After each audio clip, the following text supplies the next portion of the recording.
Hi, you're with Scott. Hi, you're with Scott. I'm Ganji Kid. It's midnight. It's always midnight. This is your right ear and your left ear. We're in mono. I'm just sorting out my chair. Oosh. And I'm the premier card game player in Teyvat. Now, I absolutely love this card game. So I've got to make sure to try. I absolutely love this card game. Right, so I've got to make sure to try and focus on you and chat. And the card game. If I miss chat, that's a big bad no-no, isn't it? Wow, what am I doing in here? Hang on. If I miss chat, it's a big no-no. And already I haven't got it on the screen where I can see it. So move that. Click that. Now it's on screen where I can see it. Okay, got to make sure I keep up with chat. Today's stream is going to be a card game stream. I am... What are these two doing in here? It's a bit weird. They've moved seats. They've gone. What the fuck? Where have they gone?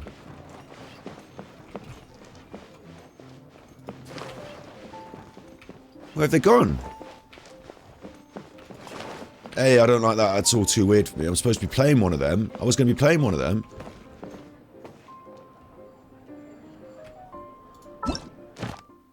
Look. What the fuck, dude? There's another room. Oh! There's a room here. Oh, I didn't know that. I thought that was a back door. Okay. Wee! Oosh! Let's just do this a couple of times. Get me in the... Wee! Oosh! Do that. Oh, okay. Now what I need to do is tweet that I'm playing this. Oosh! I need to tweet it. Just give us a minute. I'm just going to tweet what I'm doing. I'll need an instance of my channel, please. Hurry up, Twitch. My channel, thanks, Ganji Kid. Copy. That's me, yeah. And I need to stop going all the time. And Twitter. What I need to do, right, is let's just quickly paste this.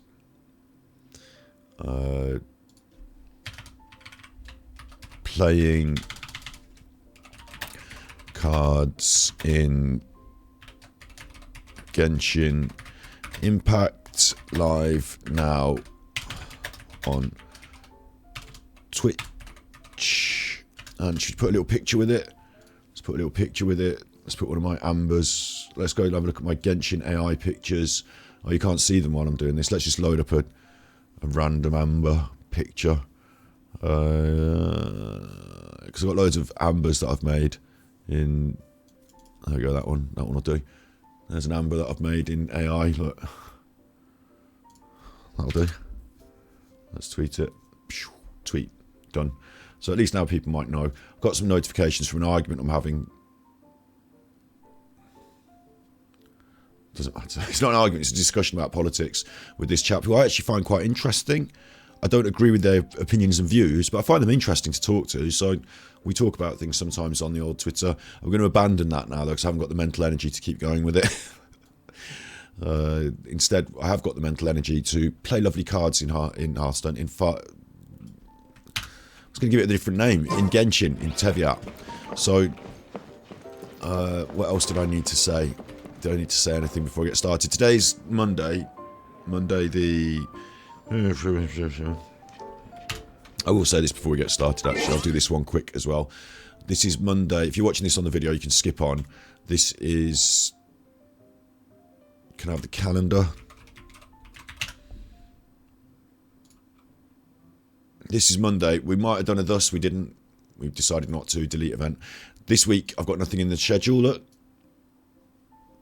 What I'm going to do this week is tomorrow, in the first thing in the morning, I'm going to pull my whole room apart, unplug all the computer, everything. Everything that doesn't need to be in here is going, and it's going to tidy up and sort out. We're having a big change round. So I haven't got a big plan for streaming this week. Leading up to next week, where we've got a big episode of Thus, which is the John Bennett Ramsey one on the 19th. And the 20th, 21st, 22nd, we're going to play Stray leading up to Christmas. Might even be playing it on Christmas Eve if I don't hurry up and get through it. And then the week after that is after Christmas, so it's all a bit freeform. And then as we hit January, I've got a real, strong schedule that I want to try and start sticking to. So we're going to start trying to tidy things up this week. with a view to a big new year, you know, a big, nicely scheduled, getting back to the grindstone, you know, setting things in stone on timings and turning up at the right time and not oversleeping and working all night, or staying up all night smoking, not doing that, you know. So with that in mind, this week is not going to be the big power week. This week is going to be the no stress week. So that's what's happening on the old schedule. Something else I really want to draw your attention to as well is this is my main channel, Ganji Kid, Gravekipper Ganji Kid, and here you can see some of the lives we've been doing. We upload stuff as well. I used to upload Genshin Impact to this channel, just straight VOD archive. I used to upload it there, but now it's got its own channel, Ganji Impact, and something I've been doing is uploading our previous episodes that we do on stream here on Twitch to this channel. We get a bit behind, you know. We're up to the 3.2 Archon questing on the video, so we're a bit behind. We're about let me just quickly, if I go to YouTube Studio, I'm on the wrong channel, account, switch account, Ganji Impact. I will show you quickly that we've got content that's not uploaded. 1, 2, 3, 4, 5, 6, 7, 8, 9, 10, 11, 12, 13, 14, 15, 16, probably 17, 18, 19, 20, 21, 22, 23, 24, 25, 26, about 26 or 27 episodes. So if I go 2 a day on the way up to Christmas, we might just about, you know, get up to speed. Okay, that's okay. You know, we're a bit behind on the uploads. It's just okay. For me, what I have to do is go on there and do the thumbnail, and if you look on the videos, then you'll see that they're organised with timestamps. You know, I have to do that. So there's a little bit of time for me to do. I'll be doing a bit of it this week coming up, you know, with this space. So I'll be seeing those uploads increase this week, hopefully getting us up to speed. But another thing I want to do tomorrow is I want to try and get the card game stuff uploaded tomorrow. You know, I want to, because it's anachronistic. It doesn't matter with the card game whether you see it out of sync on the, it probably won't even go on the main playlist. Look, the main playlist is all of our Genshin Impact playthrough. All the story mode, all the stuff, everything. It's all there. So that's cool. You know, that's there, all the story mode, all the stuff. I don't know if it's a worry that I upload, like, you see version 3.2, that's where we're up to now. What if I upload the card game episode next? People will go, oh, wait, hang on, there's like 20 episodes before the card game gets released. Yeah, but it doesn't matter, because it's the card game, it's separate. So I'm going to put it on its own playlist, separate. I'm going to start uploading it from tomorrow, and I'm going to be adding another string to the bow. Yeah, I quite like it, though. I'm really into the card game now, so that's what's happening. I haven't done my commissions, I haven't done my resin spend. I'm not going to do them on stream. Bombs, so heavy. We're not having clean here because she'll burn all the cards, so we're not doing that. But what we are doing is we're taking on today's challenges. I've already done 2 of them. I've been playing it off stream. I'm a cheeky chuffer. And I've also been adding to my list of card friends here. Look, I've invited, where is she? I invited Kamisato Ayaka and beat her, so she's on our squad now. We've got her card. And I did the same with Collie. She's on our squad now. We've got her card. I've also invited Kaching, but I haven't beaten her. So we've got her to do today. And I also noticed that, look, 0 of 3. I could actually earn some Kaya cards here. I didn't realise this. Didn't realise this. We could earn some more cards. So we're going to do all these today. And we're going to do the main stuff. Also, on the map, in Leeway, we've been fighting some card battles. You can't see them now because I'm not there, but like we've been fighting some card battles. I've only got 1 left to do there now. I actually cleaned off a few of them last night as well, off stream.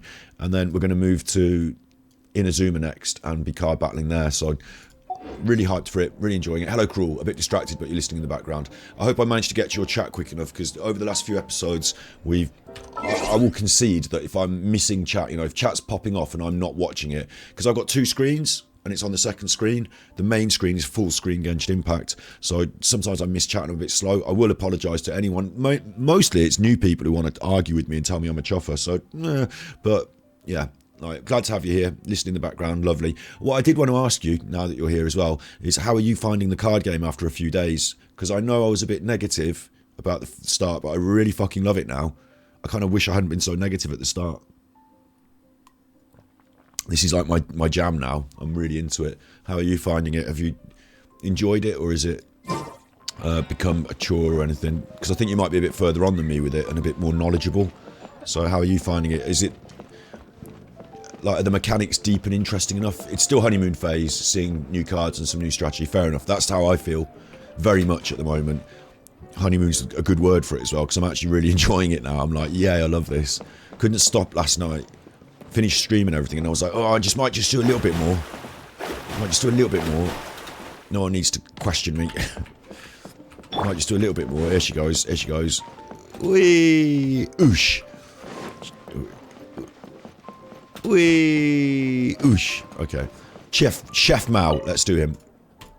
And I'll show you one of my new decks. So, I've got... Oh, Frozen Fatui's rubbish. Rubbish. That's actually a rubbish deck. I got that wrong. I put a Fatui agent in, and I shouldn't have. Let's just do this one. Why is it called my deck? It should be called Cauliflower. They fucked up my decks for some reason. Let's do this one anyway. We'll do my deck. This is a new deck. What am I fighting? Two of them. Alright. Dendro reactions are a good way to wipe off team enemy. I don't know. Superconduct seems very good. I love to try freeze. Yeah, I went instinctively with the way I play as well. Freeze and wet. That was my first two elements that I was big on in the game. But I'm like the same as you as well. I don't really know what's good and what's not. And I'm not sure exactly how it's all working. The Dendro thing, I'm not sure how it's working, but pretty sure that generally it's all good. And I've got some really good cards now that I really... If they come up, I'll show you, and I'll be like, this is my power card. I'm into this card. That I really rely on a lot. May knowledge guide you. But this is my new team. And I've got a couple of new cards that we could start putting a new team together. I hate it when the dice falls on top like that and cheats me. Come on, give me the blues. Give me the blues.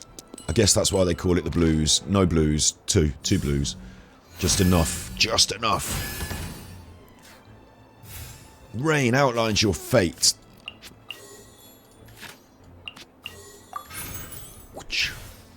It doesn't really matter. Rain outlines your fate. PvE and you get nothing out of PvP. Alright. No, you have to engage with it if it doesn't work for you. What's a good point, actually? They should. I mean, it's a bit of a fucker, actually, isn't it? Ooh, I just thought that, yeah. What if you make PvP give rewards? I mean, in Hearthstone, you've got a rewards track, and you get actual cards and other stuff. What if you make PvP equal rewards? Well, then some people are going to be cross because they're not very good at it, or they don't want to put the time in, and they're not going to get the rewards. That's not fair. That's tough. But what if you don't make it have rewards? Then who's going to play PvP for ages, wasting their time in Teyvat when you could be earning primos? That's interesting. I think they should do a ladder, and I think they should award rewards on ladder, and I think they should make it like Hearthstone, where you don't necessarily drop back too far if you lose. So by a process of grind, you'll eventually get the rewards, even if you're not that good.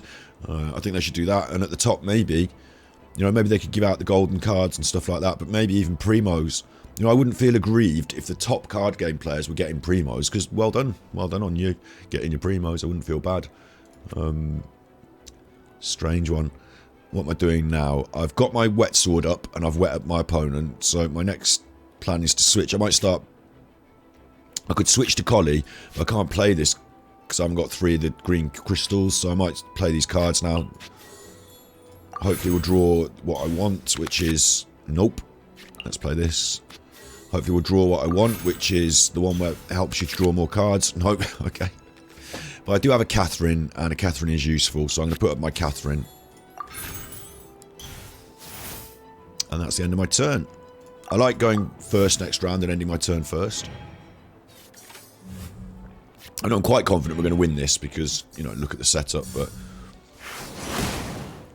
Taking a bit of a beating here, look.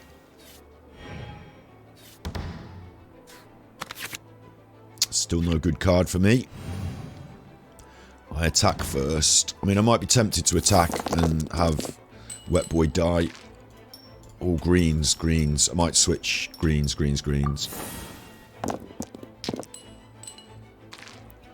There's the greens action phase.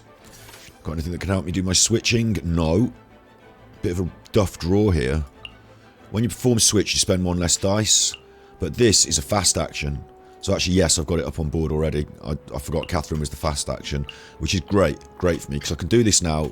Trainee Forest Ranger Kale, reporting. No penalty, they're not going to hit me, and now I can use my green card. I don't know exactly what it does, but it does that. And that's got to be good for me. Bad for them. They're slamming it in, aren't they? They're slamming in the hits. I can't change for free now. That was once a turn. One fast action a turn. So either I continue hitting with Collie, or I think about what I'm going to do next. I could quite happily switch and try and get some of these reactions off. I might get tanked on the way though, but I'll do it. Let's do it. The threads of your fate lie in my hands. Let's see what they do. Are they going to have enough to tag me? No. So I get to do another action. And I'm going to ensure... I could either go with this and do 2 damage, but it's just normal damage. Or... What's that? Sprout. After your character uses a skill to trigger the Dendro, deal 1 Dendro. That might be good, actually. Might do that. Or I could use my Paimon and get this up 2 and a 1. Quite like that as well. 2 and a 1 over a 2 is better, isn't it? 2 and a 1. So I'm going to use my Paimon dice. I could have... Actually, I didn't need to do that. I could have just traded out of food. That was a mistake. I keep making mistakes as I'm playing still. It feels like early Hearthstone did. You were just playing casuals, no ranks. I didn't play early Hearthstone that early enough. You've engaged a bit on the PvP. Won a few, lost a few. I think it'd be interesting on PvP, because at the moment, there would be people that have got all the cards. They played it really hard on day 1, and I didn't. I'm coming up a bit late, so I would probably get spanked. But it will still be fun. And I didn't play that early. I joined Hearthstone a bit late, so I'd never got that first experience, except I watched a bit of Crip and Wreckful and people like that, you know, but not loads. I just watched a little bit. I used to be aware of Wreckful's work, let's say that. Rather, I didn't watch him all the time, but I was aware of him. So I was more aware of him as an IRL, him and Ice Poseidon, you know, around the sort of time they were doing the IRL stuff. I used to just look at what they were doing every now and then. Sometimes it'd be Hearthstone, and I'd just be like, alright, card game on the internet, but I didn't know much about it, yeah. Let's pop this one down. No rest for the wicked.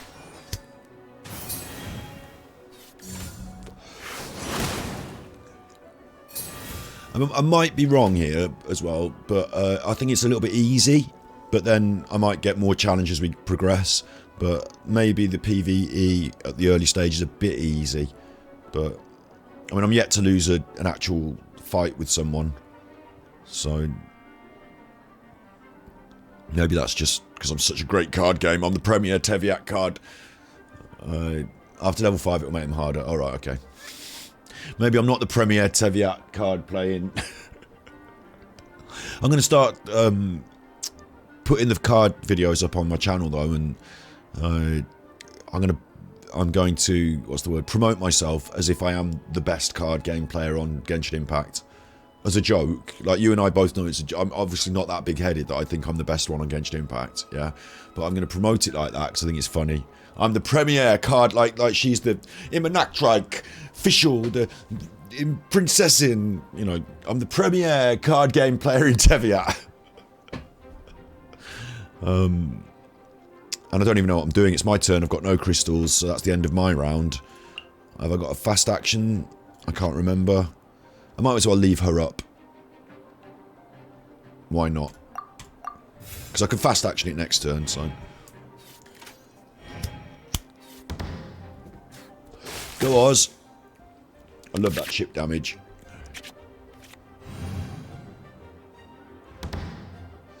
Okay, it's me first. And I've got my Electro character out already, so I'm going to go hard Electro this round if I can. Nope. Yesterday, I played a game and I changed my cards around and I did a roll and I rolled all the crystals for Cryo and I thought, oh, this is going really well. I've got like 5 Cryo crystals. And then I swapped the cards around, didn't have a Cryo character. So I still make mistakes. Electro on Electro action, or I can take a free swap and start getting some of these combinations going. I haven't got anything special in my hand here. That's helpful. If the character doesn't have energy, they gain 1 energy, but everyone's got energy at the moment, so it's a bit late for that. Spend 1 less die overall. We'll put that into play now.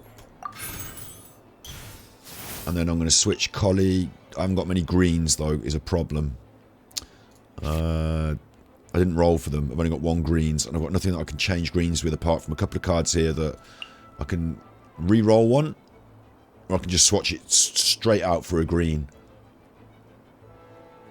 So I can make myself 2 greens guaranteed. I think I want to do that. I think I want to.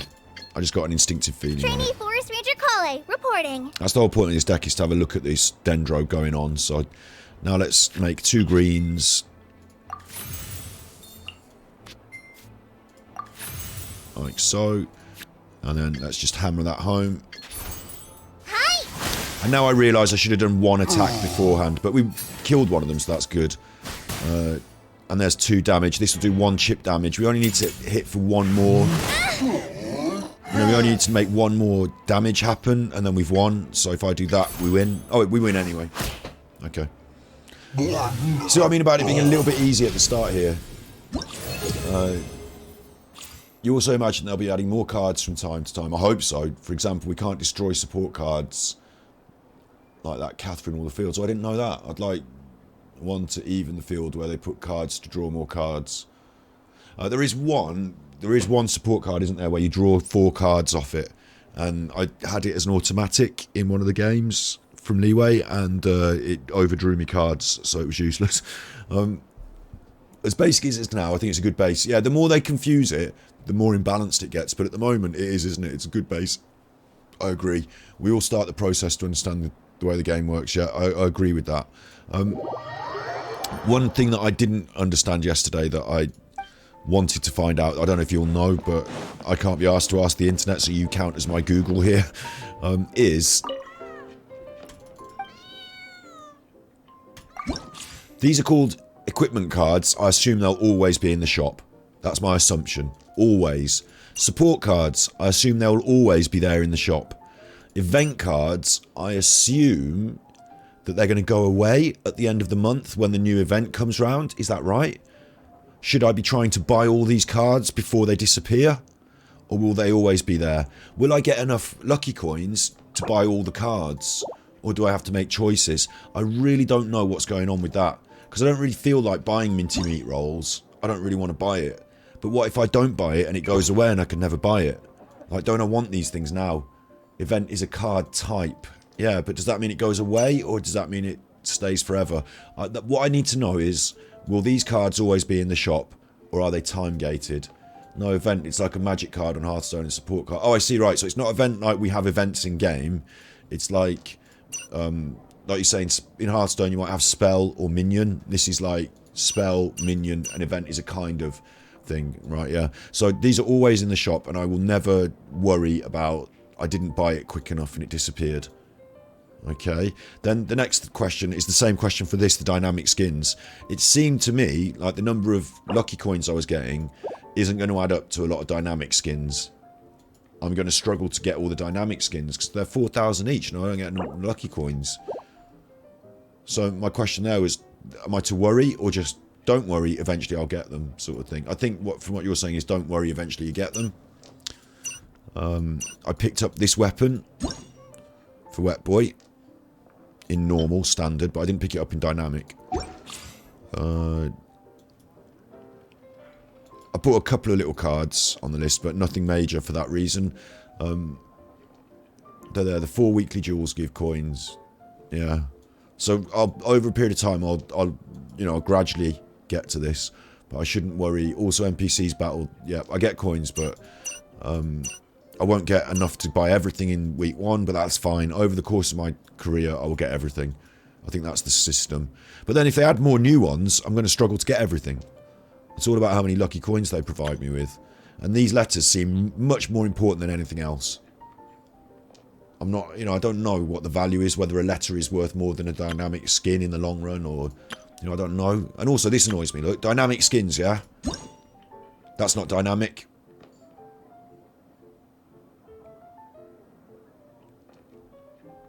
It's not, is it? That's the normal one. And the dynamic one has got a bit of light going across it and it just moves around a bit, but it's not dynamic. Like coins in the teapot. Oh shit, I haven't been in my teapot for ages.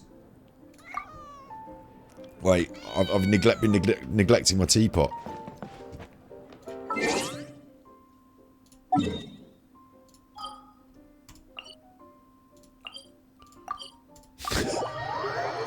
This is what it's come to now. I couldn't ever imagine. I'd never imagined Genshin Impact would do this to me, but I showed you my settlements before, didn't I?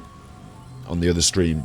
It went on longer than I thought it would, but the reason I showed you my Fallout settlements was because I don't want to get into a situation where I spend 8 hours in a day making building something here, like I did with the Fallout settlements. Like I could not, if I chose to, and I wanted to get into this, I could not sleep tonight, and instead I could spend all my time making teapot things. I've decided just to abandon it. Never get started, never worry.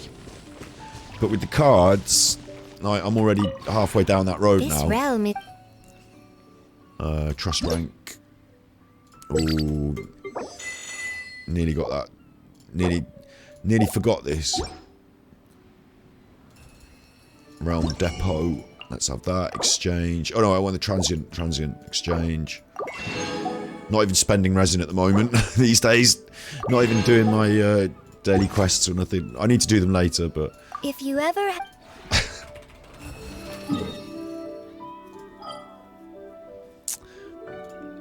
but what I do these days is I just spend all my time in the cat's tail. So this is what I can't understand. Like, I like this game so much, and I've actually warmed to the idea that this is a card game within a game. I've actually warmed to that now. I was like, oh, they should have done it more like its own app, but no, they shouldn't. It's in the game. It's great. Oosh. So I'm actually warmed to it, and I love it. So I'm supposed to be out there, swinging my sword and kicking ass out that door. I'm supposed to be out there, yeah, cha-cha, pa. But instead, I'm in here playing cards and rolling dice, and I like it. That's me now. You've done my head. That's me. You broke me. I'm here now. Hooked. Hooked. Tell you what as well, I did one of these. Shut up, cat. Every time it meows at me, I'm like, shut up, cat. Tavern card challenge. I did one of these. Agent's test, but I think I did the Mirror Maiden, but I didn't complete it all. Where's it going to tell me the challenge? I didn't win without losing a character, so I need to redo that one. And the Oceanid. I want to do the Oceanid. I used to be an adventurer like you, but then the TCG came. White Red Guard, yeah. But then I took an arrow to the knee. It's just...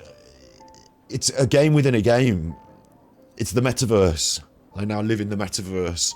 And my time spent in... Like, when you add up... Oh, can you do a slash played on this? I wonder if you can.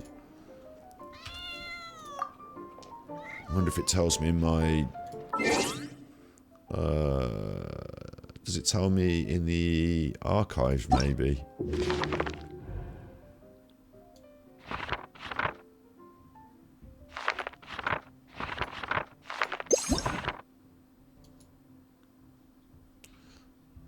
No, it doesn't, does it? Just need to find out. I need to find out. I can't let this go now. I need to find out. Does it? Can I do a slash played?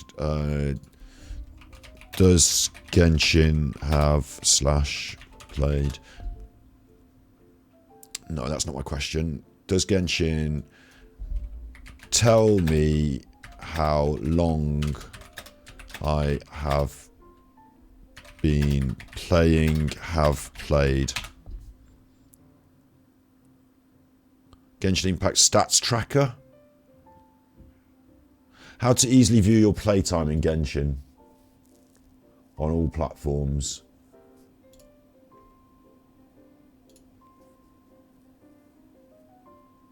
You can only see the day you started playing. Oh, that would be shit. I wonder if it's this might be a second party thing that tells me. Start the launcher. Start the Epic Games launcher. Go to your Epic Games collection. But I haven't been playing it on the Epic Games launcher. I've been playing it on its own launcher.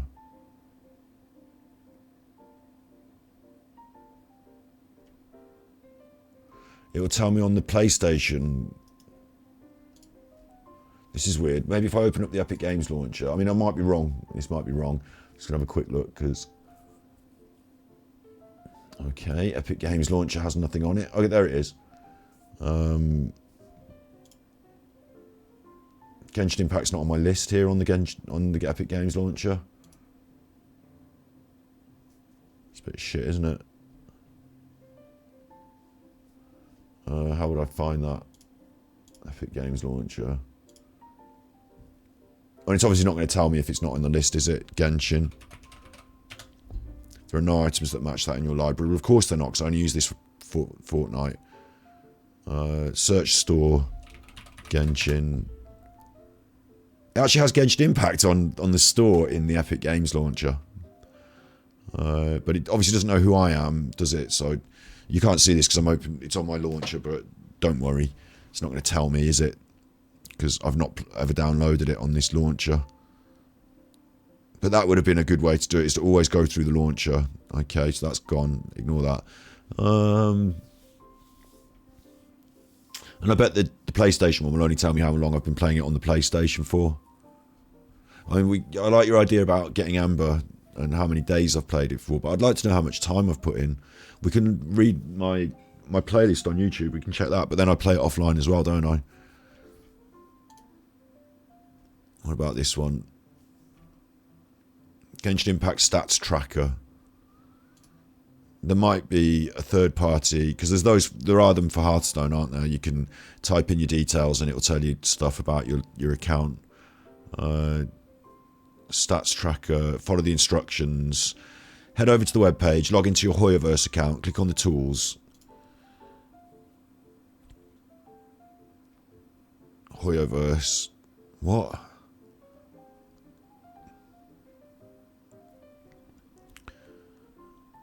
I don't know what my username and password is for that.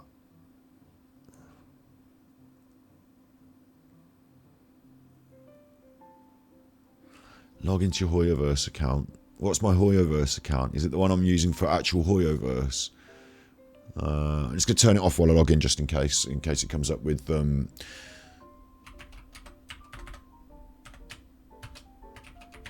Is it what I use to log in with Genshin Impact? We will find out.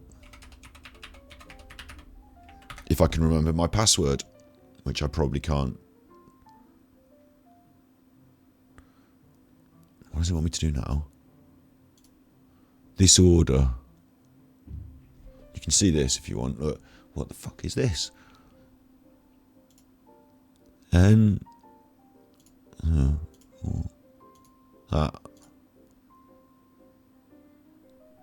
It had it. You have registered an account. Click below to set your avatar and nickname. Well, I don't want to... Surely it's the same account. Or have I just opened up a new one with the same email address because I did a different password. You know, I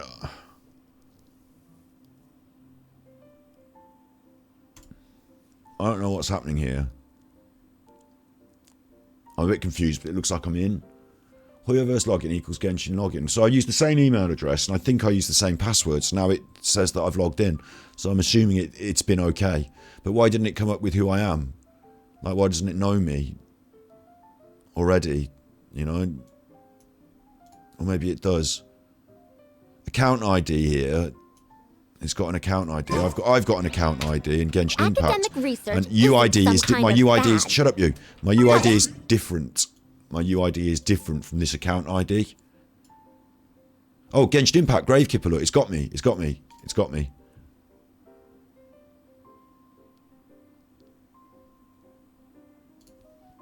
There we go.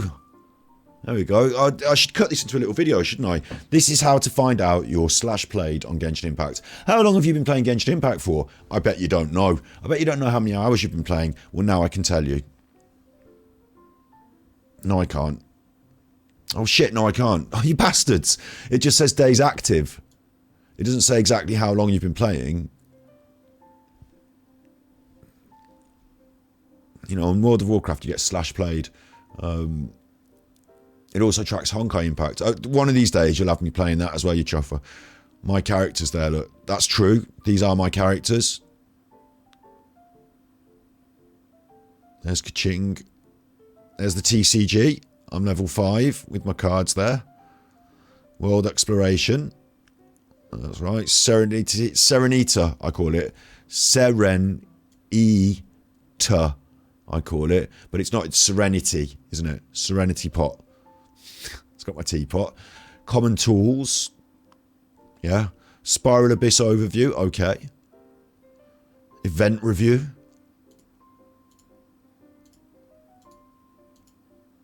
Obviously didn't do all these events. Maybe they came before my time.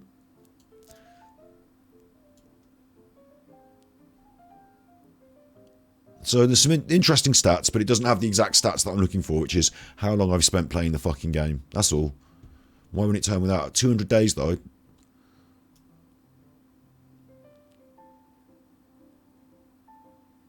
$1,300 chests. It's a bit weird, isn't it? Just to tell you like this sort of stuff and not your actual slash played. Anyway, that's the closest we'll get. 200 days. So if I've been active for those days, and we can assume that every day I play at least an hour. And some days I do 10. No, because some days I do a 7-hour stream. And other days I do like 4 hours off stream. Like, you don't know. Like, average it out 3 hours a day, maybe. Average, I'm guessing. Average in a week. Because let's say in a week I do 2 big streams. And then the rest of the time I'm just doing like an hour in a day. So it's like maybe 14 plus 7, 21 divided by 3, 3 7s 21. We're saying 7 hours average. That can't be right. We're saying, no, hang on. We're saying in a week, I play about 21 hours because I do 2 big streams at the weekend, or maybe even 3. 3 7s being 21. 2 7s being 21. Sorry, 2 7s are 14, and an hour for the rest of the days is 21. But let's add that up to 25 maybe. Let's give us a bit more fairness, because in the weekends I actually play a bit more as well, don't I? So 25 hours a week. And then you divide that by the 7 days to get your average per day, don't you? So I'm spending 3 or 4 hours a day maybe.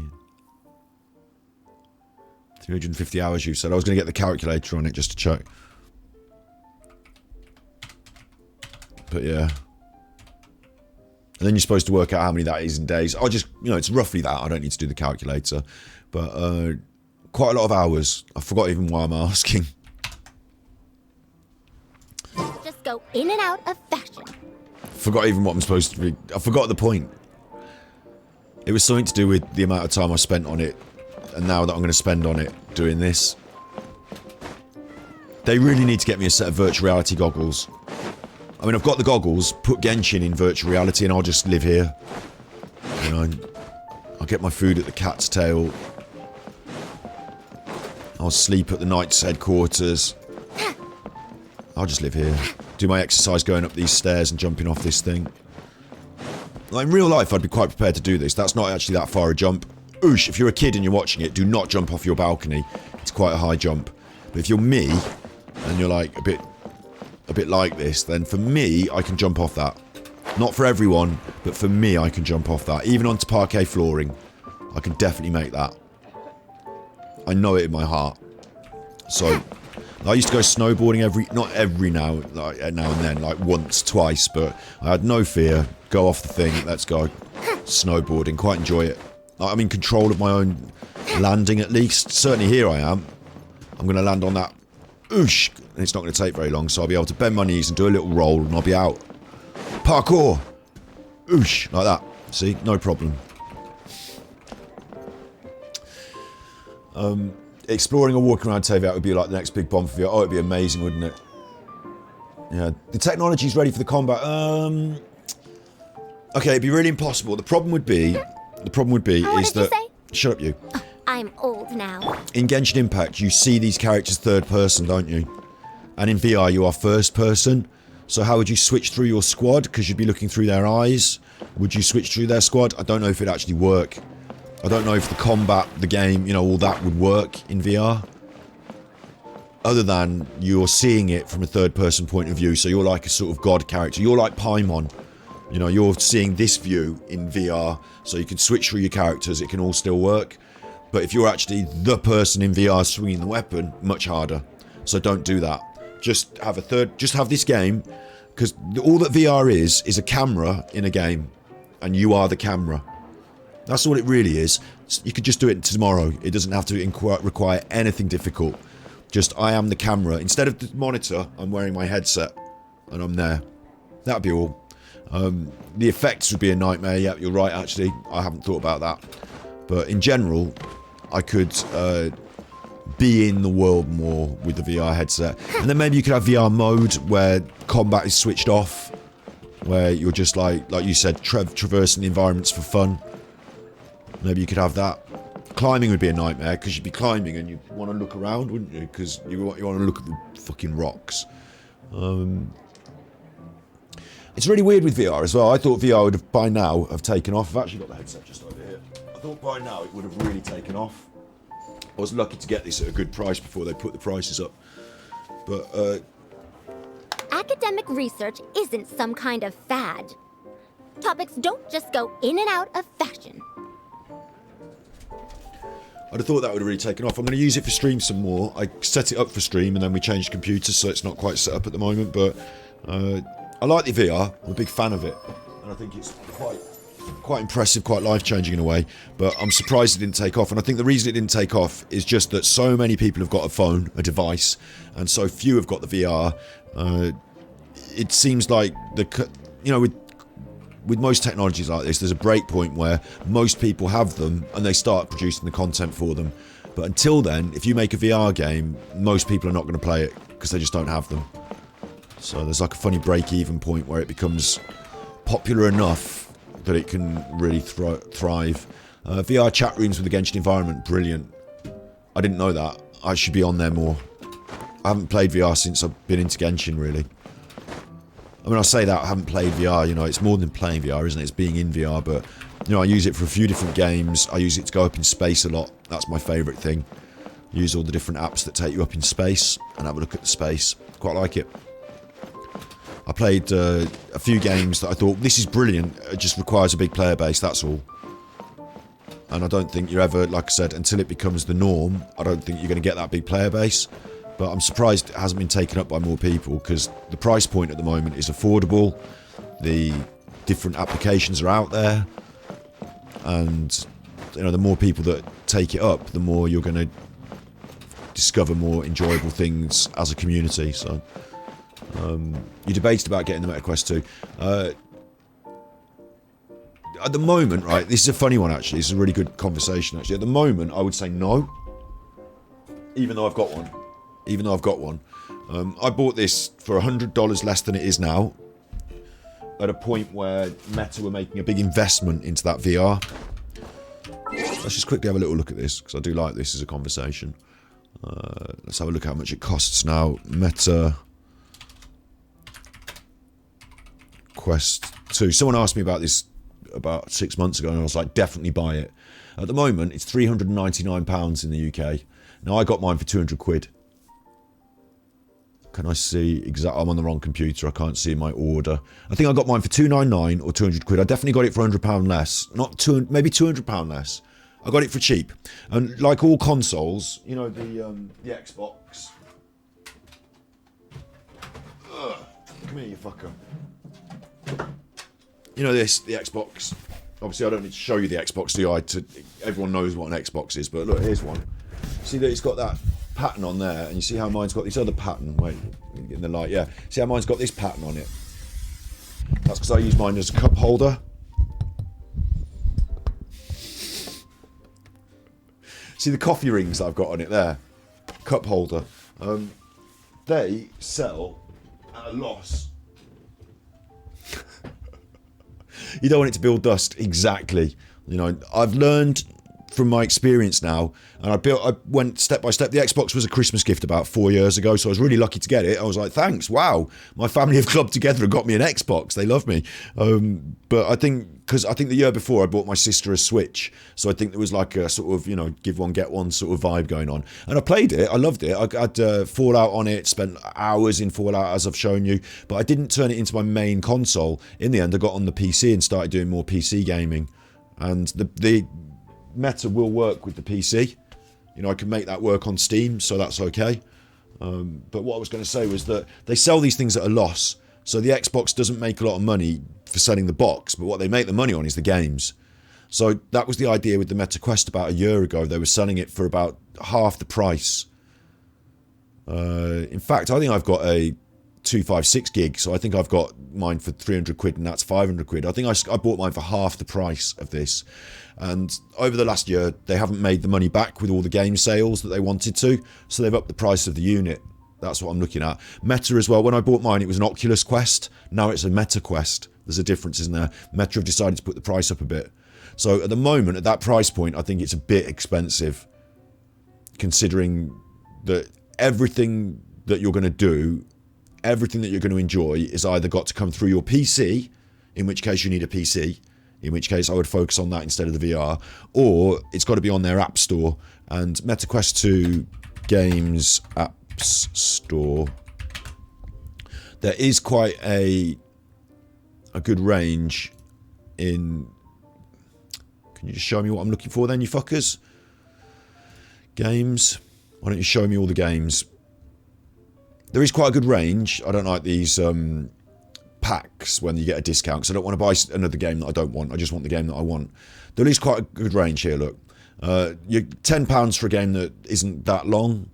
£30-40 for a proper full scale. The Walking Dead Saints of Sinners, I never finished it properly, but you know, that's there. It's a proper game, zombie, horror, fun, Walking Dead. It's there. As you said, Rec Room, VR Chat. I'm trying to see something that stands out as like a title. I thought Vader Immortal was quite good, but I didn't get to do much in it. It was like a technology demo, you know. But there are a few games here, but what you'll see is there's not loads and loads and loads.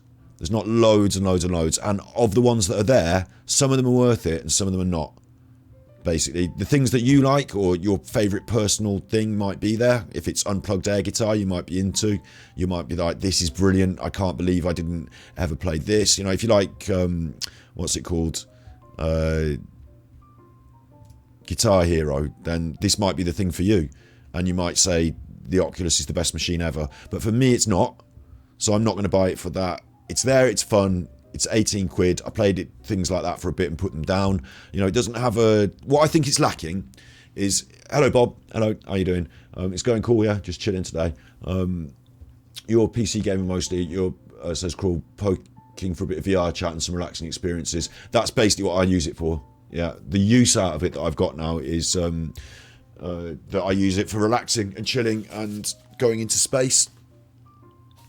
I actually sit in my upstairs attic room smoking a reefer with my headset on, just up in space. If I show you this, if I search Quest 4 space, I've said that there are some good games on it. There are some, and I played one that was really good called A Fisherman's Tale. It was a little puzzle game, and this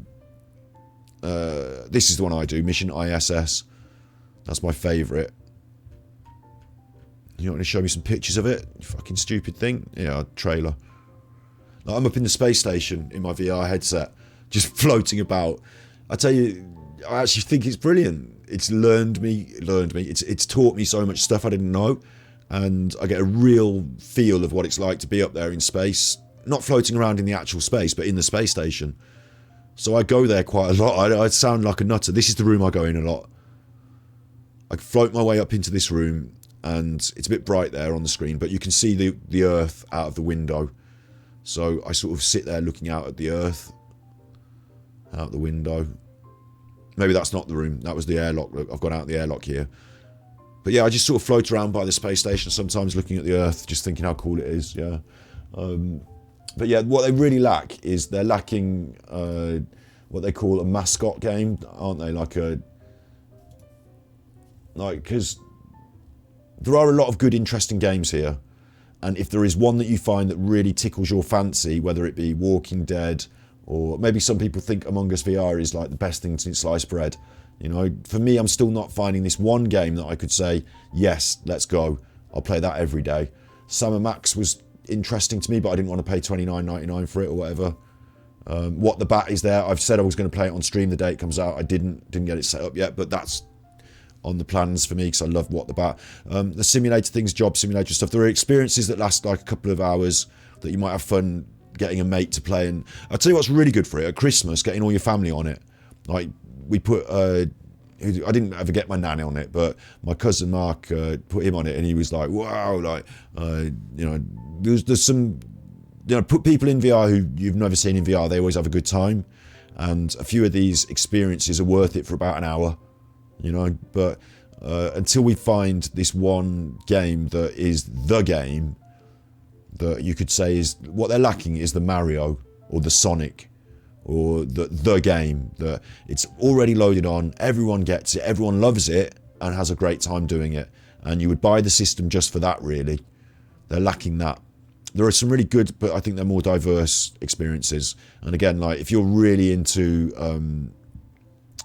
pool maybe, or I don't know, some certain games you're like, wow, this is incredible. It just lacks a player base and popularity, but they haven't quite nailed exactly what the thing is yet, I think. There's one game, tabletop RPG on VR, map building. Is that Demio you're talking about? Demio is something that I'm really interested in.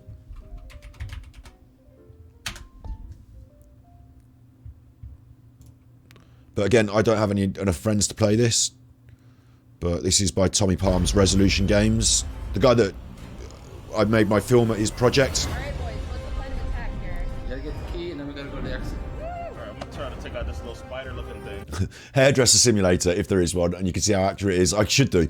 I'll tell you what though, I bet it doesn't contain somebody ringing you on the phone every fucking 15 minutes while you're trying to paint the colour. Like, that colour has got to go on the hair, and once you started painting it, you can't stop painting that colour on. You can't say, oh, just let that process for 10 minutes while I talk to somebody. But your phone won't stop ringing. For me, the worst thing about being a hairdresser was having to answer that damn phone every 15 minutes. And that was only because I was good and popular and people wanted a haircut. And then the customers, bless their hearts, like, I don't need to book you in. I don't need to book you in. One of the girls can do it. I'm not being sexist, sorry. You know, one of the people can do it, but I used to have Saturday girls. That's the common phrase in the industry. So I'll be like, look, I'll just pass you back to Annie and she'll book you in. And they'll be like, oh, what? No, Annie will book you in. Annie's quite capable. This could be the one, Crawl. Yeah, this is Demio. Where are we going? Are we going here? Ooh, a chest. Oh, we got a card. Again, much like we were just saying about Genshin Impact VR, the issue here that I was surprised by is when they said Dungeons and Dragons in VR, I thought I was going to be in the game as an elf doing my stuff. No, that would be an actual RPG VR. This is Dungeons and Dragons VR. You get a table and you stand outside the table and you do all the Dungeons and Dragons stuff. But now my friends don't have to be in the same room and I don't have to own any Citadel miniatures or anything. I just have a table and the table can be alive and move. So I think it's a brilliant concept, but it surprised me because I thought what I'd be doing is, like I said, I thought I would be the dwarf. I thought I would be the elf walking around the dungeon. But instead, I'm a player on the outside. But it's still very clever.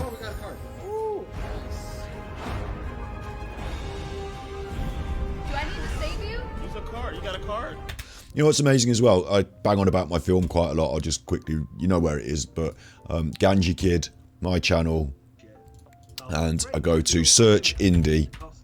I should put it as the automatic one that automatically plays. There it is, Indie Game Development Paradise.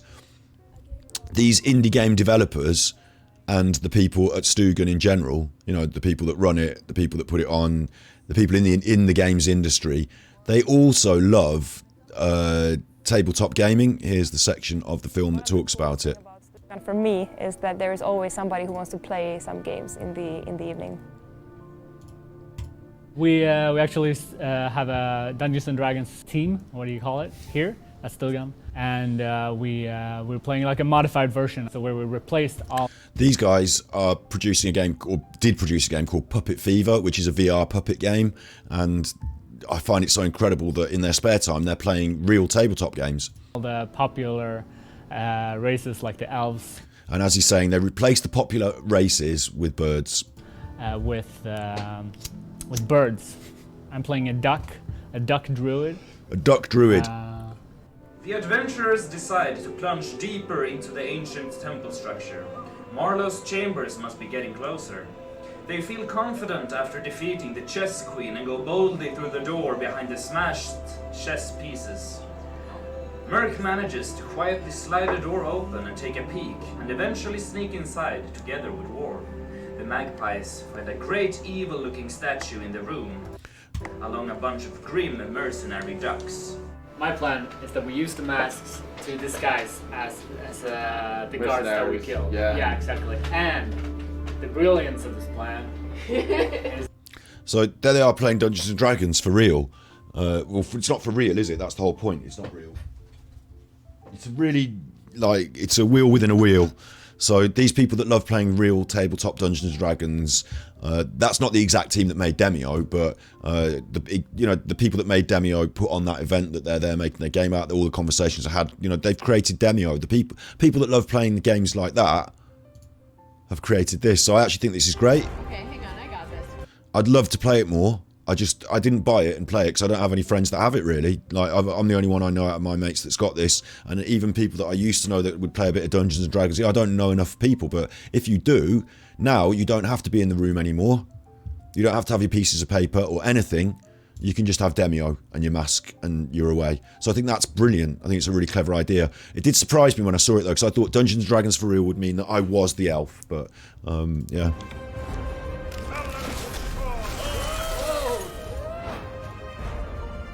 And they create campaigns as well. Like you can create your own, I think, but they make DLC and other stuff for the game. So like the game can be your dungeon master, I think. I'm not sure on that, but I assume the game can be your dungeon master, which is great as well, because when you're playing Dungeons and Dragons, having a good DM makes it or breaks it. Well, now you've got a good one, it's the game. Seeing the cards, I don't know what would be in the game, but the one I saw is purely quick map building. Maybe there are add-ons for this. I don't know.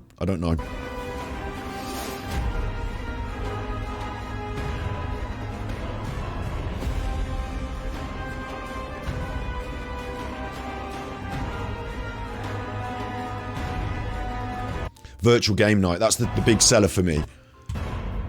But you could probably play it one player. I'll tell you what I'll do, leading up to Christmas, we've got quite a lot on, but I'll get this, I'll play it on stream and we can all find out exactly what's in it. How about that? The only problem I have is I won't be able to read chat, although I might be able to set it up so you can read chat. There are workarounds, but mainly I'll have my mask on and I'll have to rig it up again. So like I said, I have to get it logged in with OBS. I have to get it set up so that the sound is playing at the same time and my voice and the game sound. I have to do a long troubleshoot to get the headset working with Stream. But once I've got it working with Stream again, because I used to have it with the old computer working, but once I've got it working again, we'll do some more of this sort of stuff. Yeah. Something like this game would make a sell for me. It would be something to use 1 or 2 times per 2 weeks.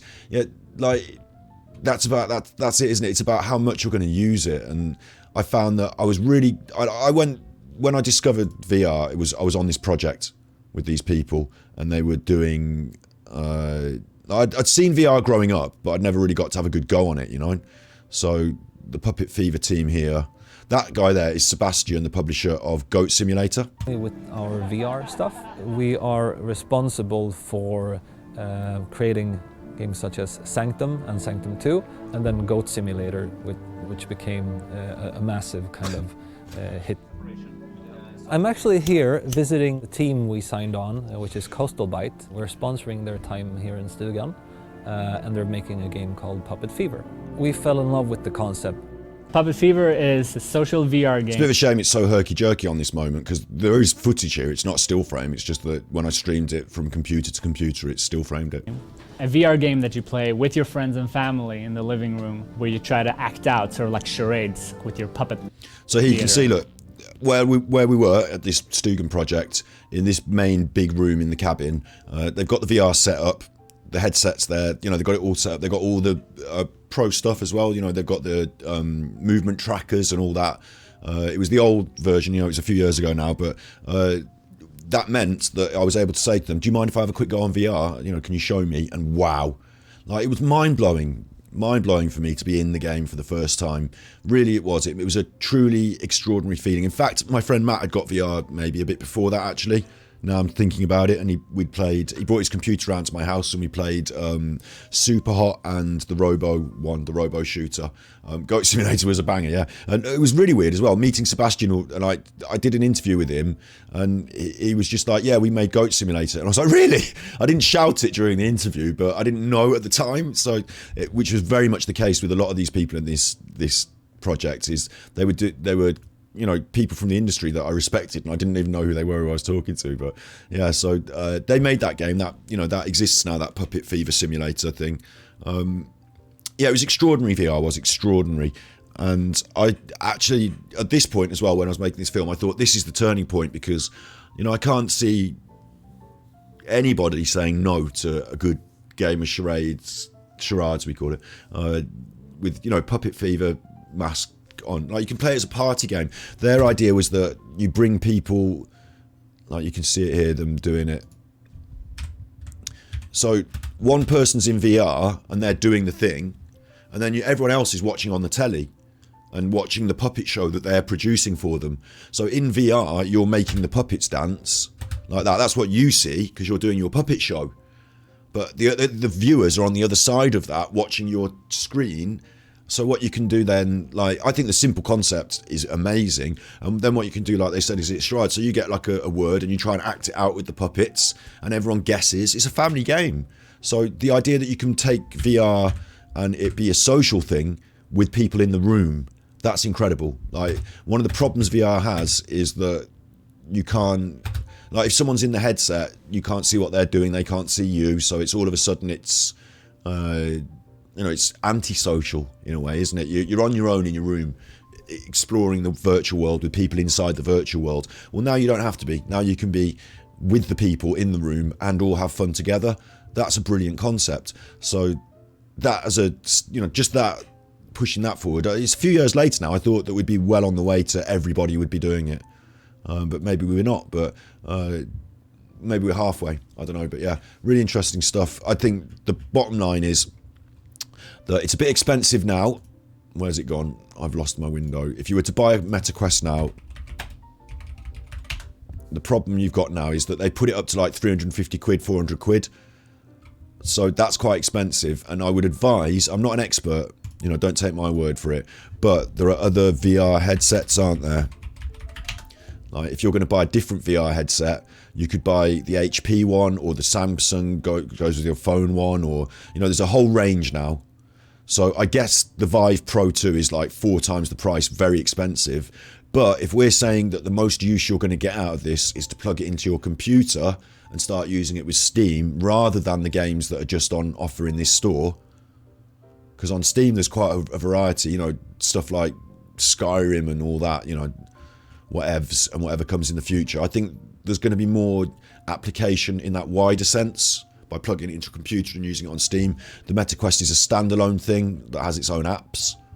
So there's like a division there in a way, and I can predict myself, my own use, my prediction is that I'll probably start using it on the computer with Steam more in the future. And if I'm going to do that, well, why am I choosing the MetaQuest when I could choose the Vive Flow, for example? Like, now you've got real range of choices, haven't you? They're now in the next generation, so and that's 500. That's the same price. I don't know the difference and what you get, but my guess is that the new generation Vive Flow is possibly better than the MetaQuest as an offering. I don't know, but you know, you'd have to look through all these other options now, wouldn't you? And like I say, if you've got a bit of money to spend, it might be that getting a really good modern headset outstrips anything that the MetaQuest can do. On the other hand of the scale, because it's all about different strokes for different folks, I would totally say that if you've got 300 quid, 400 now it is, isn't it? 400. If you've got 400 quid to throw around, and, you know, a few quid for a few extra apps, and you're prepared to say that that's not going to be played forever, every day, on and on, every day. You know, a bit like somebody might buy an expensive stereo, but you don't listen to the music all the time. But when you do listen to it, you have a good fun. It's fair play. You know, it's a. When I bought it was £100 less, and I got a lot of those games for like half price.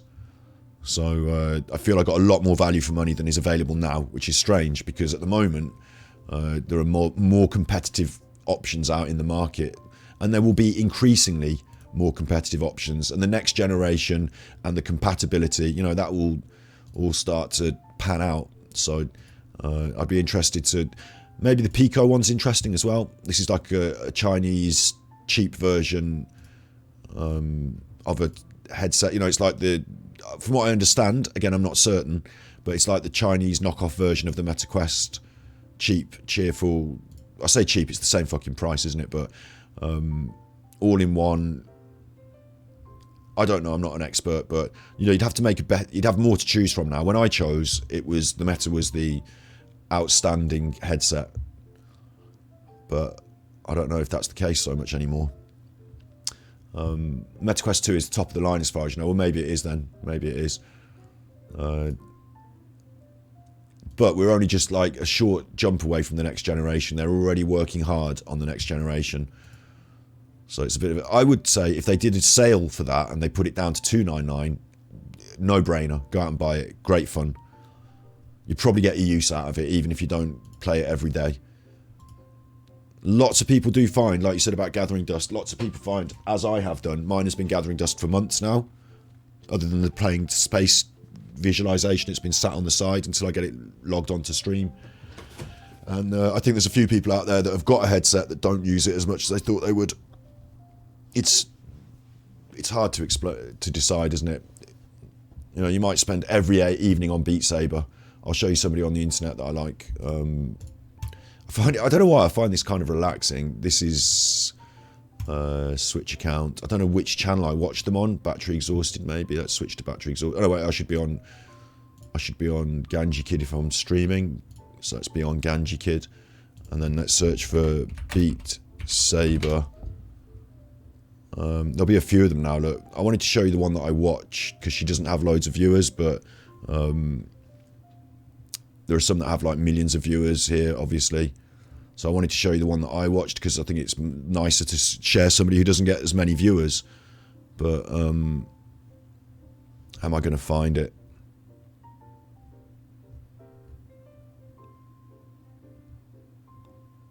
It's not Nacy.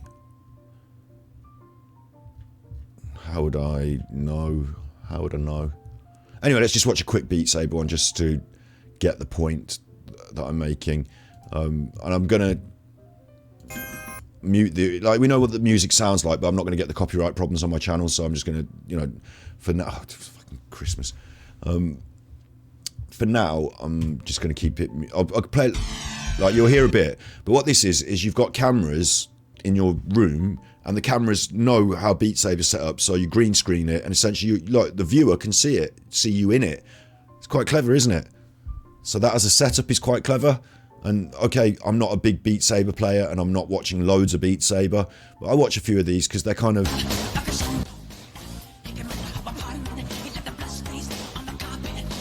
They're kind of like relaxing. They're kind of like... I don't know if I find that soothing or relaxing, but, you know, she's doing it in time to the beat. I can easily understand what's happening. It looks quite cool. It's like coming through. I don't know. Sometimes I'll watch a few Beat Saber episodes as like a little rabbit hole. And the person I watch, like I said, she's only got like a few hundred viewers, so I really should dig her out and find out who she is to show you. But you'd be great. It'd be great seeing me play that. I don't think I'm coordinated enough. I don't. I'm good with a sword one-handed in an actual fight, but I don't know if I'm that coordinated to do that. And I don't look good enough in a skirt. Let's switch to Battery Exhausted and see if it will come up. If I search Beat Saber, maybe it's on this channel that, because I've subbed on a different channel, maybe it will come up.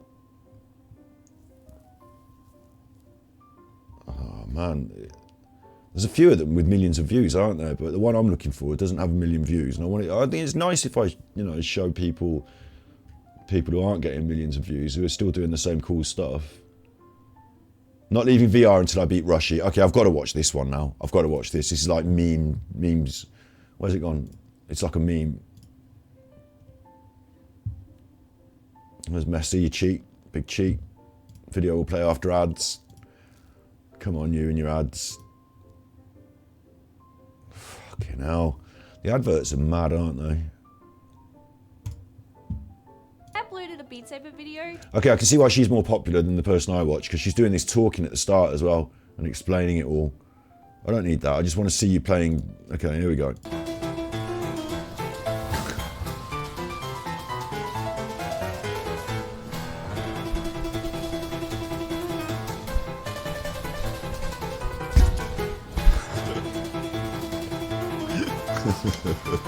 Oh boy. Oh. Well, it's even the hard bit. No. Messi or Ronaldo? I don't like either of them, so I'm not a big fan of either of them. I could go deep, but we won't. I'll just say I'm not a big fan of either of them. It'd be nice to see them behave a bit more graciously.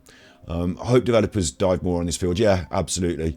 I think it's really difficult for them because be a VR developer, it requires a bit of. And a standard developer has got a computer and they're developing a game. A VR developer has to do it in the headset with keep checking it in the headset and develop. It's more to it, isn't there? It's like almost like another specialization. And you're not going to get as much, reward maybe if you make the Mario or the Sonic of VR that everyone gets with and everyone likes. Millionaire, but you might make a little VR app and it might not sell well and might be a learning process. Fine.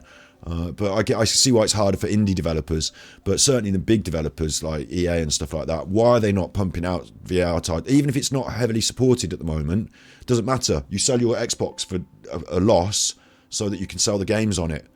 So make some VR games at a loss so that it drives the industry along. There is enough on there at the moment. And like I said, if you're specialised and you find the thing for you, there certainly is enough on there. Because this lady has played VR Beat Saber and has made a career out of it. So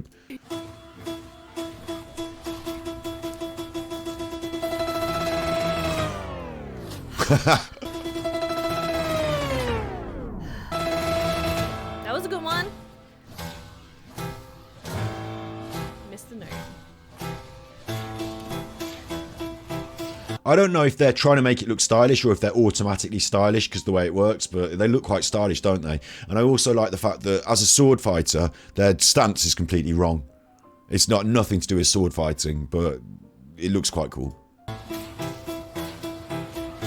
I wonder, because I've been a fencer at the world level, so I wonder if my fencing skills would make it harder or more easy for me. Because first of all, I'd stand side on in a guard position.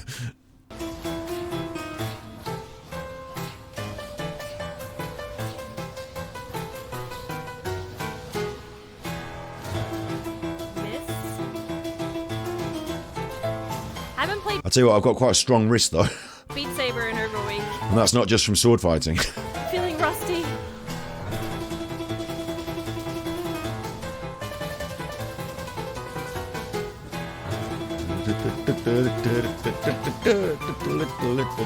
Okay, let's see if I can find my my favourite one, just because I got it on my brain now. Let's just see who's uploaded this week and see if there's anyone that's not got loads of views. There's another Rushian Beat Saber, so they're all doing it now. Somebody gets popular with a video and they all do it, don't they? I will recognise their name if I see it come up, you see. And there's no point in me looking through my subs because I've got like 1 million subs, look. I'm thinking it must be on my battery exhausted because I watched the internet on battery exhausted. And it was a while I subbed them as well, so I'm like, how would I know who? We haven't watched Toro OMD for a while, have we? We'll have to have a look at them in a minute. Bear in mind, some of these people I'm sub to are not people I'm sub to because I think they're brilliant, although a lot of them are. Some of them are people that I'm sub to because I think, what the fuck are you going on about? There's Kaz and Chari VR, so it might be around this area that I sub to them. Kaz and Chari do a good channel talking about VR. There's Wreckful, RIP Wreckful. Rip at Wreckful. God, I'm subbed to so many fucking people, aren't I? I can't see it here. I've got too many subscriptions. I should be able to search my own subs by VR content. Maybe I'm not subbed to her. I can't not be subbed to her. There's a few doing it, aren't there, look?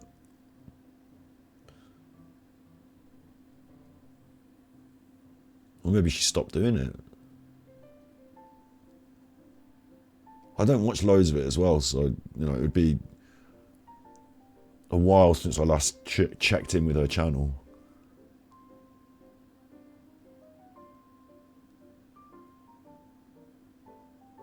I feel bad. Feel bad not being able to. I'm not very good at remembering names in general. That's one of my things. You know, I'll remember your face. I'll know that I know you, but remembering your name, issue, and I can't find it. But you get the gist anyway. What's your favourite channel I'm subbed to?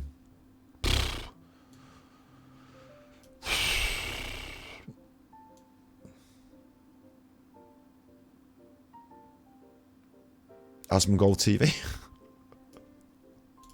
I watch a lot of that. ID Boxing. I think that I'll just pick out a few of my subs as I go down them here. I think that the people that make ID Boxing, they used to do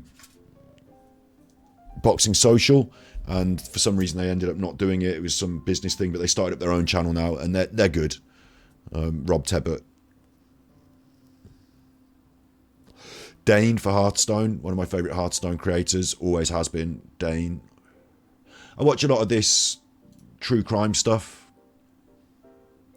True Crime Rocket Science is a South African true crimer who's a bit unique. Lex Fridman for podcasts, The Thinking Man's Joe Rogan. H-Bomber Guy. I watch TFL TV, and he's completely a different side of the coin to me. So, you know, don't take my word for it that he's a good chap. He's definitely a character, I'll say that. I mean, he is a good chap, but he's a character as well, and he says some really controversial things. Steve of the Dead. Shrouded Hand, Scary Stories. Bit of Mr. Mythos.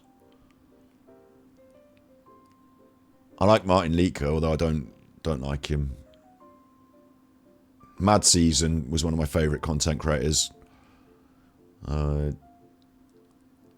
Pint.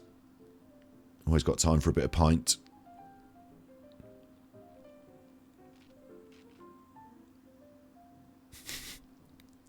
It's weird, I quite like the World of Warcraft creators, and I've never played World of Warcraft. Let's have a look at what Toru's doing. Better mute this. Better mute it, because you don't know with the music whether it's copyright, but... What's this now? Toru ain't quitting. Toru MMD. They ain't quitting. They're going hard. Maybe I should just... You see, I do wonder, should I just give up what I'm doing and just get like an AI MMD program on the computer and just churn this out? Might be more popular. It's got Layla doing a jig. Lex is like a much better version of me. Are you into the same sort of stuff as Lex then? Like, I'll tell you what, Lex is, I'm not kidding here, I actually think it might turn out that Lex Fridman is a artificial intelligent robot, and because he does like these fitness things, like running a mile every hour for 24 hours. Like, that's insanity and almost inhuman, or like beyond human. And I think, ooh, but the Terminator could do that. And then I think what he's been put on this earth for is to... Lex has been put on this earth to... Actually, I'll tell you someone else here quickly. Mug and Mile, I've been watching recently, and I'm going to try and get them on our show, maybe next year. When we start picking up steam on getting people on the show next year, this is someone that I've been looking at and thinking, oh, they could probably come on my show. They're a trans person who has transitioned, and they make these videos that talk about some of these things, and they talked about the Keffels thing and trans activism. I don't think I've watched that video actually, but Mug and Miles interesting to me. Let's just put this on quickly. On Etsy, there's all kinds for you to find. For sharing. I'm interested in things where I don't know the answers, and I'd like people that are going through it to talk to me about it. Title like this, I should probably start the video off with my fursona crossing their arms, looking all smug like. When will trans people learn to stay in their own lane? We only hate you because you keep waving the pride flags in our faces. Oh, say, can you see? I don't push my 40 years of loveless marriage on you. My wife and I are only ever intimate for the sole purpose of procreation. But most importantly, is it justified? No. You better watch out! Trans people are my friends! Doesn't make Keffels look the best, if I'm being honest. That's not hate, it's just a fact, and I'm sure that So they do art and they talk. So that's the one that I'm interested in. I watch Carl Jobs for speedrunning. And Anton Petrov. Everyone watches Anton, don't they? For his interesting videos. I've got other channels that I use for YouTube as well, and maybe I watch all the ASMR on the ASMR channel, so there'll be no ASMR coming up on this list. There's Lex. Lex, yeah, the thinking man's Joe Rogan, and I think what he's been put on this earth to do is to gather evidence from all the smartest people, and like, if you added up all of these podcasts he's done and put all of that into an artificial intelligence, it would be a pretty fucking intelligent artificial intelligence, because look at it. Look at all these people. Maybe not Ben Shapiro, but he's gone a bit political recently. But like some of these, Roger Penrose, amazing. I love Joshua Bach and his content and his application here. Some of these that he does with Michael Malice as well are really good. Like, there's just so much goodness on here, isn't there? But I actually think I've started to think that Lex himself is from the future, in the same way as they sent Arnold Schwarzenegger back in Terminator. He's from the future, and he's here to gather intelligence for the artificial intelligent overlords, and like that's why he's so like, he's almost robotic in himself in a way, isn't he? He made, like, I don't know how. I can't, what the word is, the drive, the determination, the commitment to get up, to do it, and like, he's gone from, like, he was already in a good place when he started interviewing clever people, but he's gone from strength to strength, and now he's got the top people in the world on his podcast, and that's through hard work. And look, there's him getting a black belt. Like, it doesn't. Lex is like a robot. He can, like, you know, he can get a black belt in Jeet Kune Do. He can run a mile every hour, and he can produce a fucking banging podcast. And he's doing artificial intelligence research and creating self-driving cars. And it's like, what? Like, I can't even get out of bed in the fucking morning. Like, this guy's smashing it. So I think he's got superpowers or something, or he might just be an artificial intelligent robot. That might be what it is. Joe Rogan interviewing Nigel. Yeah, that was something, wasn't it? Yeah. Joe Rogan put me off eventually because he brought good people on, but then he asked them stupid questions and behaved like a dullard himself. And then he started bringing on people who were bad people, but he was platforming them because he wasn't that smart. Lex has started doing that. He's been platforming some really dodgy people. I don't know why. It's the Jewish Anti-Defamation League and all that. They said, please don't put Kanye on, but he did. And Kanye said some pretty horrible things on his platform. Yay. So now people have to discuss whether Kanye's right or not, and obviously he's not. But like, this guy's incredible. Yeah. 50 people division, and he said, well, give everything you can to win, but whether you win or lose, you're still gonna have a home here. I'm still gonna love you. So the two things I'd like to say thank you for is the pain and the love. He's good. Bit of Lex Friedman. There's so many, aren't there, on the internet, and it comes and goes in waves, doesn't it? And your news feed, what you watch comes up, and it shows you more of it, and so you get more. So I guess there'll be, if I go just home maybe on YouTube, this is Battery Exhausted, the channel that I used to watch YouTube on. This will give me a good example of what the sort of stuff I watch, won't it? Asmongold, King Jad, that's Dark Side Phil stuff. There's Lex Friedman. What does AI care about? Robert Miles, he's an AI person that I watch. Dr. John Campbell I've been watching, and he's not always on the same feel as me, but, you know, there's True Crime. The shorts that I watch here, You'll see there's no sex women. Save that for a different YouTube channel. Yeah, this is the sort of stuff I watch on YouTube. Bit of Hearthstone, bit of news. That being said, student murders, Chopin. It's all the normal stuff.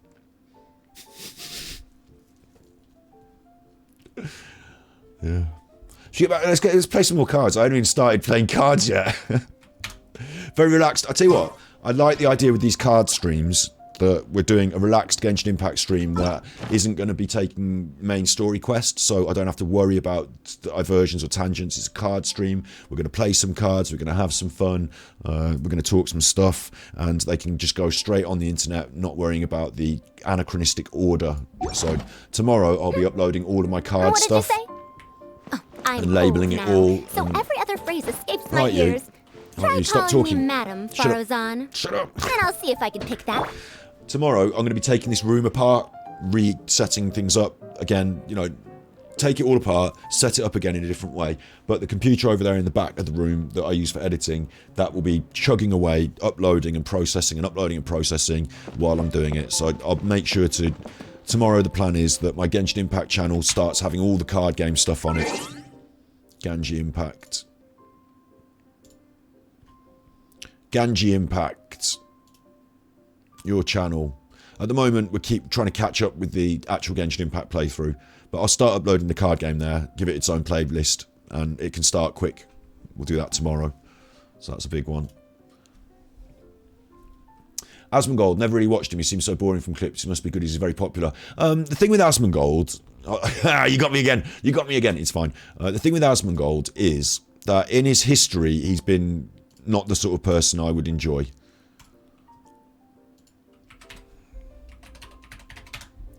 In his history, he's not always been the sort of person I would enjoy. He's matured, he's mellowed, and he's got a very interesting viewpoint on the world. You might not agree with everything he says, that's fine. I see him as a warrior. In the last couple of years, he went through something that none of us should have to really suffer through. His mum was dying of, I think it was COPD, of smoking-related diseases, and she was struggling, and he was supporting her and looking after her at the same time as being a streamer. And your tangent start, it's fine, I'm quite happy to talk. I just said that a second ago. The thing he went through was extraordinary, and he came out the other side, and I'm impressed by him on that front. And I think it was mainly through lockdown as well I started really engaging with Asmon's content more, mainly because during lockdown, of course, I had a bit more time to sit around and listen to podcasts and stuff, because at home caring for Nan. So Asmon can talk, and whilst people might critique him for lots of different reasons, if you just tune into his content these days and there's something that it takes your interest that he's talking about, you might not be interested in WoW. I still am, even though I don't play it. But the FTC seeks to block Microsoft from buying Activision Blizzard. That's a good example. I'm interested in that. I'll listen to that. I haven't listened to it recently. Craziest Kanye West interview, his reaction to the interviews. I like watching things through his prism sometimes, and I think he's actually... It used to be that he was a boys' club. He was, all right, boys, all right, lads, we're all playing Genshin... No, we're all playing World of Warcraft and lads and boys, and being a bit, I don't know, immature in ways, but he's actually grown up, and he moderates his content and his chat now a bit better. And very interesting. There's still some things, like I said, he started an org recently, and they had one girl in the org and 9 boys, and it's like the lads club. And I think he understands that's part of his selling point to these lads that watch the internet. It's all this Aidan Ross, Andrew Tate shit. I didn't even watch that. I can't even be arsed with it, but he covered it. Ups and downs, pros and cons, but yeah, I find him to be an interesting thought leader and a warrior who has himself been through quite a lot of really difficult stuff, and like I say, admirably come out the other side with a positive attitude. So when it comes to MMOs, you can't find anyone who knows more. Asmon knows his stuff when it comes to MMOs. So expanding out of that, he's sometimes treading some areas that he might put his foot in it a little bit, but in general, he's a good lad. And one of the other things that I find really admirable is that people say, oh, he lives in squalor and his room's a big mess and all that. I think he should move out now. I think he should, even if he gets a second house, because he's a millionaire now. he's a millionaire. So even if he just gets a second flat and goes there sometimes, he can keep his old house the way it is. But I like the fact that money hasn't changed him, and he still has the same ethics and values that he had, even if they maybe could be changed now by money for positive reasons. I do admire the fact that he's a bit set in his ways and a bit of a hoarder or something, but in other ways, money hasn't changed him, and you can see that. So I admire that as well. You're working every day this week. Usually I work less. Before I was unemployed. Mentally, I've come a long way. You've partly helped me last night. Oh, that's great. Thank you. I appreciate you saying thanking me. If I'm honest, the thing that I would reply back to that is like, I'll be gracious and accept your thanks, but you have to know it's you that's done that. It's you that's done that. I said some shit on the internet. I offered some solace and some support where needed, or when required maybe, but really, I'm just a person on the internet, and I say this sometimes about I appreciate all the support, so I should be like, oh, come in, you're in my house club, you're my best mates, but I say this to sort of be real. I'm not saying go away, I hate you or anything. I'm saying I'm glad and stay here and it's good, but bear in mind it's you that's done the hard work. I just talk things on the internet. You can say thank you to me. In response, I'll say to you, be proud of yourself and look inside and see that you've done that. Everything you've said there that I've helped you with, or partly helped you with, or whatever, I think you do understand. I think you know that what I'm saying here. I'll reflect it back at you and say, well done you. Well done you. And every time you find it hard in the future, because we all will, you found me through Steve and then you watched my Mental Health Monday. Great.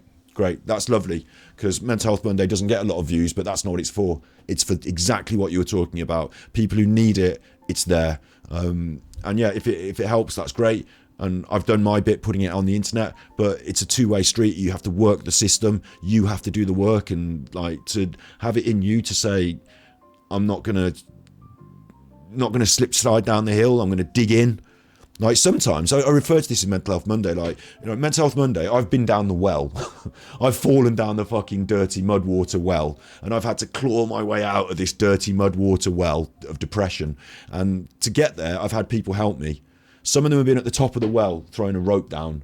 Others have been in the fucking well, trying to push me up. It's a combination. I'm in the well, you've been in the well, we're trying to help each other up. It might be that I've got one hand up the top on the rope, so I can use my other hand to offer down and help you to go. But once you're up on the thing and you're digging in, you won't get up there without your digging in. I can't drag people out the well.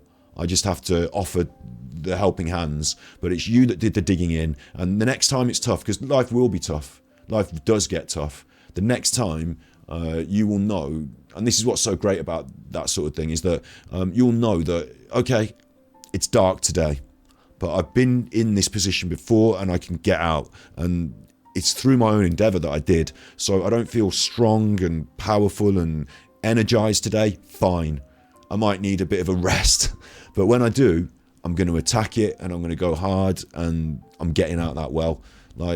You can do it. That's the key. So I'll take some of the credit for saying, I'll take some of the thanks and say I put that out there for those reasons, but all it is a stick, a shovel for you to dig with, and you're the one that's doing the digging. So thank you, well done.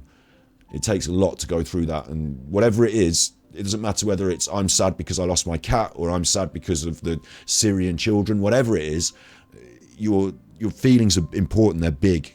They are you. So we don't underestimate anyone's feelings. And we don't say, oh, well, other people have got bigger problems. Problems are problems. Doing that hard work is impressive. Yeah, so good on you. And remember that when it comes to the next one, because life ain't gonna... life is gonna... I don't mean to do the opposite of Mental Health Monday here now, but life's gonna be shit. It's gonna be terrible. No, but you know what I mean? When it comes knocking, we won't be found wanting. And it's also equally fine to say you've been working hard this week. I noticed that as well, that you said that. It's good that you're doing it. Also, remember to give yourself a break, because the next week and the week after, our energy levels, they drain. Astrologers must rid themselves of material desires. Only by ridding... Yeah, our energy levels do drain, and they do need recharging, and you deserve it. That's like a treat you can give yourself in response to the hard work, is to note the feelings building up and the stress and the tired, and say, okay, I'll take a break now. I deserve it. In fact, it helps you to work, so it's part of it. All good in the hood. Chongyun, let's have him. Let's see what Chongyun's got to say for himself. I really like the feel of these cards. Do you? Fucking weird. Let's play. What are you doing? You got Razor and Noel. I've got no idea what's going to happen then. So, oh no! I've started with this deck. I didn't want to start with this deck. All right. It's going to fuck up my win rate. My win rate's going down the pan now. Ready? Concede. I bet one day you find out your exact win rate. Hello, Capital K. Understood. Smoke some green for the first time in months to help you sleep tonight. I'm not a doctor. I smoke loads of weed, so I can't say don't smoke weed, and I certainly wouldn't. But at the same time, you know, mental health and weed probably aren't always the best mix, but if it's used in the right way, and I find it helps me, don't take my word for it. But yeah, nice. You know, give yourself a little reward like that and understand the balance. It's all about balance, isn't it? If you're staying at home smoking weed all day and just playing computer games like me, then it's all fucked and it's out of balance. But yeah, it's all about balance, isn't it? I think, anyway. I think this helps to balance me. I don't know, I might be wrong, but I actually think this helps to balance me. I don't think they've found the antidepressant that quite works for me yet, but this does. It chills me out, and I decide not to, I decide to think more about stuff. Sometimes I can do too much thinking. You know, I can get myself depressed overthinking things. But also, I can be quite reactive, and aggressive is probably the right word, without weed. Like, very much a let's get things done, let's do it sort of person, which can seem a bit, you know, a bit aggressive sometimes. I won! But all this yang energy doesn't feel so good. You only won because I quit. Oh. He was pleased. I'm going to go with my Cocoa Water deck, which is probably my best deck at the moment. I know what I'm doing with it, but I don't know if it's going to be good against these people. We'll just see. Not got the cards I want, so I'm going to swap out for the cards I want, because there are some good cards in this deck that help me win. There's one of them. Brilliant. You remember me saying I'm in the process of coming off mirtazapine. Yeah, I can answer it. I'm fine to do that. Now I'm at a stage where because when you start taking it, I've got it right here in front of me. It's an antidepressant that acts as a bit of a sedative. So if I take it at night time, it makes me a bit sleepy and it helps me to sleep. Brilliant. The antidepressant side of things, actually I found it did help. I didn't realise until I took it, but it did help. Because I'd never taken anything like that up to that point in my life. So, you know, I'd done 30-something years of no antidepressants, felt different things, but didn't realise how depressed until I took it and started thinking, no, I don't even feel this cloying darkness. Like yesterday was a good example. I watched a video that I'd made about my dog that had died in the past, and I started to feel this cloying darkness, and I said to myself, hang on, I'm not going to let this sink me now. This has happened. I've got through it. I'm not going to start crying and feeling bad all night now. Let's watch a different video.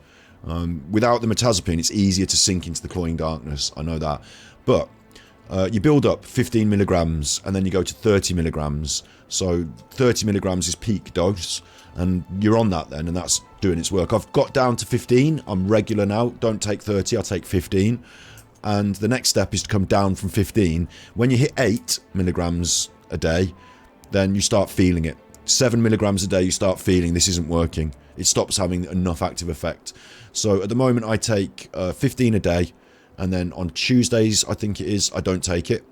So I sort of skip a day. It builds up in your system, and then it dissipates. Like if I don't take it, it's not gone. I'm not having it. It's like the next day I start to feel that I haven't taken it. Do you know what I mean? So at the moment I've got like 30 milligrams in my system. I've brought it down to 15 milligrams in my system. I'm trying to bring it down to 8 and then none. So I'm having a day off once a week, and I'm having 1 day a week where I take like a half tablet, like a 7 milligram, whatever you call it. So I'm just bringing it slowly down. So at the moment, fine. And I'm doing it during the darkest time of the year. so that if I do feel depressed and dark, I can carry on taking it and no problem. But hopefully, as I wean myself off, next month I take less, next month I take less. In 5 months' time, we should be basically not taking it, and that'll be midsummer, so I should be having a great time anyway. Hopefully, you know, saying that, I've said that, something could happen. A family member could die. I could feel like going up to 30. I've got it there as an option. Coming off it is hard and takes time, so I want it there as a backup rather than I take it every day. Something bad happens. Now what do I do? So reducing it slightly, and yeah, aggressive, Scott. I noticed that. I mean, Twitter's a good example.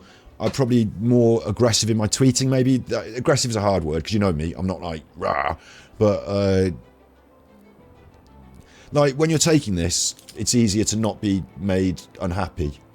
So something that might make you go, oh, for fuck's sake, doesn't so much. You can just cope a little easier. When you stop taking it, you start going, oh, for fuck's sake, a bit more. And you have to say to yourself, hang on.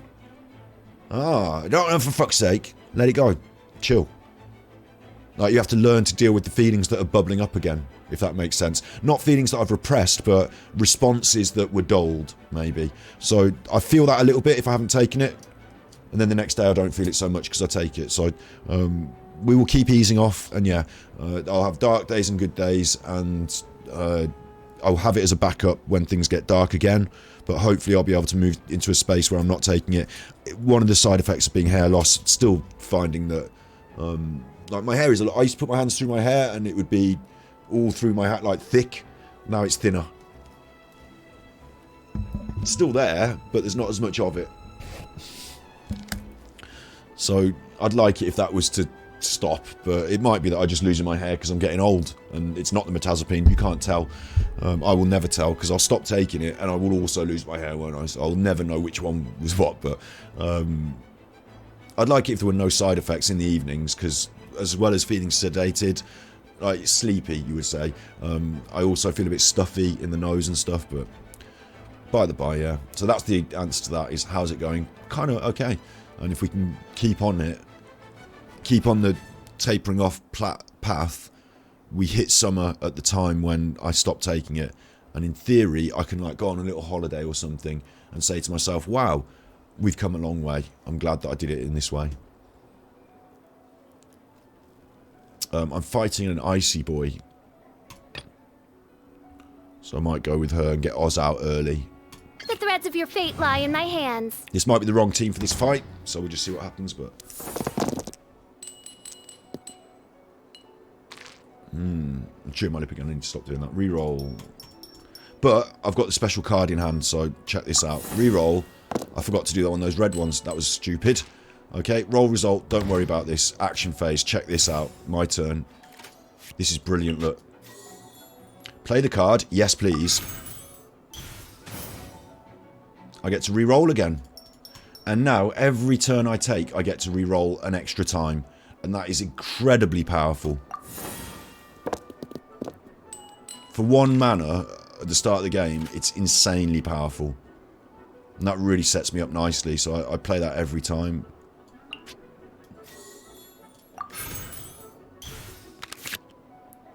And I like the parametric transformer as well. We'll get that out. It doesn't work as well as I thought it would, but we will get it out.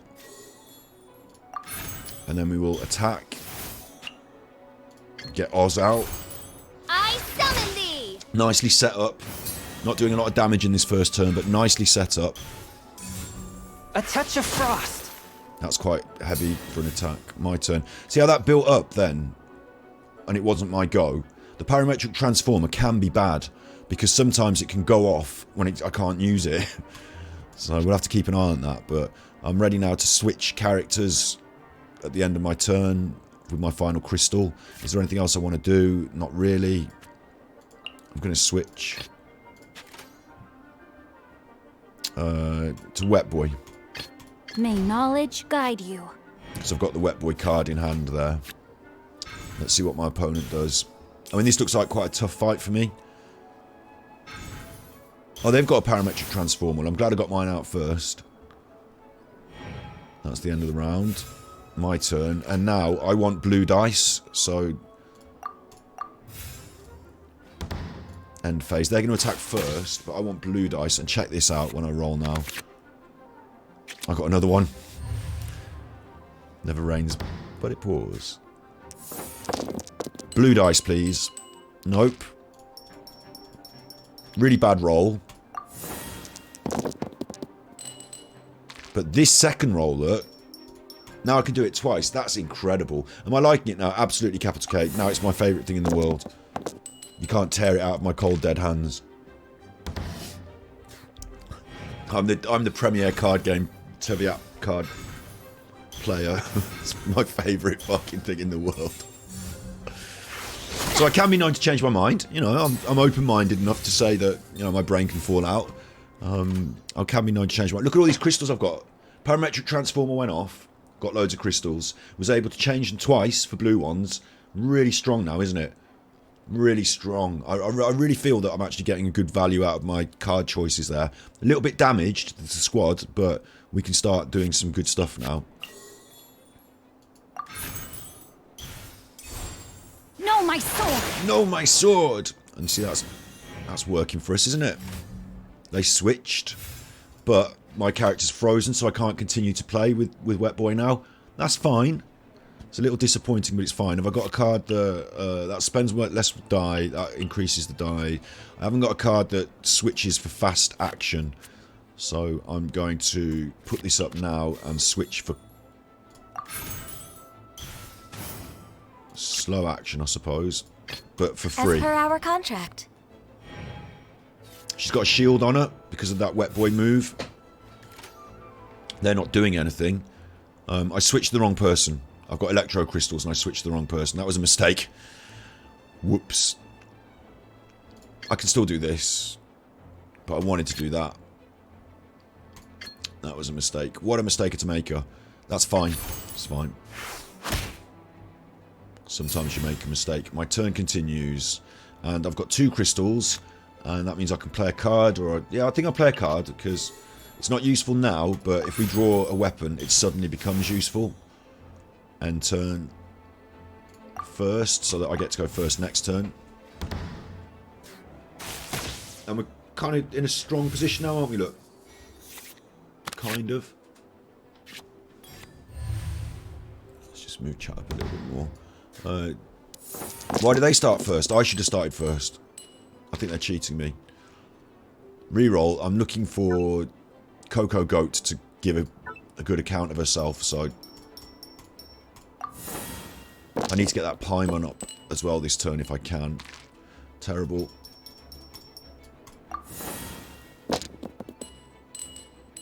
Makes all the difference having that extra roll. And if I want, I've got this card which means I can re-roll again.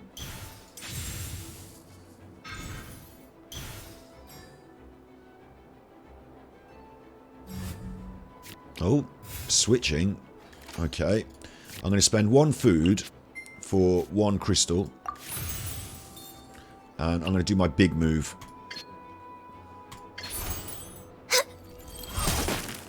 That's quite good. I'm a bit worried about their parametric transformer, but you see how their parametric transformer went off then? That's like I'm cheating. Oh no. They're getting loads of crystals. Like, it wasn't their turn, but it went off, but they've still got a chance to use it, so actually that's bad. I thought that I'd cancelled it out by getting rid of them when they didn't have a chance to use them, but that's not what's happened. Sometimes it happens to me, though, that I can't even do anything with the crystals. It goes off at the wrong time. Anyway, we've drawn a weapon that can be applied for nothing, so we might as well do that. I should have done it before I attacked with her. I make mistakes all the time still. And we're going to play Paimon for these extra crystals next round. So I'm happy with that. It wasn't the best round, but we're still quite strong. We've got more health than they have. They've got loads of crystals, so they should be able to batter me now.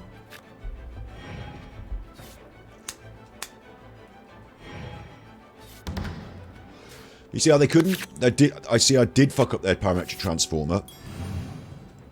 They had 10 crystals then, but they couldn't do anything because they didn't have the cards to swap out the crystals. The crystals were all random, so they couldn't use them for any powers. So their parametric transformer was a waste. It can happen like that, but I kind of lucked out there They're really damaged. I'm not as damaged. One big hit from my side can really do the damage here. We've got Noelle in front. She's on 7, so she's not going to go down. I'd like to use the AoE damage that I've got in hand here. The Frostflake Arrow does the AoE damage.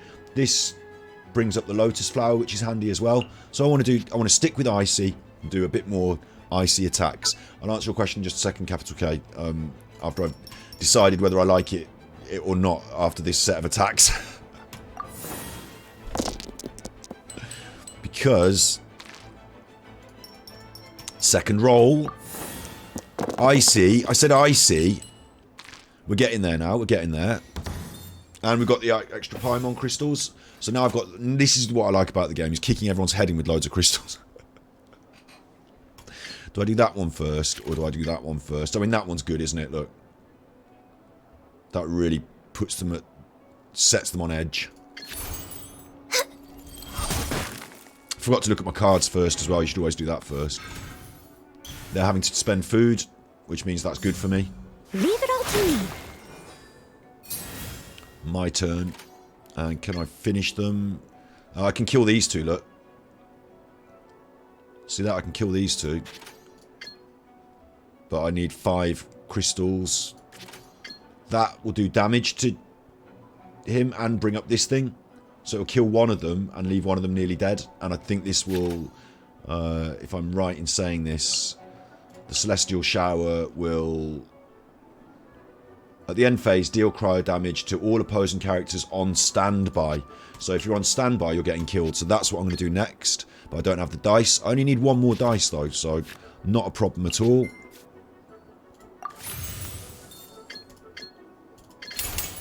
This is long overdue. I'm starting to get the hang of it, you see. I'm starting to... After all that training. So now you've got to do something about Razor because he's going to die.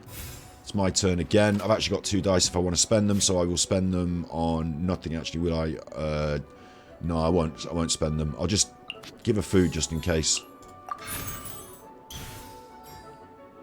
And we can actually leave that all set as it is. She's got a shield on. Yeah, we're all good. Well, it's hard to say what's my favourite aspect, actually. I also have the Paimon card, yeah. Lupica! My Lupica! I like to save that sometimes for when I get a really shit roll, but it's there as a power card, isn't it? It's quite powerful. Only the Ice Person attacks. What about the other 2? You take it in turns, I think. Yeah, you switch between cards to attack. And that in itself costs one of these mana crystals, and it costs you tempo. So you have to be careful when you do it. But you do have cards that negate that tempo and cost. So you can become a real switcheroo. I'm going to win here, though. There's nothing can stop me. Not even your silly hat. I must leave no stone unturned. My turn. Oh, I can't damage her because of her shield. Well, that's interesting. In that case, I'd best spend the cheapest attacks just to do the shield in. I've got my cool sword. They're not doing anything. So I've got my cool sword, which I'm going to spend on him for free because of my previous spend of a card. And I'm going to switch for nothing. May knowledge guide you. It's their turn, but they're not going to do anything, so my turn continues. And I can really lay into them with Wet Chuffer. And they're dead. I am a disgrace. Yeah, they take to the knights. They take turns to attack. It's part of the mechanics, and it makes a difference in how the game plays. So I actually quite like that as well. Having thought about it last night, I guess I'm not really cut out for this kind of game. Chung-Yun, you got fucking served. Look, your little feet don't even touch the floor of the... Do you want me to get you a smaller chair? Because your little feet don't even touch the ground, look, you. Did you wear your nan's slippers? Looks like you came out wearing your nan's slippers there. Little ballet shoes. I have to... At the end of a game, I have to haze them if they've lost. It's part of the... I think it's part of the rules or something. Can I sit on this sofa? Yeah. Damn right I can. They both look cross. Let's just leave them to it. They both look cross. I think they wanted some time on their own. One of the things I like most about this game, this is probably the thing I like most, is I went to Leeway I like that it's in the world. I like that it exists within this world. I thought initially on my heavy critique they should have done a better job of creating an app for it and making a really good intro sequence and stuff. But actually, I like that it's in this world. And if I'm here, I need my cat's tail.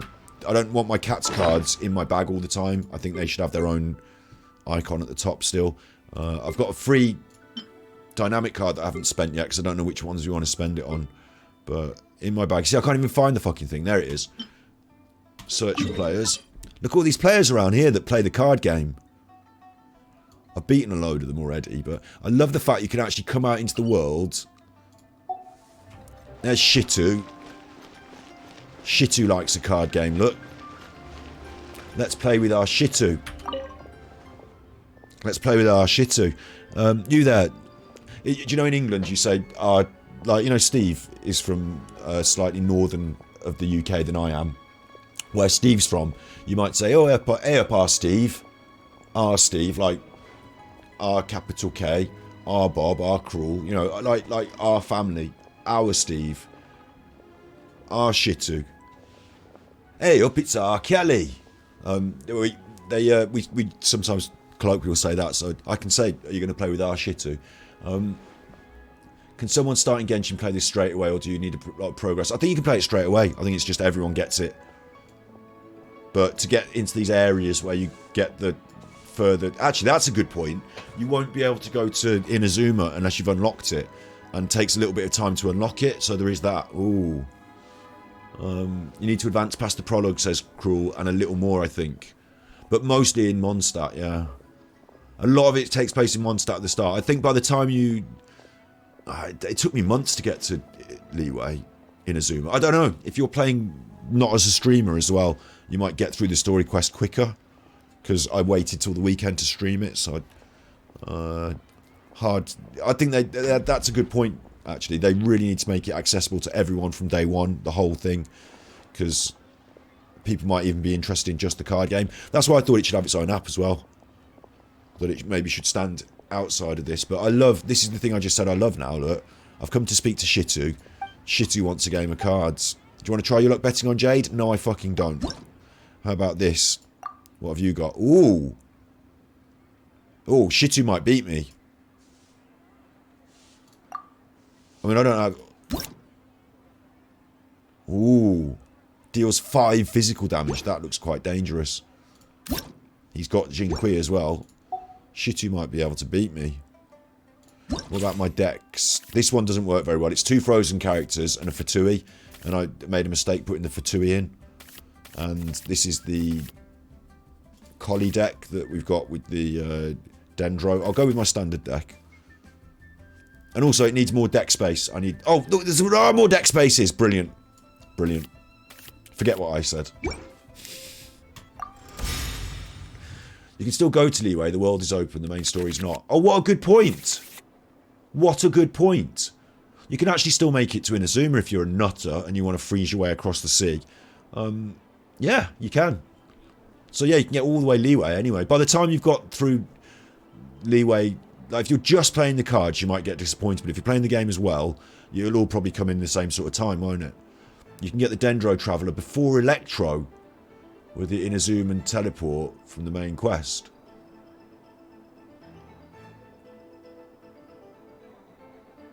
Inazuma teleport.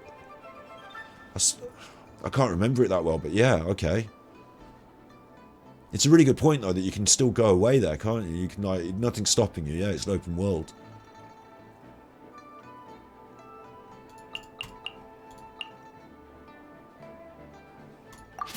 Going all in on Wet Boy. Let's have our Wet Boy stuff. No, okay. Still beholden to the draw.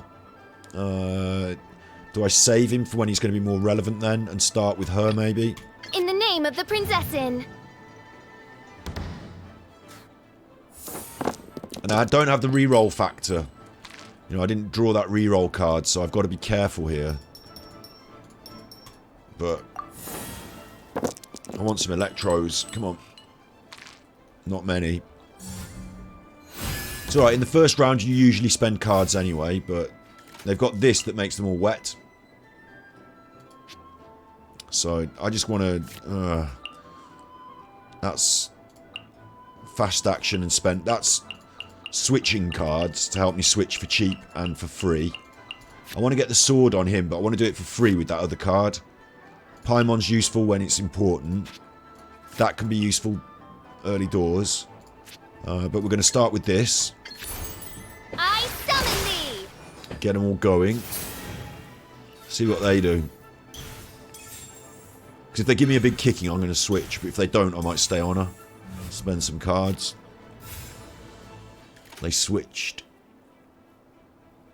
Now, he's not shielded.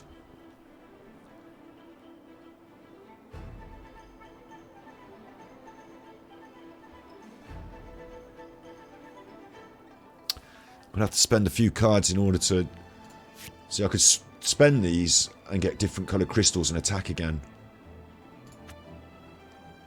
It'd probably be just one and do that.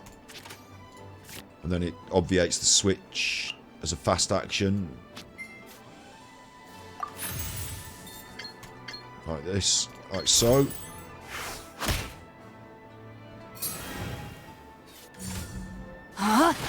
Don't like seeing that. They're all shielded up, my opponents.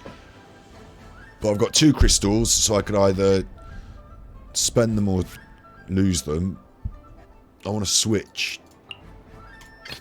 As per our contract. And then I want to end turn.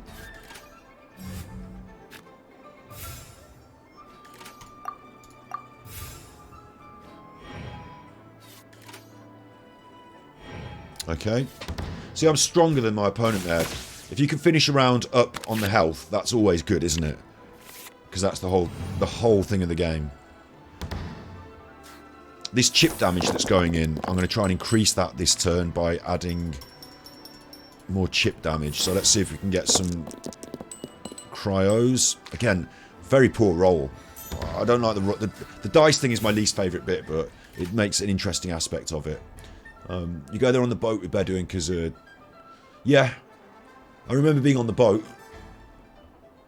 Dendro, you can't get from the mine. You need to walk more to the north. That's where I first went into Sumeru. I decided to walk the north path. But it's achievable, absolutely. Yeah, you just go for a big wander, don't you? I remember being on the boat with Bedouin. I don't remember exactly how it... Maybe I need to watch my own playthrough again. Okay, I'm hitting Noel, and she's shielded up, so it's a waste of a big attack if you hit her and she doesn't take a lot of damage with your big attack. But what I want to do is I want to get the Lotus Flower out. The Lotus Flower is really going to help us, so let me just check my cards before I do that. Did I get anything that I want to use? Yes, Parametric Transformer. And Paimon, really, I'd like to use, but I can't afford it. Unless I spend this Paimon card.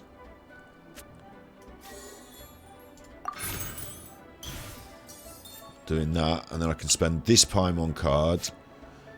Wait, let's do the Rose first, because I know that I want to do this, and then see if it will let me spend the other Paimon. It won't let me do the other Paimon card, will it? Oh, no, it will, it will, it will. No touching! Not a lot of damage there, but...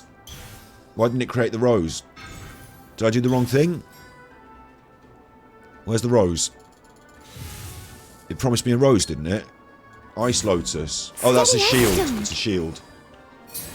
Sorry, I did the wrong thing. See, I'm still getting confused. What I wanted to do was to... is it that? The Sacred Cryo Pearl? There's a summon thing that I can do that does more damage when I finish my turn. It's confusing for me. But I want to play the Paimon card, and I can do that. So, I'm shielded. That's fine. I'm going to save. End round there. I start first next time. They're all on 7s. My characters are all stronger than theirs, and I've got a shield now. We've also got Raincutter Boy. When we get these 2 cards in play, that's going to be strong. But I don't want to really play the weapon for 3. I want to get a discount on it, if I can pull the right card. I couldn't. Notice here, though. Oh, I can. Yeah, I did. Look, that's the weapon support card. Okay, okay. This is big, though. What I did pull was this. That's big for Ganyu. I'm already on Ganyu. So if I can use that next turn, that's going to be good. So I want cryo. And I also would accept hydros if I might switch and start doing the hydro damage. He's in the team. He's there, backup, ready to give it some big power. Her burst, yeah. Her burst. Is that what it is? Her burst. Got to learn all the terminology.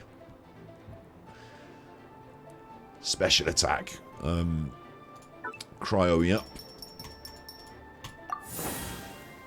It would be really good if I could do the 2 rolls here, you see, because I would really guarantee the cryos. Now that's terrible. That's really bad. Even with the Paimon dice, we don't have enough to do the big burst. But I can swap that. It's a shame to lose a card, but I will do it. All these others I need to keep. We're going to do the big burst. I said it. I wanted it. Let's do it.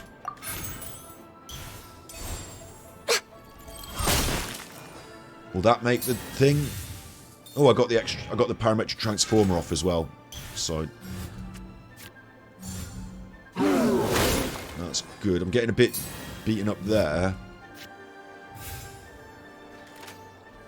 Right, now my problem is that I've got lots of crystals, but they're the wrong colours.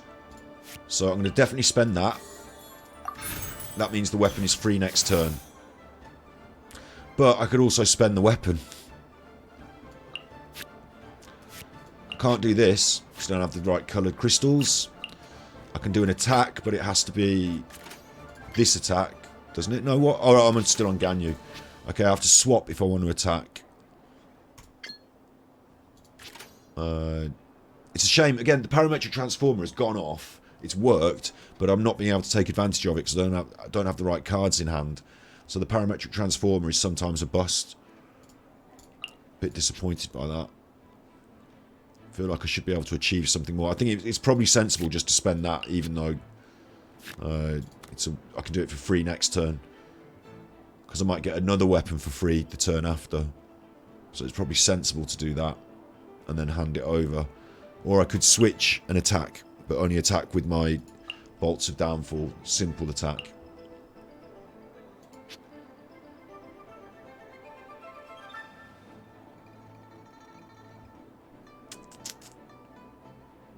And if I do that, I don't get Oz out. I don't get much benefit. I do knock off a shield, and I keep these 2 more defended. Yeah, I'm going to do that just in case we... The threads of your fate lie in my hands. In case they attack me and do more damage. They're going first next turn, so I'm going to do this.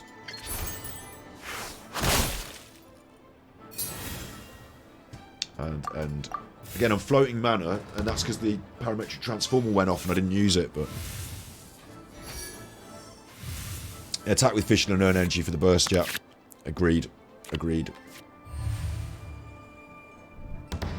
There's a slight delay on chat and stream, so maybe sometimes I'm slightly delayed on chat. I'm trying my best to keep up with it, though, at the same time as juggling all these brain ideas.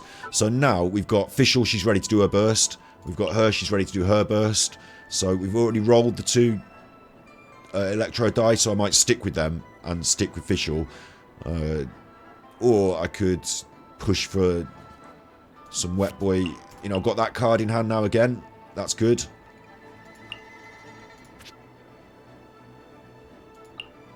I haven't played the sword yet, but I will have it for free this turn. So these 2 are good together. It's quite a choice here. Got quite the range of appropriate choices. I guess we'll keep the electro die and we'll switch these and see what we get.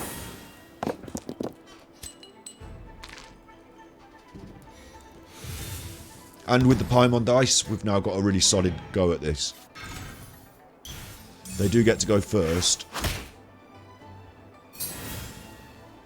But they are unshielded and wet. So this should do a good deal of damage, and it looks like it will. Midnight Phantasmagoria.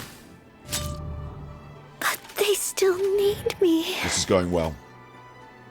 I don't know which side to be on, because I've got these cards on this side, and I've got that stuff on that side. I don't know where to put my face. I think I'm alright here, aren't I? Also, artifact for Ganyu and get her burst cheaper. True. True. 1 less cryo die. That'll be useful. I think we might be able to finish it this round. If not, next round anyway. It gets to a point in the game where like, I've still got a 10-star character. Sorry, a 10 health character in backup. So it doesn't matter if they kill me now. Like, if they kill her, I'll win. If they kill her, I'll probably still win. Like, they've only got 6 health in the balance of the game. There's like a tipping point. And once you overbalance it to a certain point, you really can't lose, I feel. I might be wrong, but, you know, I feel like that. They've ended their round as well, so like, if I switch here... As per our contract. They can't do anything because they've ended their round, yeah? And I can spend the big card. Wait, which would be better? That would do 2 and a 1. And get the thing out, which I want to get the thing out. This will do... effectively it will do this, 4 and a 1. I mean, that's better, isn't it? I'll play this card anyway.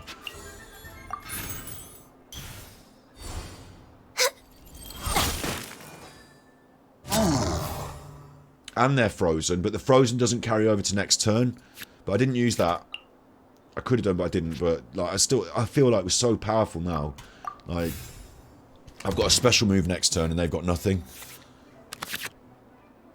There's Timmy and the pigeons. Useless to me now.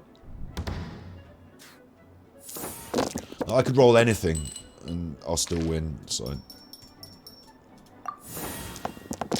because I can spend all my cards just doing 1 attack if I want.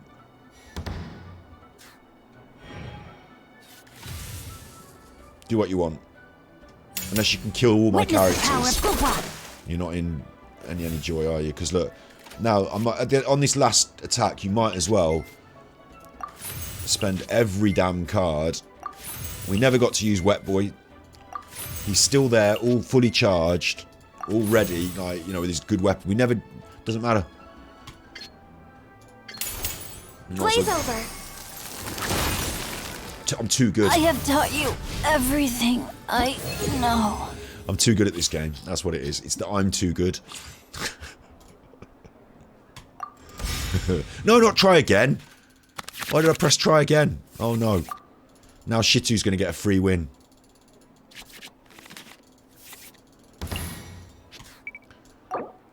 Shitu thinks he's beat me now. My win rate's terrible. Because I keep conceding. Because I keep pressing try again by mistake. Oh yeah, you chuffer. I guess your luck isn't in the cards. No, I beat you, you chuffer. I beat you. Okay, I've done the adventure challenge and the duel. So, oh, I didn't know he had sells things.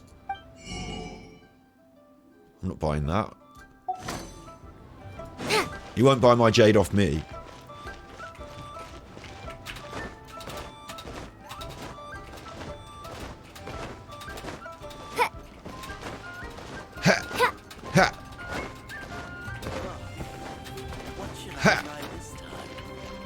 Rickshaw rides, rickshaw rides. Come and get your rickshaw rides. Come and get your rickshaw rides. Come and get your rickshaw... Alright, forget it.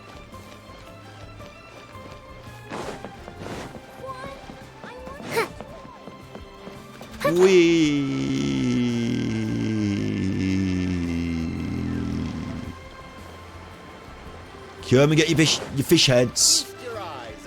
Feast your eyes on this big old fish head. Crabs, come and have a... No thanks, no.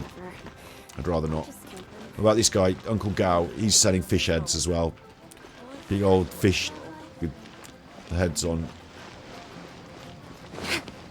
Not for me. What's this over here? It's a spear. Come and get your spears. Come and get your pole arms.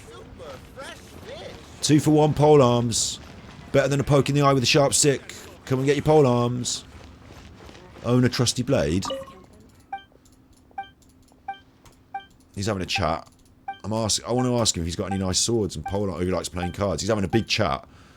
No pole arm choices. Come and get your... What are you doing?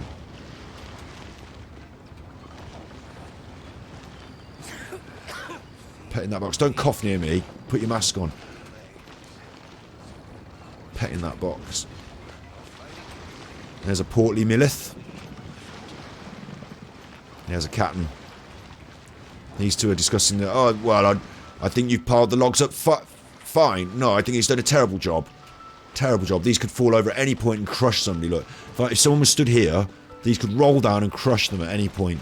Terrible job. You need to... Someone else is coughing now. You're going to catch the COVID round here. This chuffer doing his little fishing off... He's a card player. You wouldn't want to fall in the water with your cards in your pocket, would you? They'd be ruined. I went in the canal once with my phone in my pocket. Ruined. Ping guy.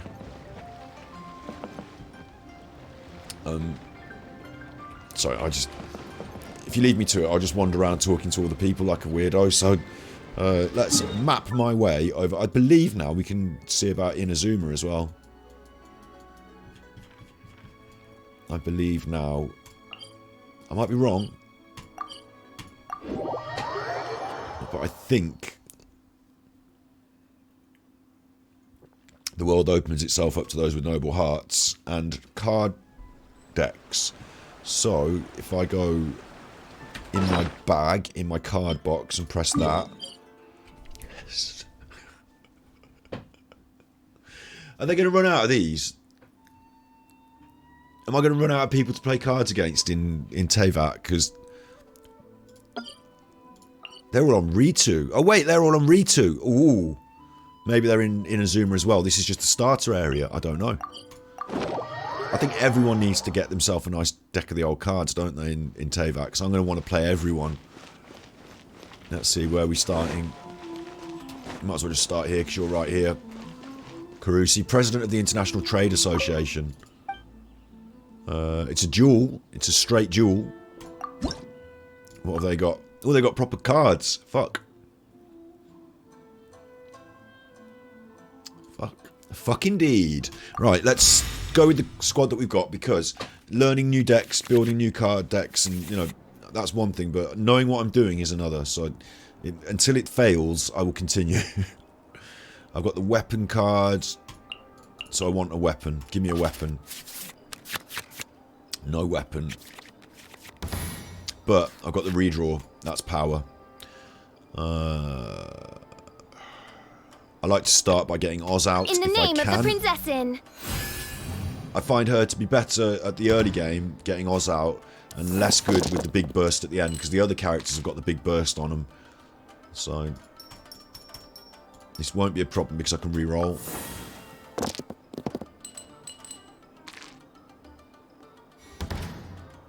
Action phase. My turn. I will certainly be re-rolling, and every turn on after it as well. That card's broken. It should just be re-roll on your next turn. Not every turn, because it is broken.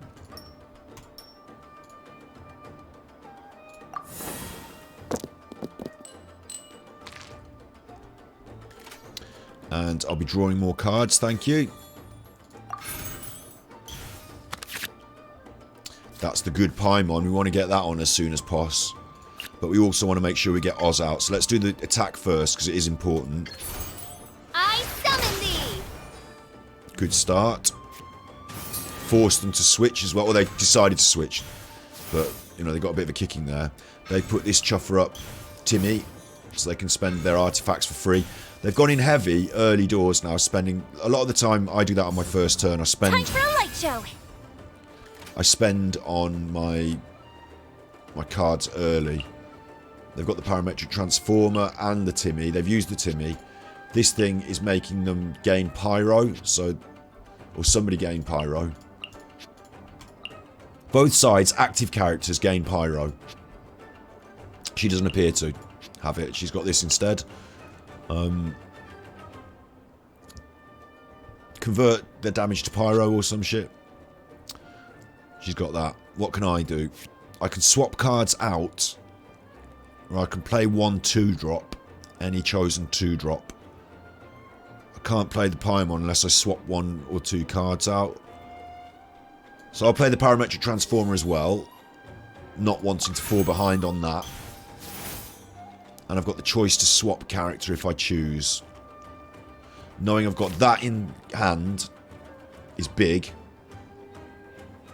Would quite like to switch out and use that next turn, but we could also be spending that next turn leading into some big turns thereafter. So it might be that I want to soak up some damage next turn and leave her unharmed. It's hard to know, depending on what I roll and what I get in my hand. I arcade Pyro, then I overloaded with Oz, and that's what changed to Oimima. Right. Overload made a change.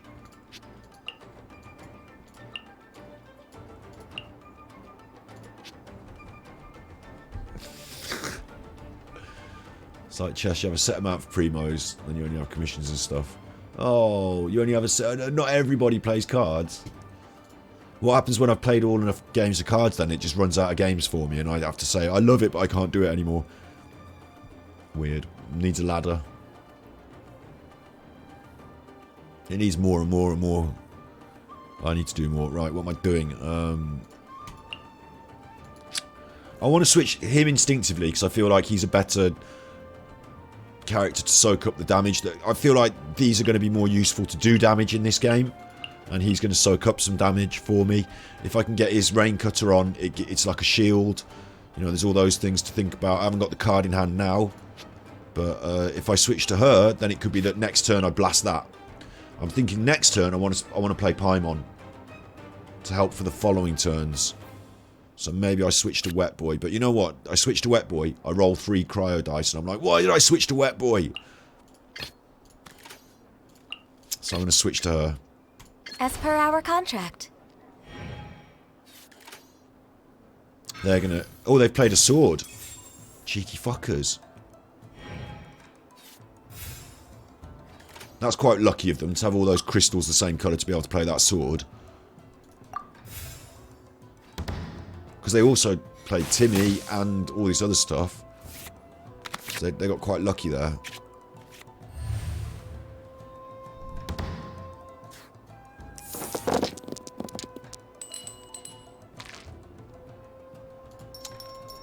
Okay, we're on the cryo character. We'll go with the big cryo roll. Let's have a look for it. We get a reroll. Maybe I should have kept some of those blues for switching with, but...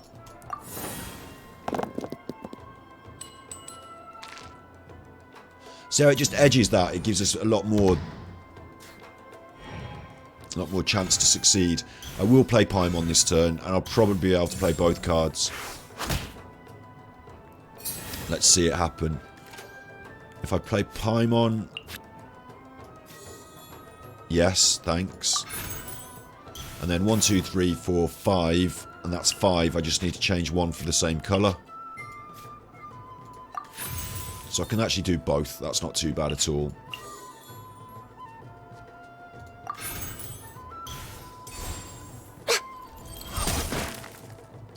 I love the AoE damaging those other characters that are not in the game. That sword is healing him for 1. So he's going to be a bit of an issue. He's going to take some time to beat down. I'm getting hurt there. I'm going to have to switch to him. I haven't got any crystals, so I just have to accept it. But next turn, I'm going to have to start using these characters more. Because she's getting a bit of a kicking. Should be okay. I've got a free weapon, or I can put the weapon up for 2 and put him up as well. So I can give her a bow, you know, that's okay. But Ganyu is now really taking punishment.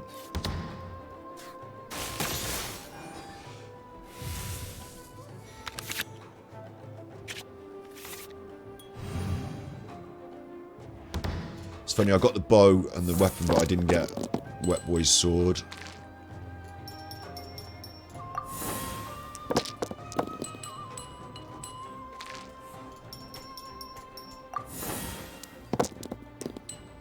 Oh, that dice rolling has really hurt me, that one. Didn't help me, but I got the Paimon dice. My turn. So it's going to have to be a switch, isn't it? Am I playing any cards first? Yes. And yes. I have got cards that really help with my switching, but I just didn't draw them. In the name of the Prinzessin. Now I'm going to take a hit.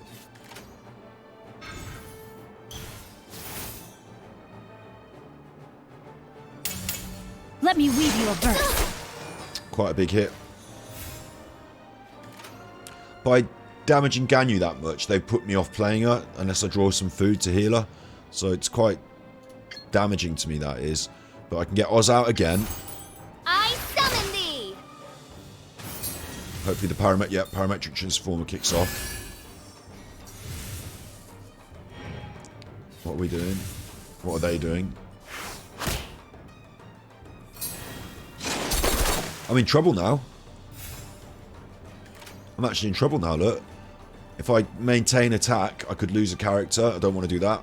But if I switch, then I've only got one character against 3, really. So I don't really want to do that. What I want to do is some big damage in some way to really make a difference. Like her special attack, which is not charged up yet.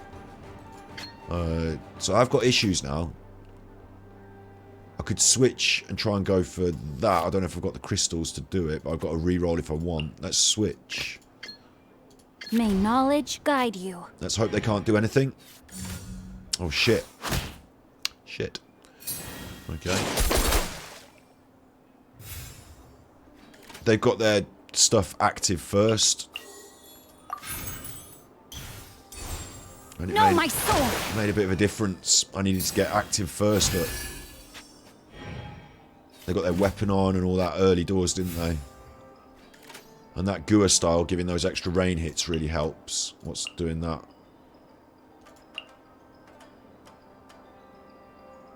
It's this one, Fatal Rain Screen. I need to hit with a Fatal Rain Screen to get that Rain Sword going. Which you can't do. I can get my parametric transformer out, though. I should have done it earlier. And I can end round. I've got a shield on. And I get to hit first. Not very nice. Didn't get any special cards to do more damage with. Could be in trouble here.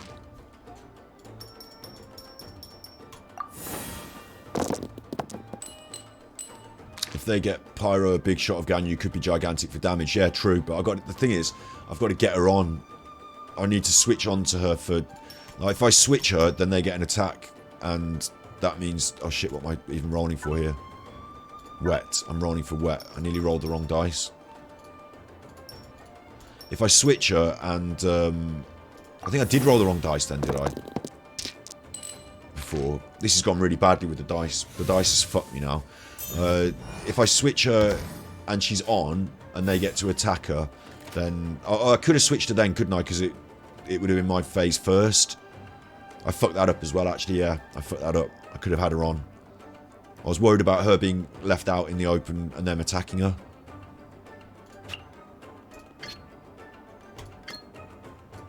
Alright, these are no good.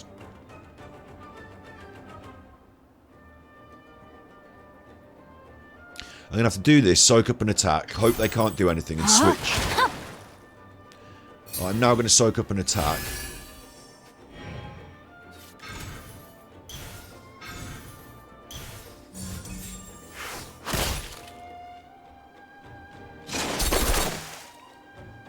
I'm in the shit.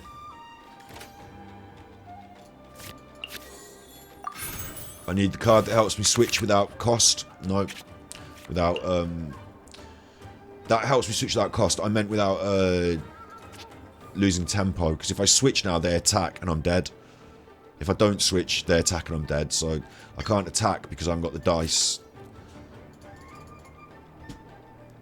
It's all gone to shit. I'm going to switch and hope they don't kill her. As per our contract. They're going to kill her. They could switch. No. She's dead. I shouldn't have done that. I should have let them... What I should have done is let them kill Wet Boy, and then I'd have got an automatic switch for free, look. So I did that wrong as well. In the name of the Prinzessin. And now we're basically dead. Like, it's that balance tip has tipped too far the other way. I can't win. I feel... I might be wrong, but like, I feel that I can't win. I can kill Wet Boy, so we'll do that. Oh, I'm so close. I actually can win. I can win. I just don't have the energy. Oh my god. Wait. Oh, I don't have the energy. I can't get the energy. There's no way I can get the energy. I can't trade for energy. Shit. That would have killed it. Because Ozzy's out. That would have done one more hit at the end and Oz would have won it for us. It's a bit of a shitter, isn't it? Reveal thyself! I have taught you everything I know.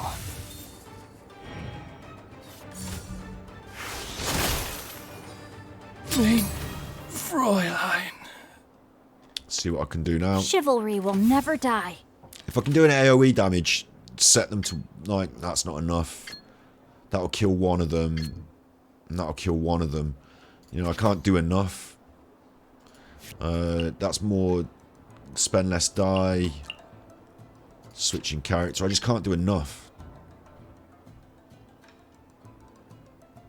It deals 2 hydro damage, but it's not enough.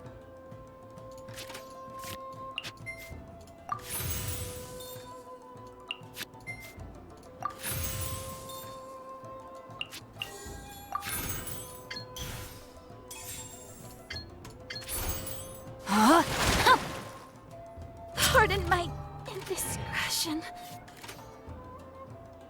They get to go first. The thing is, there's no way attacks don't hit. So their attack will hit and they will win next turn. It's impossible for me to pull this round now, isn't it?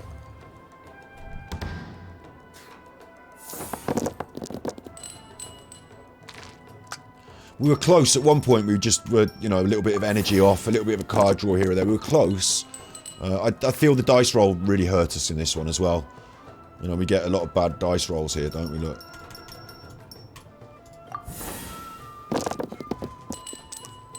I don't think I come back with the same team though. I think more about it and come back with a slightly different team. There's no point in doing this. Just attack me and kill me. Thanks. I am outplayed. So I can be defeated. The premier card player in all of Teyvat can be defeated. But I'll tell you what's good actually is there's so much. Alright, you chuffer, you naughty chuffer. I'll come back to Inazuma in a minute. There's so much in the cat's tail. Mondstadt. And I did promise.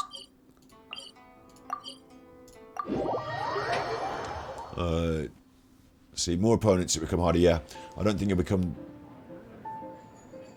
do the perfect deck, but makes you try new characters and decks. I think there might be. I'll tell you what would be clever for them is if there were some challenges that required a certain approach. That would be quite good because then you'd have to look. You know, you'd have to.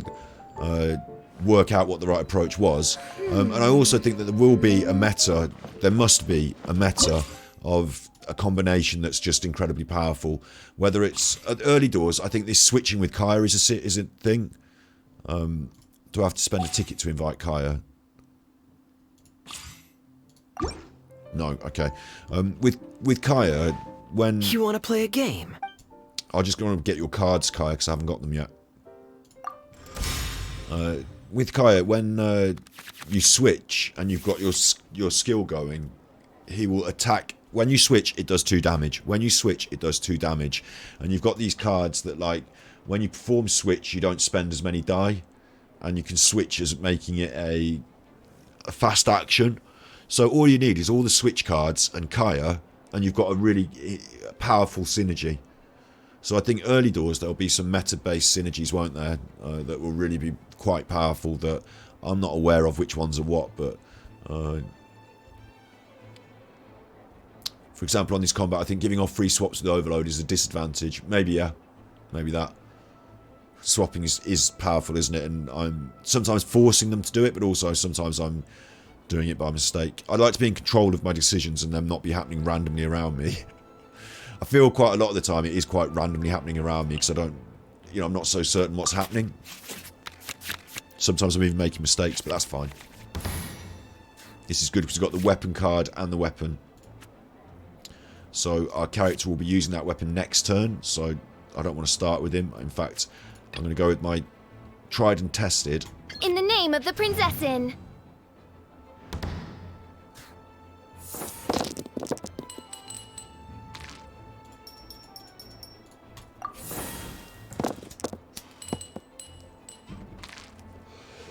Okay, not very good rolls. I've got a Paimon. I'm going to play that first. This needs to go out every time.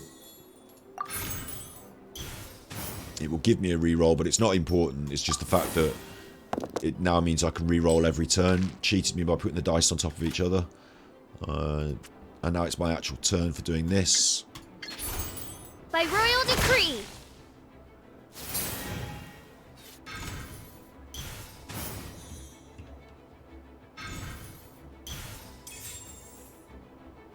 What are you doing? Playing some cards, are you? Cool it! Chuffer. And I can play Catherine as well, can't I? Catherine gives me the fast switching. It's a fast... It means that I don't lose a tempo turn. I can switch and carry on. That's quite valuable. Quite powerful. And you see what I was saying? If I got all the switching cards together with a character that can do damage when they switch, after you switch, deals 2 cryo damage, that starts being really powerful. So I think there will be some really interesting synergies. Do all cards start with 10? All these main cards, but when you're playing someone who's got hilly churls or stuff, sometimes they can start with lower. But generally, all the proper cards are 10s, yeah.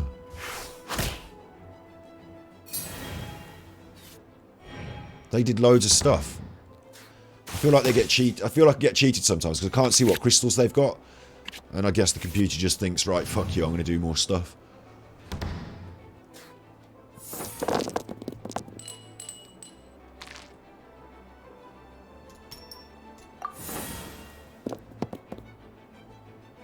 Useless.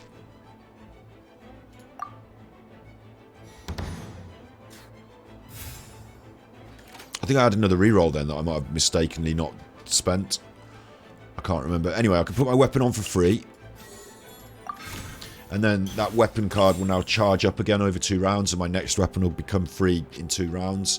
I can switch as a fast action, but it costs 1 thing, but I will be switching as a fast action. And I'll be attacking the Electro, so I'm actually going to try and pop off a big Ganyu hit. What are my orders? And I think we can, can't we? Yeah. That's quite good. Let's mix things up a little. Oh, so sorry. Oh look, when you do the specials on the gold cards, you get effects, but it's kept within the card, which is weird. It should come out of the card, but yeah. So they've got that going. When they switch, they're going to do more damage. We discussed it earlier. They've got that going. I'm going to put up my parametric transformer. Should have done it earlier, but wasn't sure about the number of crystals. And I'm going to end my round.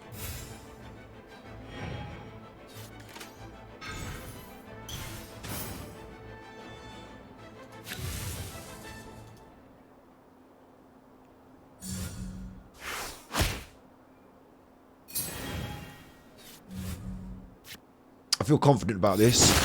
She's getting a bit of a kicking, but I've got him with his sword on ready, and I've got his good card, and I've got the Paimon dice, and I've got the reroll. So next turn we switch to him and we start doing big water damage, and I've got another Paimon. So next turn switch to him and do big water damage.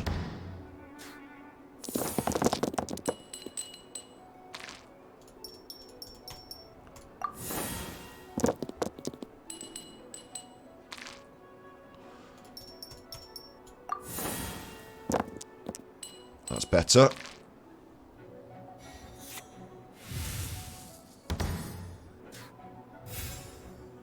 So I get this for free. It's not for free, but it doesn't cost me tempo.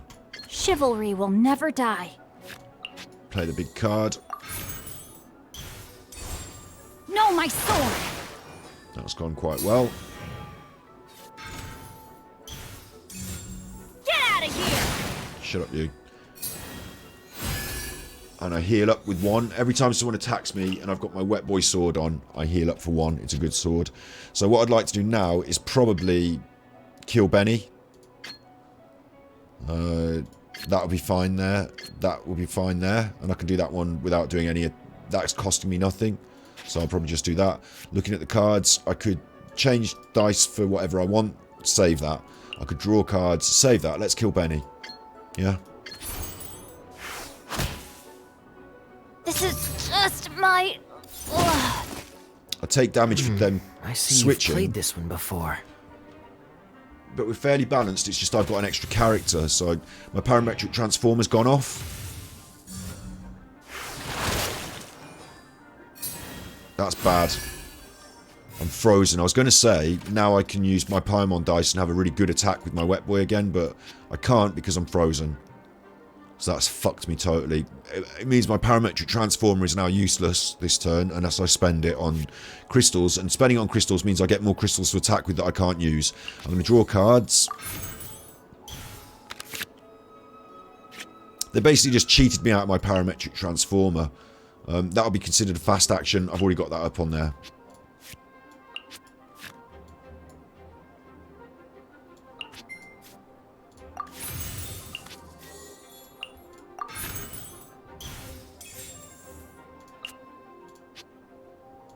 Might as well leave him up, because if anyone's going to get a kicking, I'd rather he gets the kicking and dies than...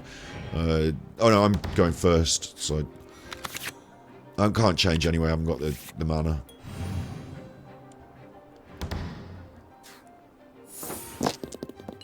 So I'm going first, and what I really want to do is... I'd like to be able to see what the effect would be if I did these things here, like you can when you're mid-game.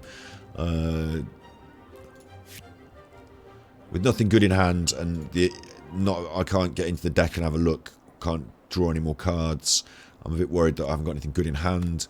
I probably just want to lay in as much damage as I can with him before I'm forced to switch by being killed, and then finish him off with one of these two. Haven't got any ongoing effect support cards in there. I haven't got any, not supports, but usually I have Oz up, and I have this thing up, and it does a lot of damage, but... What am I looking for then? Blues. I don't know even what I'm looking for. I've got a sort of variety here.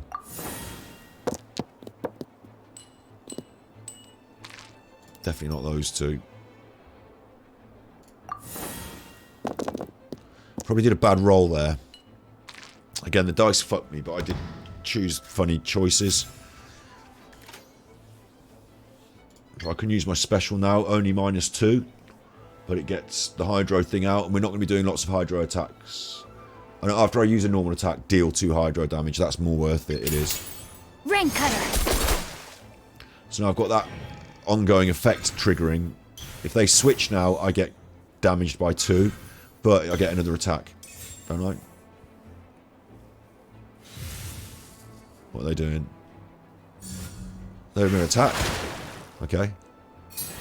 I don't care then. That did nothing to me. My turn, you're dead. -3 plus... Or is it... There we go, -5, look. You're dead.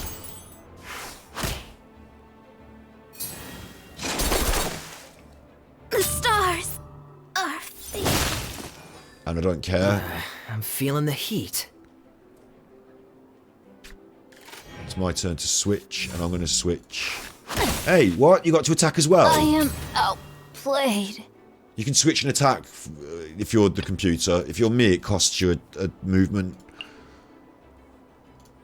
I have to have this card up to make it a fast action. If you're the computer, you don't. You just get the free fast action for some reason. I don't know how that happened. And that's frustrating because you should know what's happening in the game. Like, if that's an effect that's on the board... like, they can do it for 1 less elemental die, but they don't have this on the board. Maybe they played a card. I can't see the log of what cards they played. That was Kaya's burst. But, like, they switched to Kaya. So that stops them from playing the next... Oh, no, they didn't switch, did they? I killed someone, and they got a free switch. That's what it was. That was my mistake. My mistake.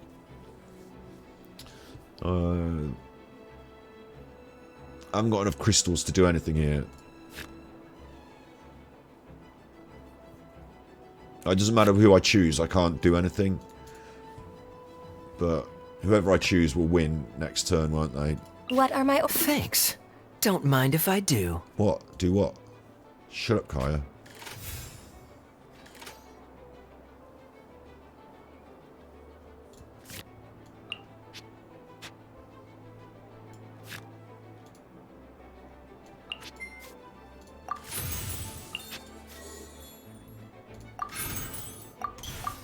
Okay, we go first next round, so we win.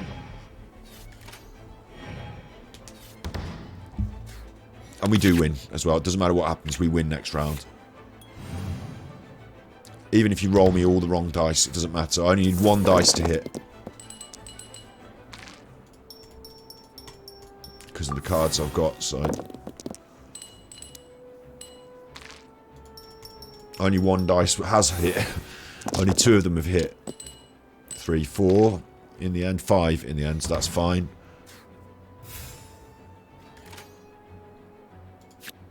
Because I can do this.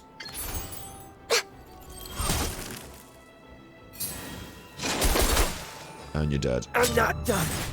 That rain cutter going off. You see how the extra hits made the difference, yeah? Rant nullified.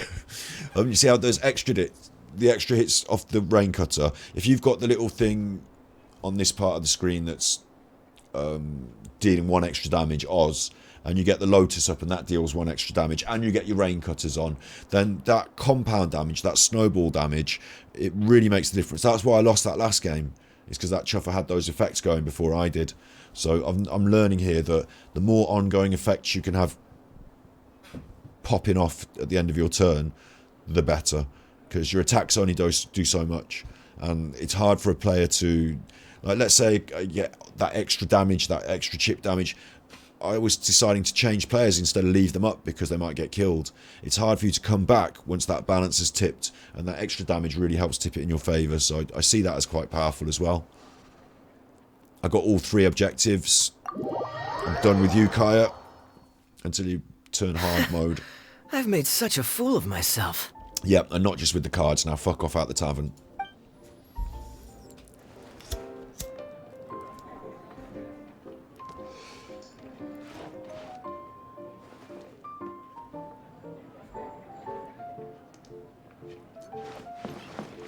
Right, Kaya. What's going on in this room? No one's in this room. They're all here, aren't they? Look, there's Kaya. There's Chongyun. They all come down here to play cards. And listen to that consistently repetitive piano music.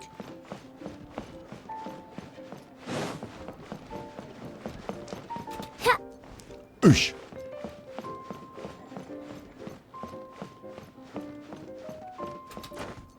Oosh! They love it when I do this. Oosh! See if I can jump on that yellow. Oosh! No, it's 2 under there, isn't it? It's 2 under there. I'd have to go around the other side.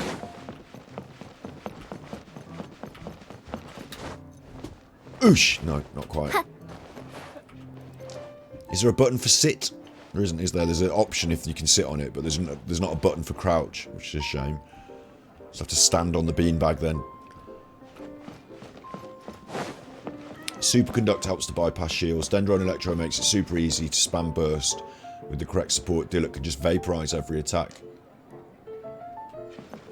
So Diluc's strong. See, I instinctively, the characters they give us, I don't know why I said it like that. The characters they give us to start with, I instinctively move away from. I'm like, they're your starting characters, so we should abandon them, and we should move on to these good chuffers. But maybe the start characters are quite strong. Like Diluc was strong in the game, wasn't he? Even I don't have him, but he's one of the earlier characters they created in Genshin Impact, and he's still quite strong to this day, I think.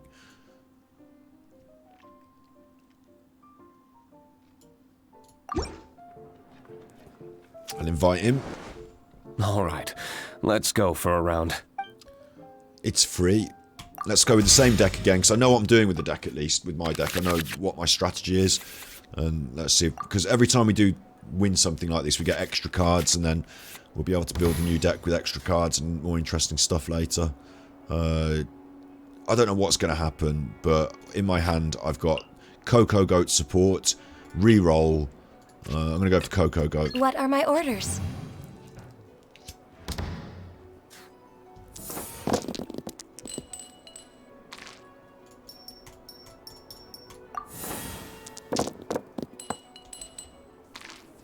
Fucking hell. It's like all the different colours of my team, but not quite enough of any of the particular one. It's their go first. Is it? No, it's my go first, right. I want that. Can never get that out early. You need to power it up. That creates 1 Ice Lotus, it says. But that was a shield last time, wasn't it? But that's okay because, you know, shields are good. I should spend this. I should draw cards. And I should re-roll and do the Ice Lotus. So let's do the Ice Lotus. Then I'll have 4 left. One of them will be draw cards. Then I'll have 3 left and they'll all be blue. We might get a free switch. Let's see what if we get. I've got spend 1 less elemental die, so I've got the free switch. It's not a fast action, but this could be the way to go. Is no, don't do that, don't do that, don't do that. Do that. Born of icy frost. Oh, they've got one of the event cards.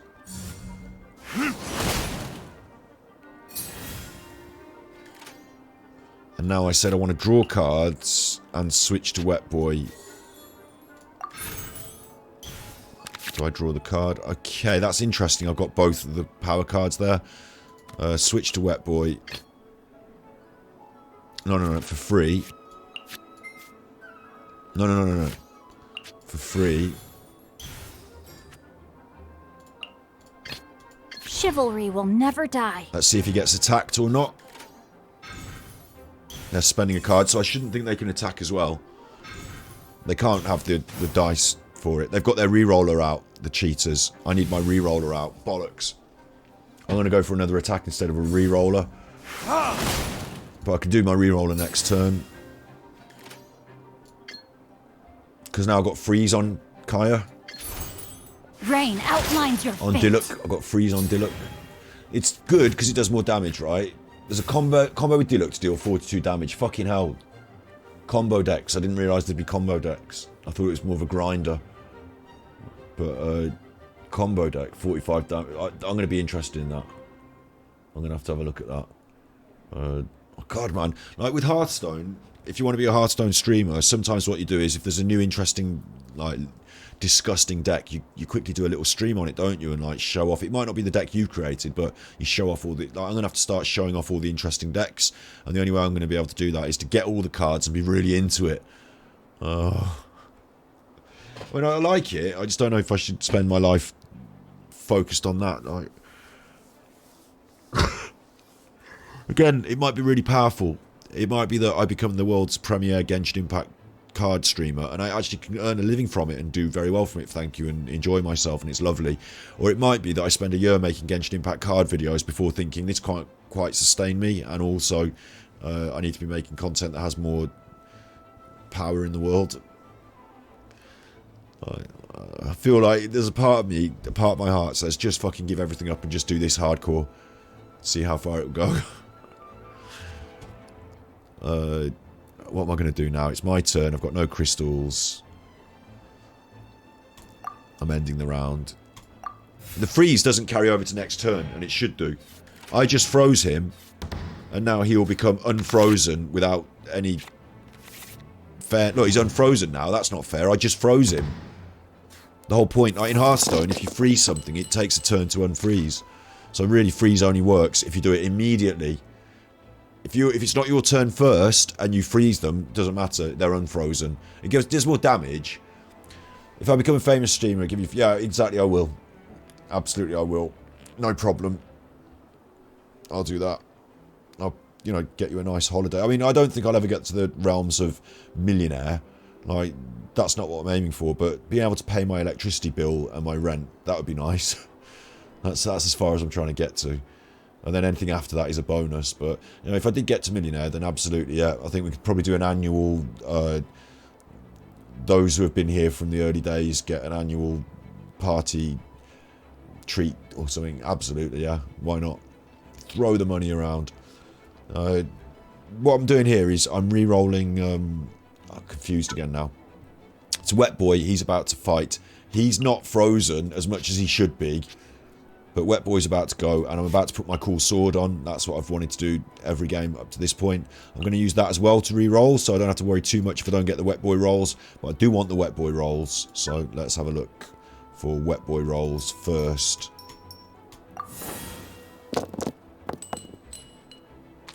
Unbelievable. That's actually worse than I had before. At least I had some Electro before that I could use. That's actually worse.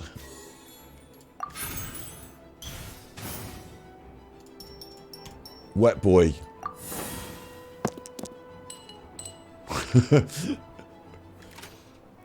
I did that wrong somehow, and now I've got worse again.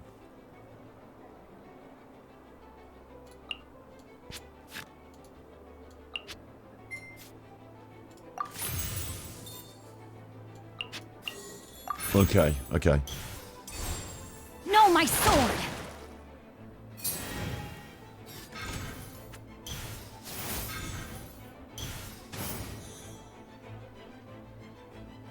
They're playing some Timmies. They're going to attack.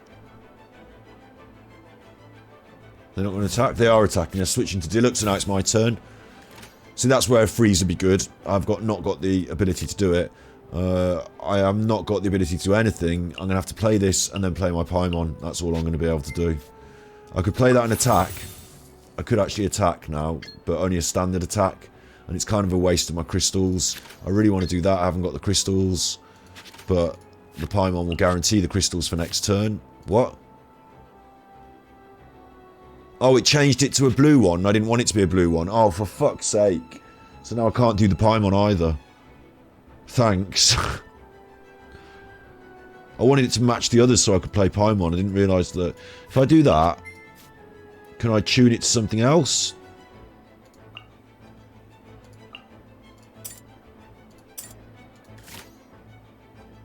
Like, can I choose what to tune it to, or will it only be the tuning of my character? I think it's only the thing of my character, isn't it? If you want to give you a Christmas gift, just roll on your good artifacts. There should be some hidden gems in your inventory. You mean go through my artifacts and see what's good? We can do that as a stream, absolutely. I'll be happy to do that. With some overview so that I know what's good.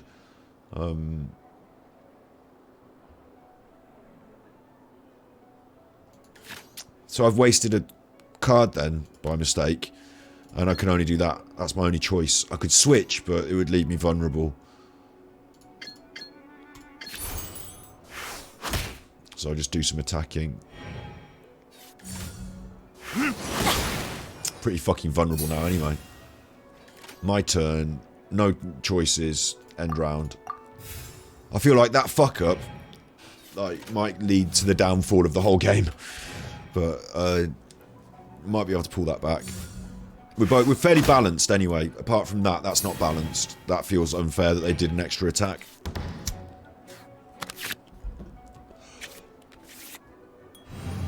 Got my Wet Boy sword eventually.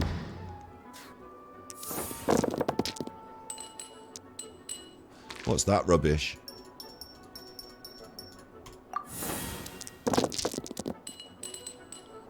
Second roll also rubbish. I could have been... That could have been it then. That could have been the end of the game. So I can't win with 6 dice wrong. But thankfully we get one more roll. 6 dice wrong. How they cheat me. Paimon's got to go up then. I need to switch to Ganyu as well with pretty immediate effect. But let's put Paimon up. He might die. He might die, but he might die. Oh no, I get to do my action now. It's just a combination of hard choices here. Either choice is wrong. In the name of the Prinzessin! I think what's going to happen is they're going to attack. She's going to take damage. I'm going to do one attack with her and switch. Get back! Setting up for a big Ganyu finish.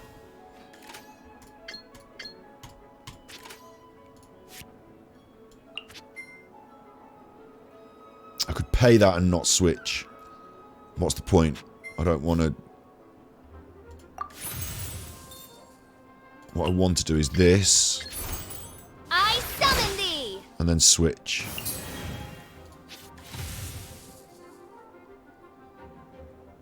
What are they doing?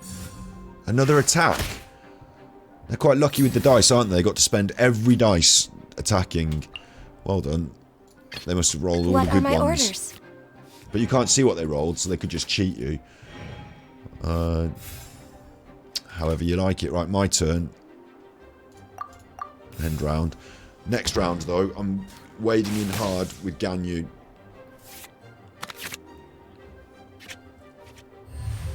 There's the weapon card eventually.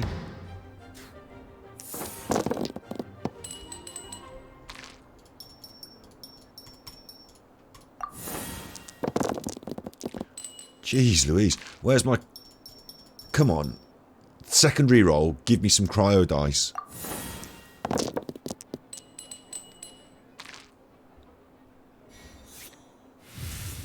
Nearly made it. I mean, we've got that discount, so we just made it. And we got the Paimon dice, so we definitely made it. Okay, we're okay. Except they're going to smash my head in now. They're going to smash my head off.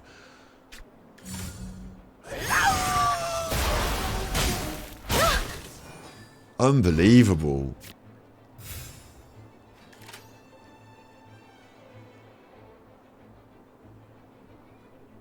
They fucked me.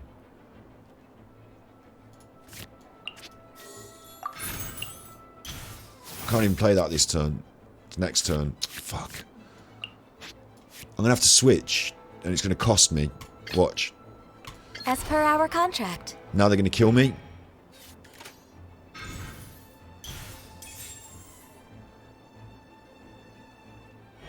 Oh, thank God for that. I thought they were going to find a way to attack me on 2 crystals then or some shit as well, but no, they didn't kill me, so here we go. Oh, what am I doing? That's not what I wanted to do. I wanted to play the card. Oh. I had a card. I didn't play it. I pressed the button instead. I can do that though. No, I can't. Insufficient elementals. Well, I'm going to do that. You're not stopping me. I'll tell you what.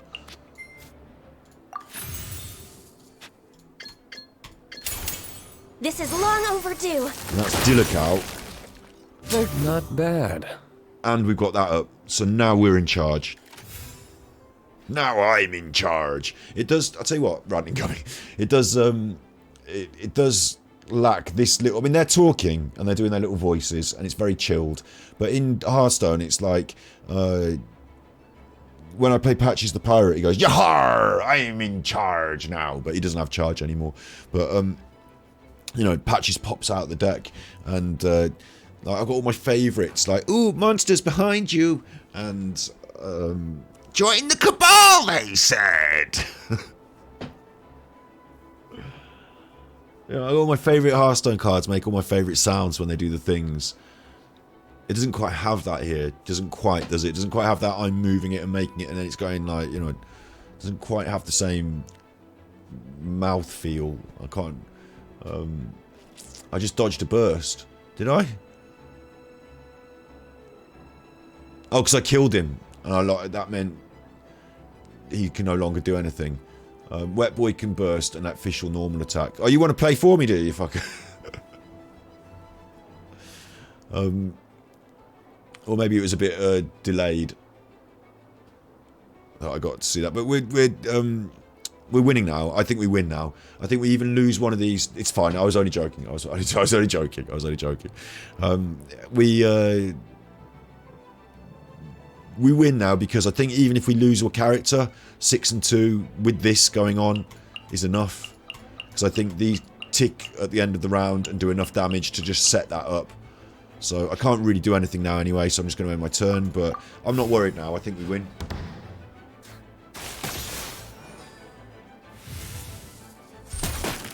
You see, that chip damage has really sealed it, hasn't it? And I've got 2 Ganyu cards in hand now. So all I need is Frosty Frost, but they might attack first and kill me.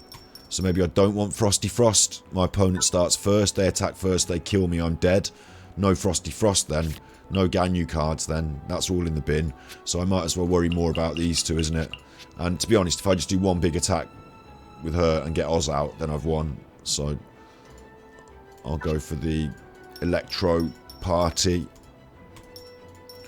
It's like a party in my mouth. I've saved one Animo dice for some reason there.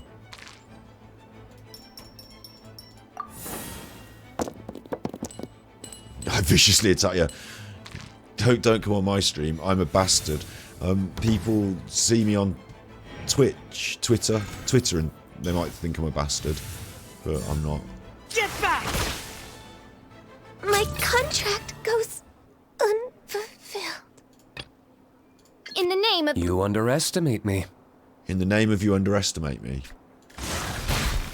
See how they talked over each other then? That was fucking bollocks. I was just saying about how I like the sounds and how the sounds proper, and like then it did rubbish sounds. Anyway, they're all dead. No rest for the wicked. No rest for the wicked. Interesting. Shut up, Dillock. I wonder if I can play this if I don't have Ganyu active. Get them! Boba, get them. It's my turn. I can't do that. No valid targets because I've got to play on Ganyu. So if you get a character killed, then it can really fuck up your deck, can't it? It'll fuck up my dick. I did elemental tuning because I'm an idiot. It doesn't matter because I'm still winning. I summon thee! Water! Water! There you go, I've got that now. I thought they were card backs, but they're not. They're actual cards. When your active character's Diluc, equip it. After Diluc equips it, immediately use Searing Onslaught once. When your Diluc, who has this card equipped, uses Searing Onslaught, for the second time in one round, spend one less Pyro die. So you play that card on him, and he does the move, and then you do the move for cheap. And once that's happened, next time you do the move, it's cost one less, cheap again. No, second time you do it in a round, it's one less. You can do it twice in a round from now on, if you got the dice. It increases your Searing Onslaught anyway. What I don't know is you get 2 copies of those cards. Does that mean that if I play it twice, it costs 2 less Pyro dice? Does that stack? They don't explain. There's still things that are unexplained, inexplicable. Like why I've run out of drink. Good game. I really need to get a coffee machine in this room or something so I can just like refill my drink because I've run out of drink now. It's not fair. I've got chocolate milk, but they're upstairs. Good game, he said. Shut up, you. You're gonna get your hazing now. Just leave him. He doesn't even get a hazing. He's disappointed. That's the point. You're supposed to feel bad after a hazing, so. Like, we're doing really well. Like, we're like a... Oh, we didn't... Hang on. Have we not... Oh, we've done all these. Okay, that's fine. What's going on here? I need to get some more lucky coins. I need to do one more tavern challenge on Friendly Fracker, whatever that means. I need to obtain a dynamic skin, so we're going to do that now. Because I've got 2, so... Why don't they put it all in your card book thing? Why do I have to go in my bag... and then find card things in my bag? They should all be in the card menu. It seems weird. But here I've got this blank dynamic card. So I can now pick any one of these skins in golden for free with my card. Now that is fucking cool. I would probably pick that, except I don't have it as a card. So do I get to use it or not? No. So I'm thinking I'll go with one that I've got, and it's got to be the Coco Goat, hasn't it?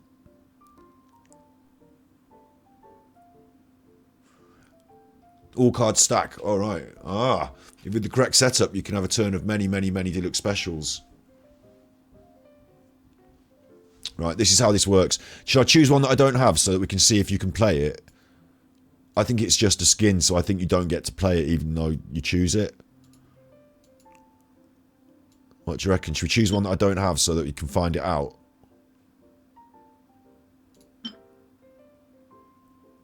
Because I've got 2, so let's choose her. I don't have her. I've invited her, but I didn't beat her. So I've not got her. She's available.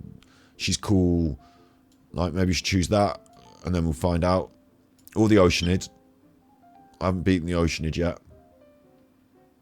Kenki helps summons, and I want Kenki and Golden for guarantees, and I haven't beaten him. Let's do that. And if it's a waste, I'll just have to, you know, when I get to unlock Kenki, hooray, I get my gold card. So, purchase 1.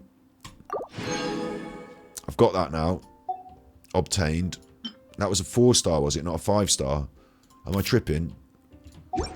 Am I tripping? Did I just get a 4-star and not a 5-star? Oh no, this is a 4-star gold card that it's offering me. Okay, okay. Right, now let's go in my card deck bag. See how it's not in my card menu? It's in my bag. And then it's in a different button in the bag. So I've got 2 different buttons for cards. Stupid. Deck. Can I put Maggie Kenki in a decky? Where's my Maggie Kenki? No, I can't. So I've just bought a gold card that I can't use, can't have.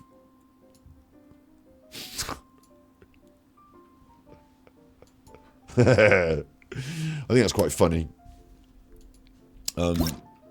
So for me, it'll be between Fischl and Coco Goat. Whether I should spend my next one or not, I might as well, because you know what are you doing with these in your bag if you don't spend them? Between Fischl and Coco Goat, then. There's Fischl. Oh, she's quite mobile.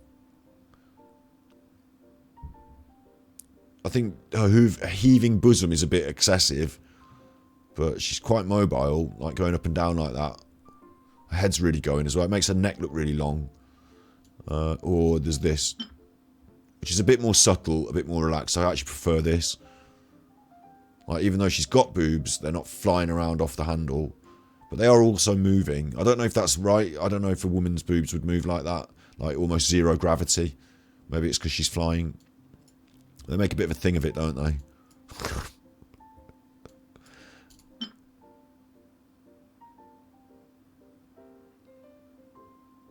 What do you reckon?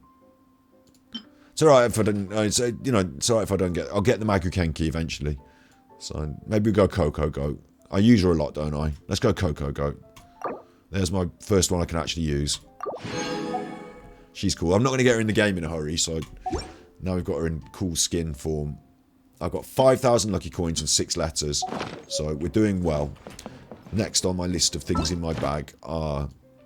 Collect 140 cards. 95 of 140. That's beat everyone in Inazuma. Beat everyone in Inazuma. And a couple more. That'll do that. 15 character cards is 4 more of the challenges. We're quite close. 60 open worlds. That's 8 people in Inazuma. We need to go back to Inazuma and have some fighting card battle fun. That's what's on this. That's what basically will complete this off, isn't it? I think. But before we do that, next challenge then I want to do is the Oceanid. So let's have a look at what it is. It's just the Oceanid. I just fight the Oceanid.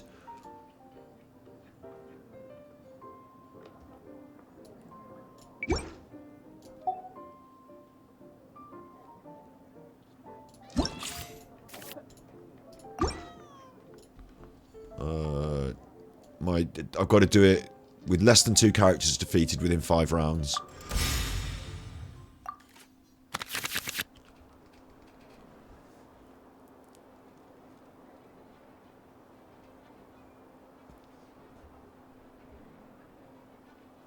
This is a bit of a random deck that I put together. They don't actually react well. I thought the flame and the ice would react well, like melt, but it doesn't. I don't seem to get it going very often, but this is an interesting deck I put together. So, I've got that to start with. That's good. This is going to be good for the Oceanid because the summons. But this is what we're going with then. I've got that to start with as well, which is good. You immediately use Prowl once, and then it will have the following. I don't know what it'll do, but it's a card and it's good. So I'm going to start with him. This is long overdue. I've got my Fatui Man. And 2 freezing chuffers. And I get a reroll if I want it, because I've got the card in hand, so I don't need to worry too much here.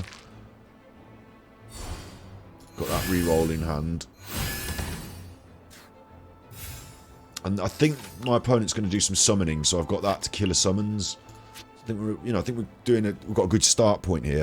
And I'm going to start by just doing the card, isn't it? Play the card and see what happens. Leaving so soon? Oh, the Oceanid's got 26 health. That's a bit interesting. It did no damage to me for some reason. Shielded or something. If I use Prowl now, it deals 2 pyro damage because I've used that card. So I'd quite like to use my Prowl if I can. So let's do the rerolls.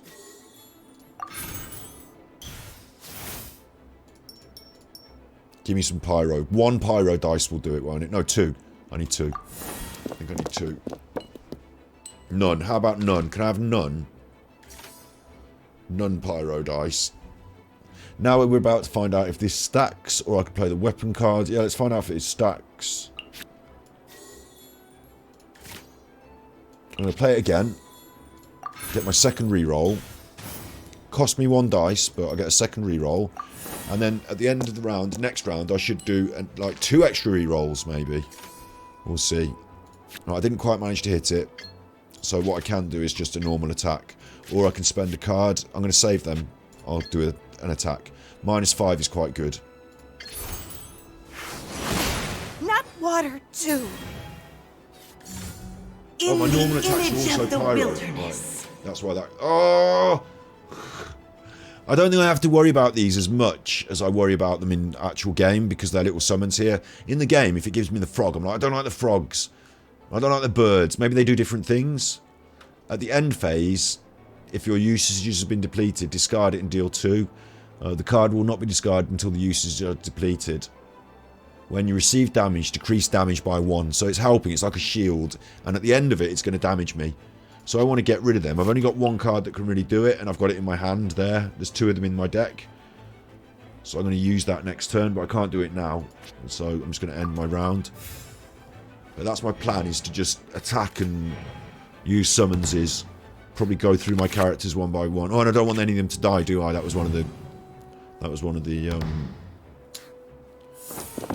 don't want anyone to die. Let's see how many rerolls I get now, then. I'm going to stay on Pyro. First reroll is normal. Second reroll for free. And does it stack? Do I get another reroll? Yes. Unbelievable.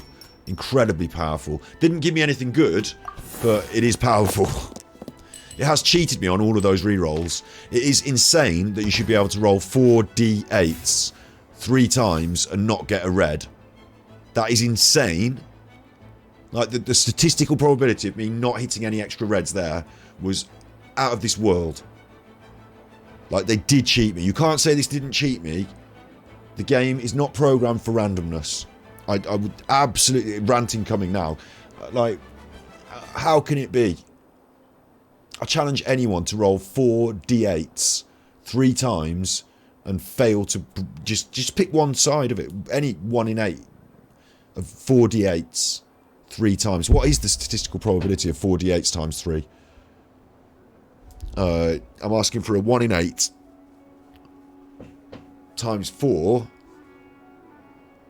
So it'd be a 1 in 4. 1 in 2? Would it be a 1 in 2?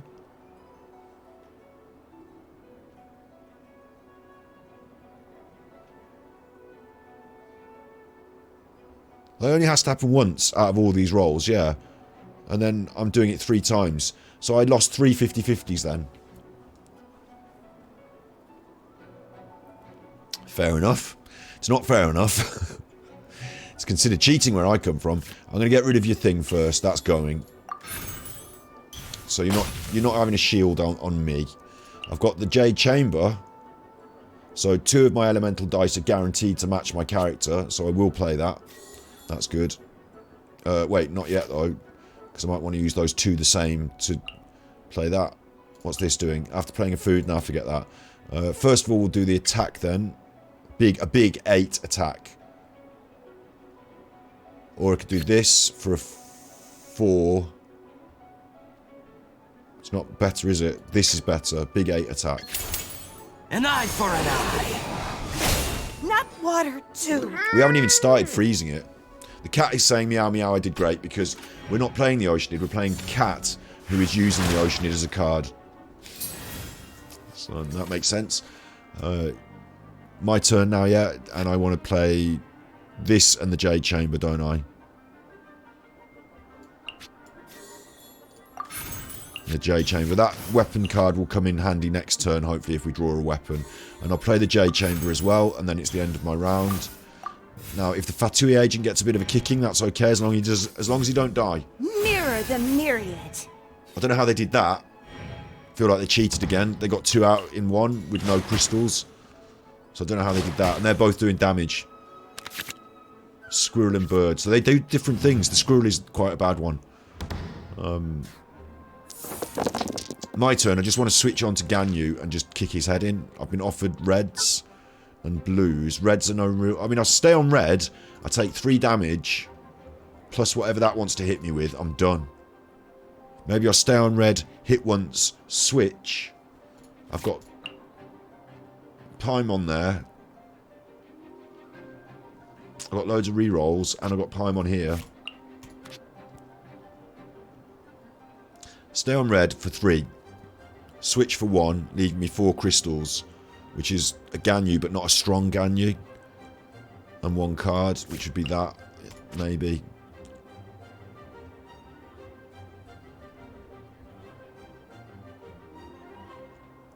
Well, I've got 2 crystal characters. I've got 2 cryos, haven't I? So I think we want to use the cryos. It's just whether I want 1 hit on red before we start.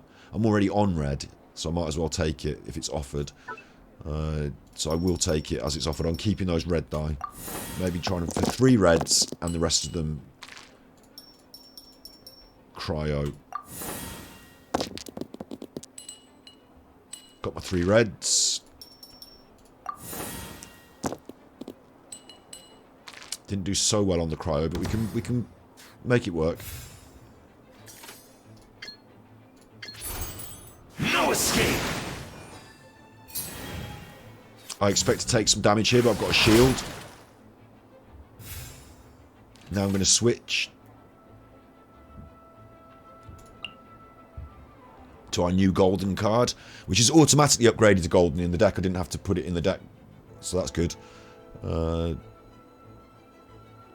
Yeah, I'm going to do that, yeah. What are my orders? Your orders are, watch out, you're going to get hit in the face with this. Whatever this Oceanid wants to do. Because it's only got like... Oh, it doesn't have dice, it has attacks. It is cheating. It is cheating me. I understand now. Look, it's got a number of attacks that it can do. Not a number of dice, it's got a number of attacks it can do. So it is cheating me. It can always guarantee its attacks every round. But it's wet. And I'm frozen, so surely I can freeze your chuffing ass, and then that's you done. Like, you can't beat me if I freeze you. Surely not. No touching. Plus I get a shield up. And I can switch next turn. In the image of the Oh, look at that now. These are causing problems. I need the thing that can dispel all those things, don't I? I'm going to switch, and it should take my shield with me, should it? Kamisato Ayaka. Yes. Present. Okay. So now I've got a shielded character. Oh, I wanted to go first next turn. But hey. Who's quite healthy. All we have to do is not die. You know?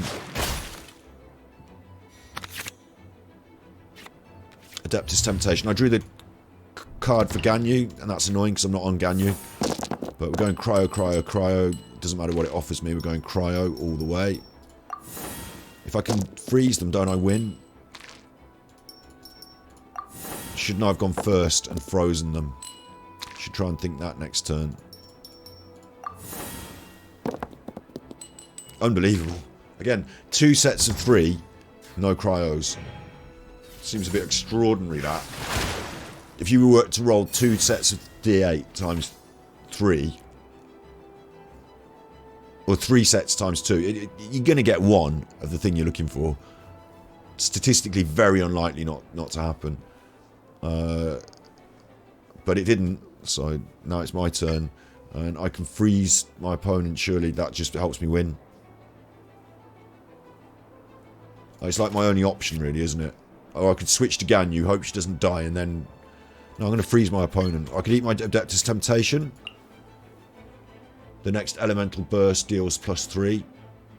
This round, is that an Elemental Burst? It's an Elemental Skill. Is that a burst? That's a burst. So the Adeptus Temptation is only good when I've got a special lined up, and I don't have a special lined up. But I'm thinking if I freeze you... Whirling snow! You can do nothing. No, you can attack, just the same as if you weren't frozen. Somehow.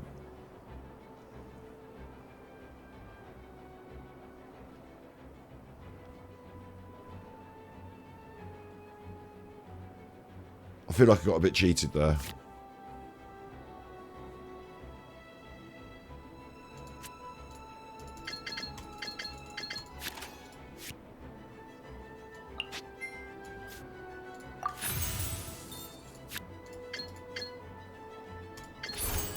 Take flight!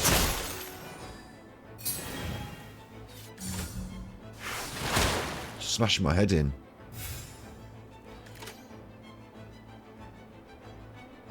It's a bit of a shitter, because if I could do one more attack, if I had one more dice, I'd win. But I can't do one more attack. So I don't really know what the correct idea is here. I might move to this character because it's got a shield. This is long overdue. And then I want to declare my end of the round. I'm going to get hit first. I could have declared my end of the round and then not got hit first. But these things are still going to do their chip damage at the end. So I needed that shield on. This saves me from that. They get to hit first. Oh, I get another more damage as well. 3 damages. I didn't realise the frog did damage and shielded you. So now if you can hit for 3, I lose a character and therefore fuck up the challenge. And if you can't, then I don't, and I don't. But obviously my red man is dead. I'm going to need... or maybe he's not dead. That dice fell on its... Look at this cheating me now. No cryo dice in 2 rolls. Apart from the Omni dice, no cryo dice in 3 rolls. And bear in mind with the Omni dice, I have 2 chances at hitting what I want. So, actually cheating me. It took 3 rolls and I got 1 cryo dice. So it definitely is cheating me. That's going to kill that. No, it didn't kill it. I'm lucky. I can switch and kill. Or I can just attack and kill. Yeah. -3 wins. Leaving so soon. So it didn't manage to cheat me properly, but... The Oceanid, this one, is always Hydro, can't be frozen. What a chuffer. What a chuffer. I won though, yeah, didn't we? The Oceanid's not getting me, but now I own the Oceanid, it's mine.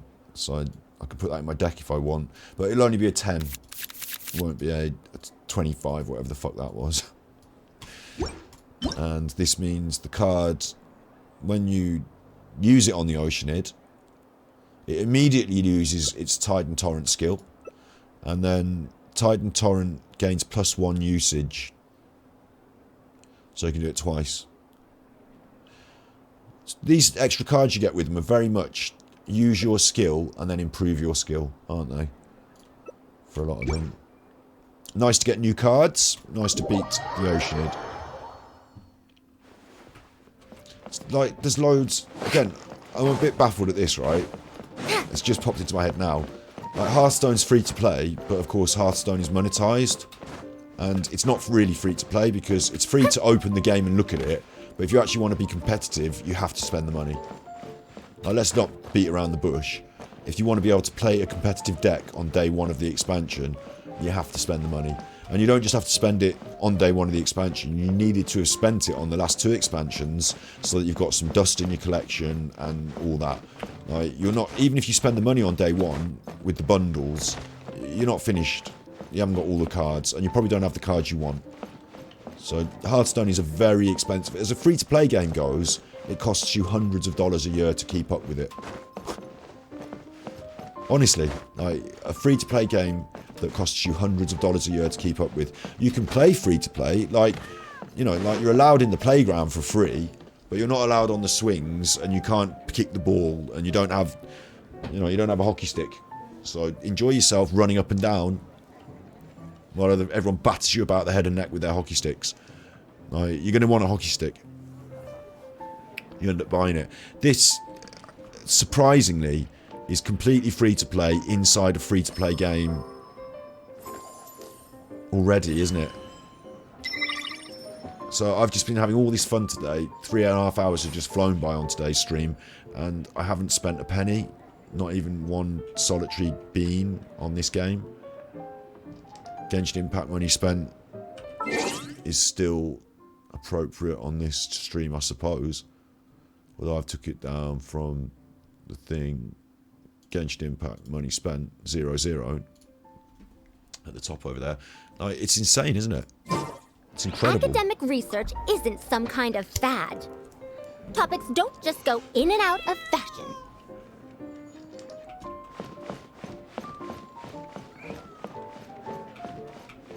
It's free. Ha!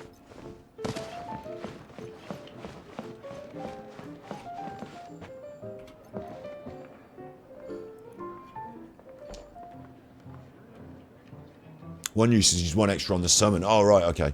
So the birds, 3 turns, they have 4. Okay. I get more birds. Maybe I'd like being the Oceanid. I hate fighting it. Maybe I'd like being it. Whee! Oosh.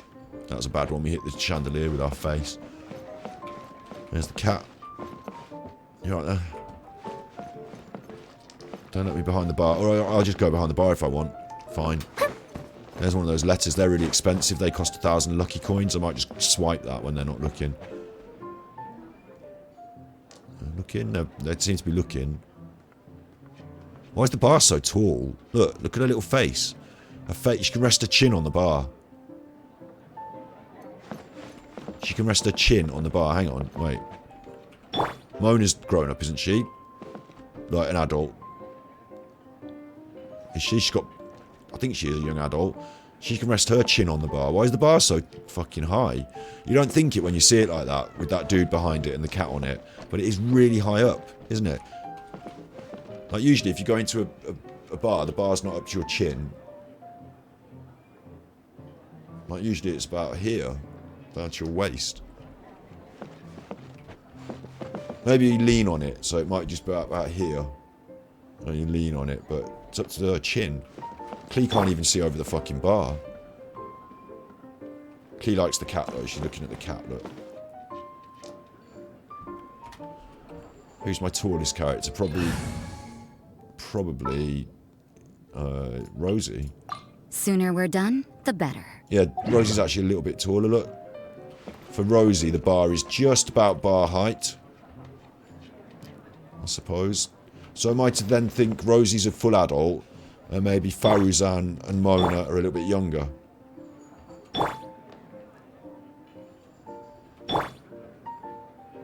Or is Rosie just tall?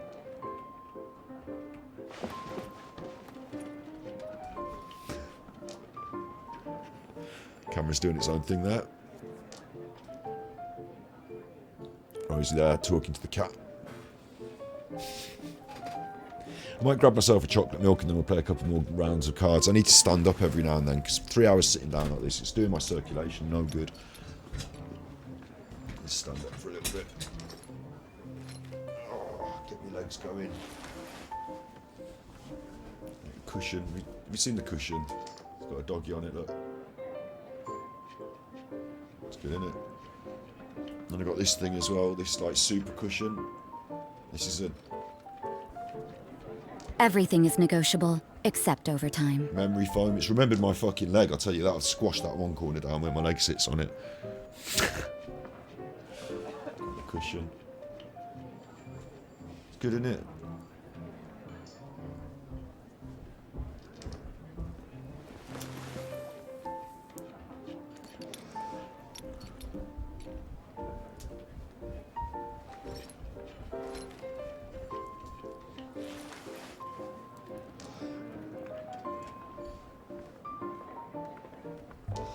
I don't know what the correct answer is now, really. Should I might probably carry on playing cards. I'm going to run and get the chocolate milk and have a couple more games of cards. But I feel like streams that go over 3.5 hours, 4 hours become harder for people to watch on YouTube. But we're here having fun, so it's like a funny balance. This is just playing cards, isn't it? So I'm going to go and get my chocolate milk from upstairs and we'll carry on playing cards. Because I will, even if I turned off the stream, I'm quite likely to just carry on playing this game. Look at that on the wall. I didn't notice that before. They've got a picture of some mountains, which I assume is dragon spine. And then there's a thing on the wall there, which is just like a little frame with nothing in it. Strange. Because there's not much else on the walls, is there? What have we got over here? We've got a captain. Like a captain. Obviously makes sense because we're in the cat's tail.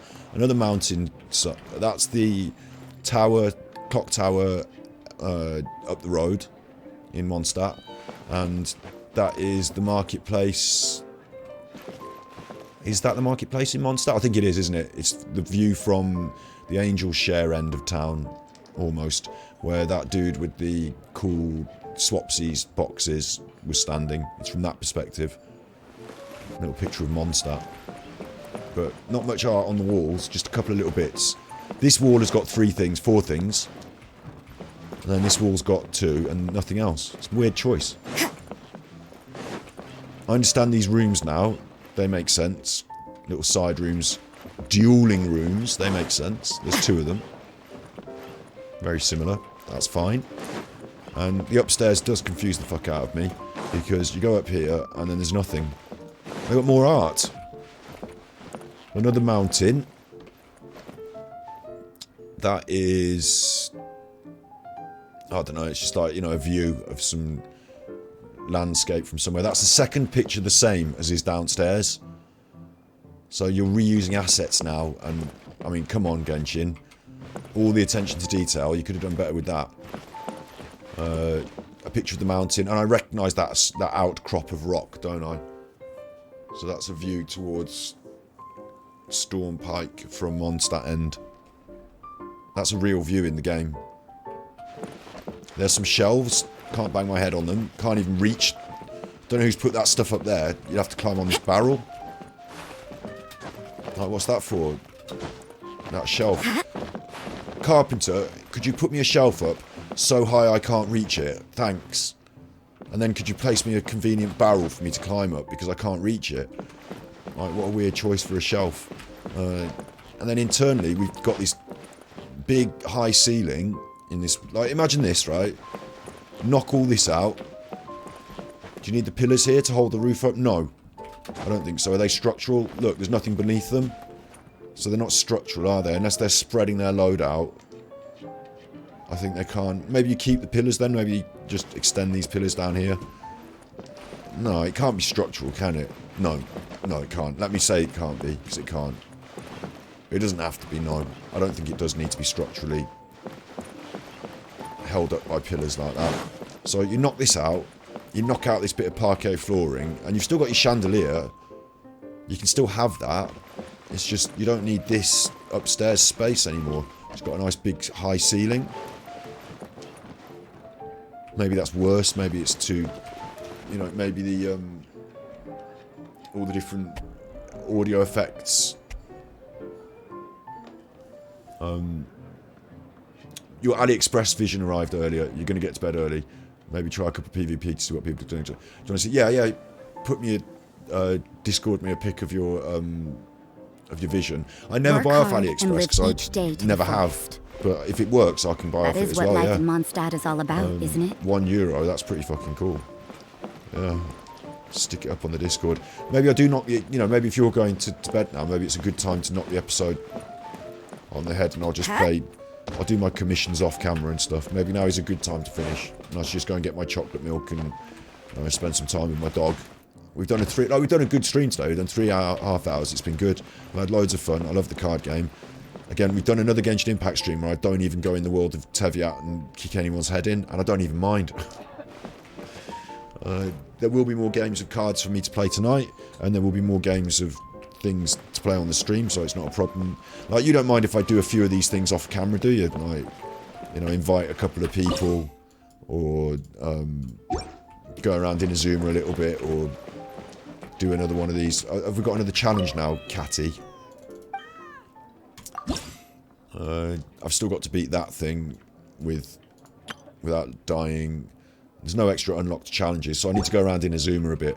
You know, it's just a few... It's all just games of cards, isn't it? So I don't think anyone's going to... Yeah, you see, enjoy it as you want. I don't think anyone's going to be cross with me doing a little bit off camera. Main story, it would be fucking weird if I said, oh, welcome to the episode. Today we're doing the Archon quest. You didn't see me do the first half of it because I did it off camera. Like, that would be a bit weird. All the main story I'm going to do on camera. But anything that's a bit of a grind and is just fairly repetitive, I don't have to do it on camera, so... Yeah, that's all good. Later on, I'm going to come back to it for sure, because I need to do my resin spend and my domains. Or whatever. Resin spend and commissions, sorry. So now is probably a good time for me to take a physical break, and yeah, a good time to end the episode. I was thinking I might, you know, I could also just quite happily play cards for another 7 hours, 10 hours, 12 hours. You know, the first few times I played Hearthstone, I wasn't completely addicted. I just played it a bit, turned it off. Played it again like 3 days later. You know, it didn't matter too much. And then after you get into a game, doesn't matter what game it is, you have that one evening, don't you, where you play it and then you notice the sun's coming up. And you're like, shit, it's getting... What time is it? Oh, it's 6 o'clock in the morning. Like, you do that and then you think, fuck, this game's got me. Like, I haven't actually done that with Genshin Impact. I could do it with this, the card game bit. Part of me doesn't want to stop doing the cards until I've won all the cards. But yeah, no, this is a nice natural break point, so I'm just going to run around this one more time. Oosh! And I'm going to say, you be good, my little puckos, and if you can't be good, you're naughty, and I'm going to be back tomorrow. I don't know what's happening. The next day, I don't know what's happening. We will be back for Genshin Impact this week for the event. I'm going to do all of these in one episode. 6 days to do it left, so I'm going to do all of these in one episode. So probably on Wednesday. But what my plan is for tomorrow is to take my entire room apart and set up my setup again, but in a different way. With everything I've learned, with all the new kit, tidying it all up as I go. So it's a bit of a behind the scenes day tomorrow, and I might be able to switch it on at the end of the day and say, look what I've done. Or I might not. You never know. So that's what's in store for tomorrow. And then ongoing this week, I'll show you one more time before we end, because I like shilling for myself at every opportunity, but it's also good to keep everyone up to date and aware of what's going on. It's actually part of my anxiety, not my anxiety, just anxiety. You know, I'm not defined by anxiety, but just anxiety, that I like to talk through the agenda and, you know, the way my mind is working on the content and stuff. So this week, very clean and clear, giving myself freedom and space to set up for Christmas, to recharge my batteries, to reset the room before on the 19th, the John Bennett Ramsey episode of Dust will be big. I'll stay up late that night going, oh, that was a good episode. I'm glad we talked through all that. Interesting. And then on the Tuesday, Wednesday, Thursday, we're going to play Stray on Twitch as our Christmas special. It's probably a game of the year, isn't it? So at least I'll play one of the game of the year contenders. And any funds that we raise, we're going to give to the animal charity. So that'll be nice. And then we'll have Christmas. After Christmas, no promises. Everyone's busy doing weird shit. That's always what happens. You never know, you might have to go around your nan's house, or you might be up your cousin's. You know, same here. So that's all up in the air. But in January, my plan is to start doing a regular schedule and being on at more regular times, so we can then fill those slots with cool content and start being more consistent. I'm definitely committed. Over the last 2 years, I've built up to this position that we're at now. I think we're ready now to go consistent. And like Asmongold, I'll probably come away and, you know, take breaks sometimes and come back. But that consistency should pay off with more viewers. And now I know what I want to fill those slots with more clearly. I didn't realise Genshin card game was going to do what it's done. So we got these 2 Genshin slots. We could have Genshin and Genshin cards, couldn't we? I did say, like, for example, we want to play the new Archon Quest Genshin. That'll be this weekend, probably. Coming up. Everyone else has had a chance to do it, so we'll probably start it there. But we're getting to a point where we're clearing off the Genshin, aren't we? We're clearing off all the quests and stuff. So the main body of the game, I don't require... If I streamed it every day, I'd run out of content within a week. So it's actually okay to pace it the way we're doing. And then in January, we'll probably play it 1 or 2 weekend days. But we'll also try and balance that out with a different game as well. Want to start playing more different games as well. Even if it's just once or twice a week. So Genshin will shrink down in terms of the amount we play it on stream. But it will still be a big love in my heart. And I'm still going to play it every week. Because, you know, that's what it's about, isn't it? But I don't think I'll need 3 different streaming days of a weekend to stream Genshin. Because I think we'll run out of content if I do that anyway. So that's the plan. And the balance is all, you know, set there nicely, I think, for a good solid attack. Like, I need to be able, like, I don't know what the right word is. Like, sometimes I feel like mentally well enough to, like, that's probably the right word, but, like, you know, if you're in a bad mood, you're not going to do a good stream, are you?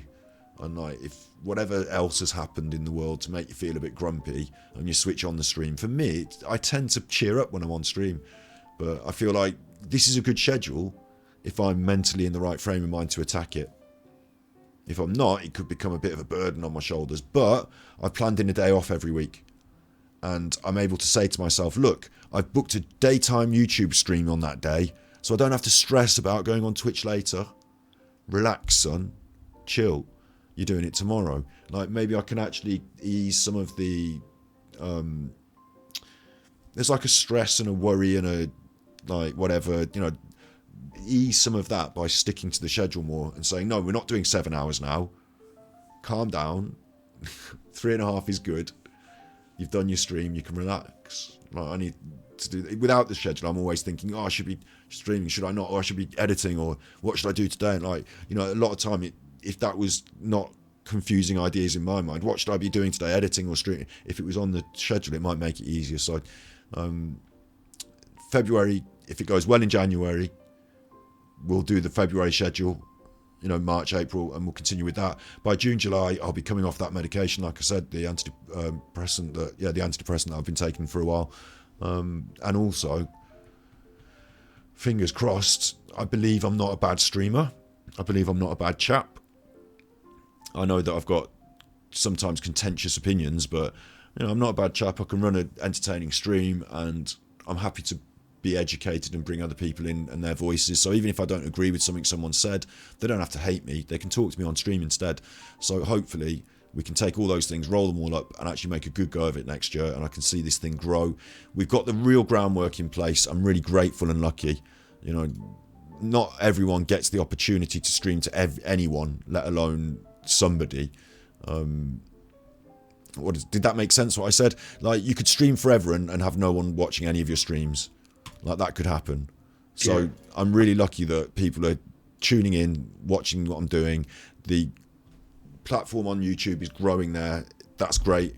And that's a really great framework and basis for me to be more consistent and actually get it to grow. We're at 388 subscribers. You know, if we get to 500 by the end of the year, that would be amazing. And then the next step to get to 1,000, that should happen, shouldn't it, next year? And then from 1,000 to 10,000 should be not easier, but this, like, the first 100 are really difficult. The next step from 100 to 1,000, that's quite difficult. And 1,000 to 10 is quite, 10 to 100 is quite, but they're steps, aren't they? And going from 100 to 1,000 seems like a lot. Going from 1,000 to 10 is like a lot, but it's this snowball effect of the way that YouTube works, of more subscribers, more viewers equals more subscribers, more viewers, doesn't it? So I've got the hard job of pushing the ball at the moment, but it should ease off a little, the amount of, like, not the amount of hard work I have to do, but I've done this base work, so now I just have to keep the ball rolling, so to speak. Once you, like, a lot of the hard work's already been laid down, if that makes sense. I have to turn up and I have to present and I have to be good and think up ideas for streams and okay. But now I'm in the flow and in the role, and I've got a schedule, so I should be able to do that. I should be able to stick to it. I'm really grateful that we've got this far. Like, this far, to me, is success. I know how YouTube works. I know where the lines are drawn, and, You know, there are some people that we all watch the people that have got loads of views. We were talking about this earlier about the people I subscribe to and stuff. We watch people that have got the loads of views. Yeah, absolutely. But for every one person, there's like 100 people that haven't. And so anywhere nearing like growth, or I don't know how to quite, like, it's people, I get it quite a lot when I'm critiquing other people on YouTube or Twitter. Like, you know, my thing about the ASMR sex people. Oh, but they've got loads of subscribers, so they're better than you. Are they? Is that what it is? You're a better person if you've got more subscribers? No. And is your content better? Not necessarily. Earlier on, I was trying to find you a channel of somebody that I watch that doesn't have loads. I don't think subscriber numbers and view numbers really make a fair judgment on what your content and the value of it is. I'm looking down the list here at some of the old stuff we did and thinking, like we talked about VR earlier, check this out. This is a really good episode. I know it is. It's an hour long. It's a VR game. I played it. Hit the start streaming button. 1 2 check Chuffy 1 2. I enjoyed it. Kilobytes. And it's good. As far as I can see on the YouTube studio, it's gone live. But where's the picture? I could edit it so that it was There's the picture. Better. We are live. I've got no way of checking the monitoring settings. I'm wearing the VR headset. I can't read your chat. I'm wearing the VR headset. This is one of the things I did along the way, and it's not, it's got 11 views. It's never going to get loads of views. Doesn't matter. I know it's a good video. I bet if, you know, in 10 years' time, if I worked really hard at this and then did this video, it'll get loads of views. I bet if someone like PewDiePie did it, or, you know, I'm not being like bitter here. I'm just saying, like, if someone else did it who'd already got the bit of the platform, this sort of thing would probably get some views. I think I'm honing my ability to be a streamer. Yes, good. Now I need to start getting people watching the streams and joining in and agreeing that this is good content. If not, I need to change the content again. I need to work harder at making better content. And it's funny because people look at my Genshin Impact stuff and say, oh, you're not getting many views on your streams. I'm on Twitch as like a B-side learning experience. I don't think I'm ever going to be a big Twitch streamer, but the other stuff I do, like, I'm putting it, you know, folding it all into making a good go of it. So I want to have a little look at this now, actually, while I've got it open. We are live on the old Tinternet. I'll see your chat. I will see your chat. I'll see your chat and raise you. I'll see your chat. I will see your chat in the edit. Although I won't, because I've not put it on the screen. I've not put it on the screen, but I can see it when I watch the video back. Anyone can see it, live chat replay. Yeah. So don't worry about that. You can tip me underneath here, look, coffee@ganji.com. Where's the... The reason this probably doesn't get a lot of views is because we're already a minute in and nothing's happened. I should get straight into the action, really. These are the things that hold me back. Because you want a little tip, or you're... But let's get into it and let's see what it is, because it, like, 3 minutes 29 takes a while for me to get into it. Obviously, I'm learning. You know, Was a fisherman's puppet, there we are. carefully made by hand. The puppet lived a simple life inside a model lighthouse, with everything in its place. And every day began the same way when he brushed his wooden teeth. There's my toothbrush. It's lovely, isn't it? We've got this director, this voice. The toothbrush was in its usual place, beside the basin. Guiding us along. That's me. That's you. That's us. This little mirror. Like I said, I'm going to crack on. I'm not going to talk about it loads. We'll do the talking about it over the top set. He was a handsome one. It's true, but enough staring. Time to brush. Okay. Well, if you don't think wooden teeth need brushing, you've never had a cavity and a splinter at the same time. Because it's a bit of a narrative, you know, game with a narrator, so I think that works as a stream. I'm doing the stuff, I'm playing the game, it's in VR.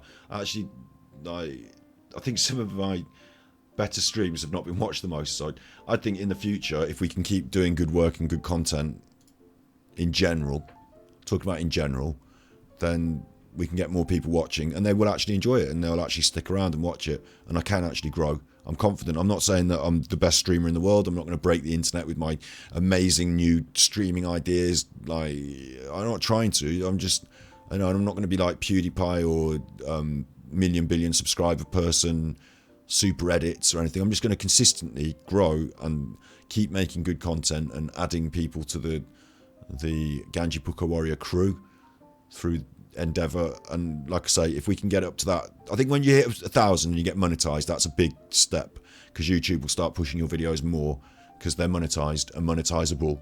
So YouTube obviously then push them more, and then that starts to really help us, because 1,000 to 10,000, as much as it's harder to go from 0 to 100 than it is to go from 1,000 to 10,000. Seems weird, doesn't it? But there's bigger numbers. 1,000 to 10,000 is like 9,000 people, and 0 to 100 is like 100. So why is it harder to get 100 than it is 9,000? Because once you've got the thousands of views, once you've got the thousands of subs, like even in the small thousands, it starts to pick up pace. I think I might be wrong, but I think that snowball starts to happen. And if it doesn't, then like I say, either I change what I'm doing to be more accessible, popular, whatever, not populist, but more accessible and popular, or I make better content in some way, or maybe I'm shadow banned by YouTube and I can never succeed. But they're the options, and I find out in the next year and 2 years. And at the end of 5 years, I really want to start seeing, we've done 2 years. In the next year, I want to make sure that we hit that 1,000 next year and we get that monetization. You'd say luck, but luck's for people who need it. Yeah. I wish you best of energy, inspiration, and make a step most heart. Yeah, that's what I'm going for. Yeah, I agree with that sentiment as well. Luck can come and go, and it will come and go, and I'll have some good luck. That one got 10k views, and I'll get some bad luck, like this one got stepped on by the algorithm or whatever. But in the long run, it's not about that, is it? It's about being true, being a good person, as much as I feel I can be. I can come across, like I said earlier, aggressive on Twitter maybe. I worry about this. On Twitter is a good example of, like, if I go to my notifications, I'm having a conversation with a couple of different people about, like, this guy, I'm having a discussion about immigrants. I don't agree with his opinion, but I'm hoping to share some different ideas. But it might be an argument we're having, or it could be a discussion. I'd say that immigrants need help, and immigration is like, a worry for those poor people who are suffering. And some people say we shouldn't be putting them up in hotels and stuff. So, we're having that, and we're also having this here with this ASMR Maddie thing. Now apparently I'm promoting my work and stuff, and like, you can't get a straight conversation with these people. She retweets the things I say and like has a go at me, like being mean, like trying to like she tells me to go and take a stroll, touch grass and stuff. Like, you're living online and you're mad at everything, and I'm obviously not. So like, they could come on my stream and talk to me and see the real me, but we can't get our feelings across well in these tweets. He's jealous. I jumped on his Twitch stream. He had 3 viewers in 2 hours. An average of 3 to 5 regular viewers is top 40% of streamers. So actually that's quite good. I do it on my B-side without taking my tits out. There's the point I'm making. So that might seem quite aggressive, I guess. Over on the ASMR, I can pull a few thousand people. So I'm actually blessed. Out of all your videos, most are under 100 views. Your highest total is 688. I just showed you one with 10k views then. My best video is an ASMR video with 450k views. I got it wrong because I've never even heard of you. Congratulations on 13k followers on YouTube. Maddie has 300,000 followers, so you're getting there. Like, it all comes down to what? Her 300 subscribers to your 13k. That's nothing to sneeze at, but you're attacking her for her looks because you're jealous of her subscription numbers. This is that one that goes back to, it's a picture of her with her tits and hello daddy or whatever, and I was like, no thanks.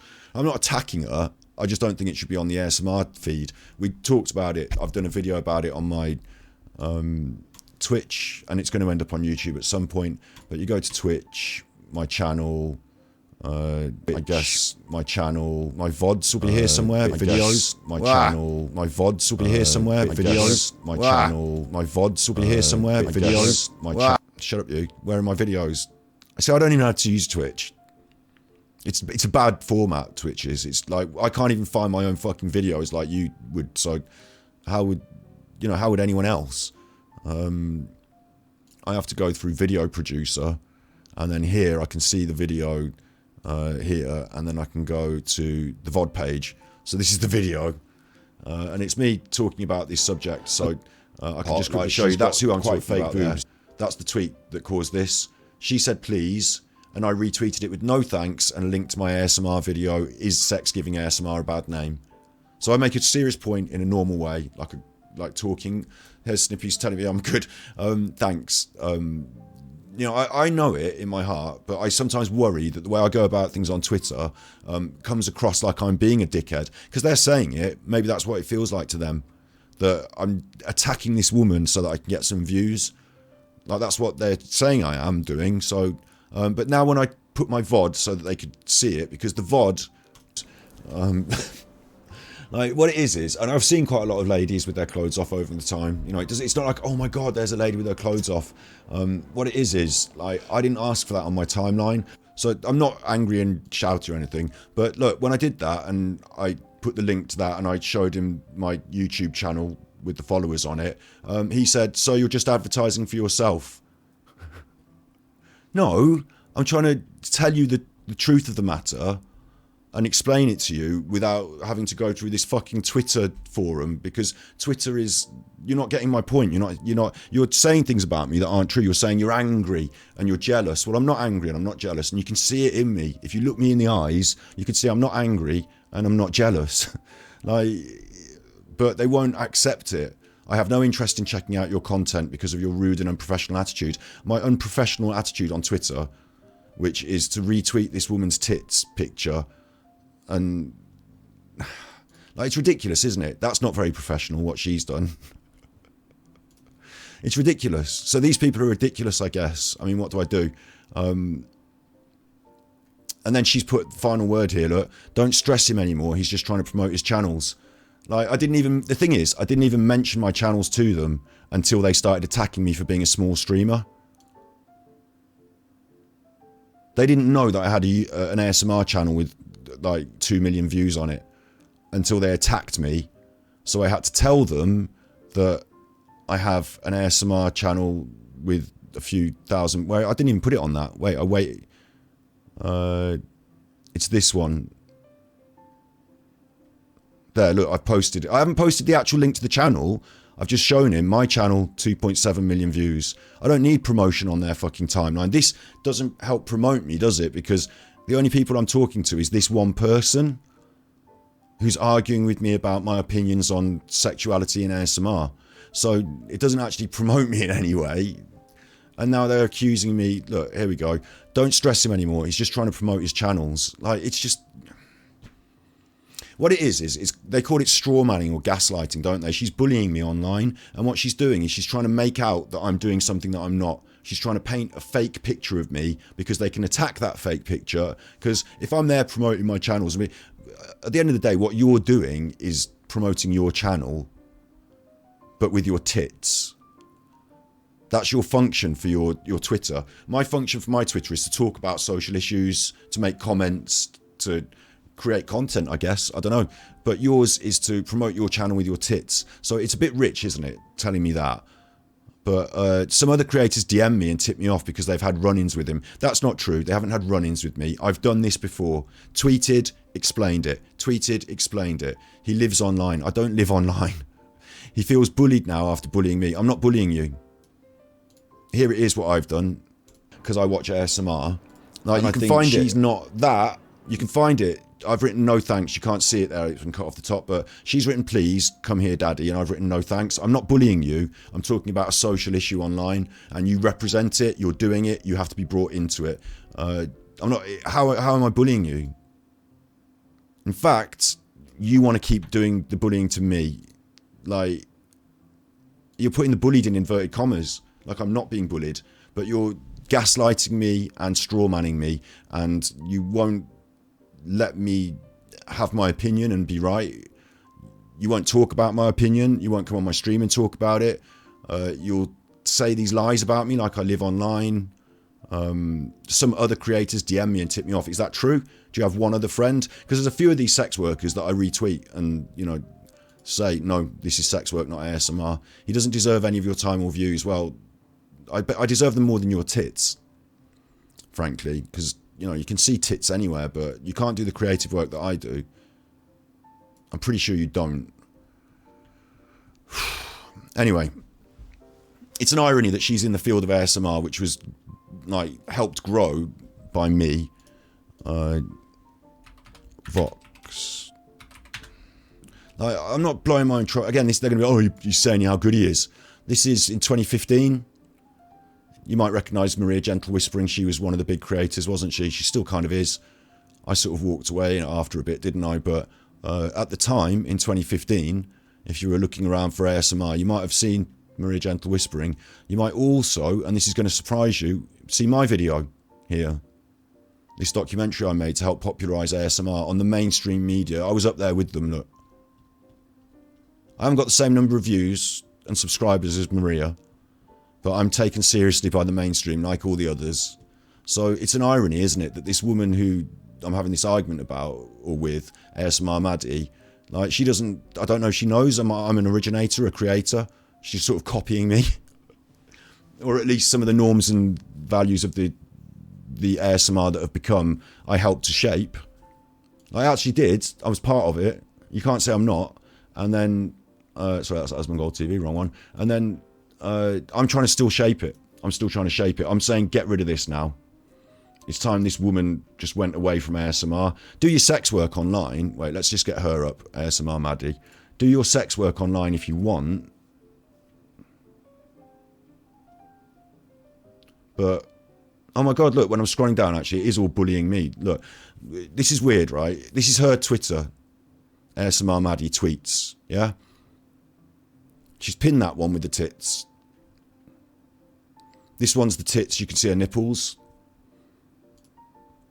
This is some bullshit thing that she got, that's a tweet. So there's one normal tweet. There's a tweet about me. Retweeting me and my opinions with your thing so that you're doing it to your audience, so your audience can jump to your defense. Not just discussing it with me, but retweeting it to your audience so your audience can jump to your defense. I retweeted your original one to my audience to raise the point in the wider context.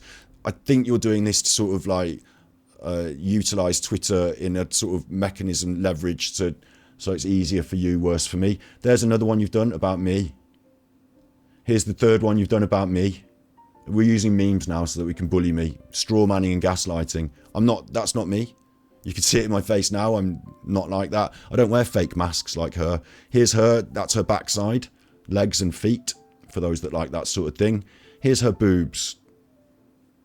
And she's moving around. Oh, that's me. Touch some grass, sweetie. She really doesn't like me, does she? This is the one that kicked it all off as well. Actually, I think I retweeted this one. And I think I said, you've got your tits out for attention. What do you think? And I retweeted and said, I think you've got your tits out for attention. This is how I first became aware of her. That came into my timeline.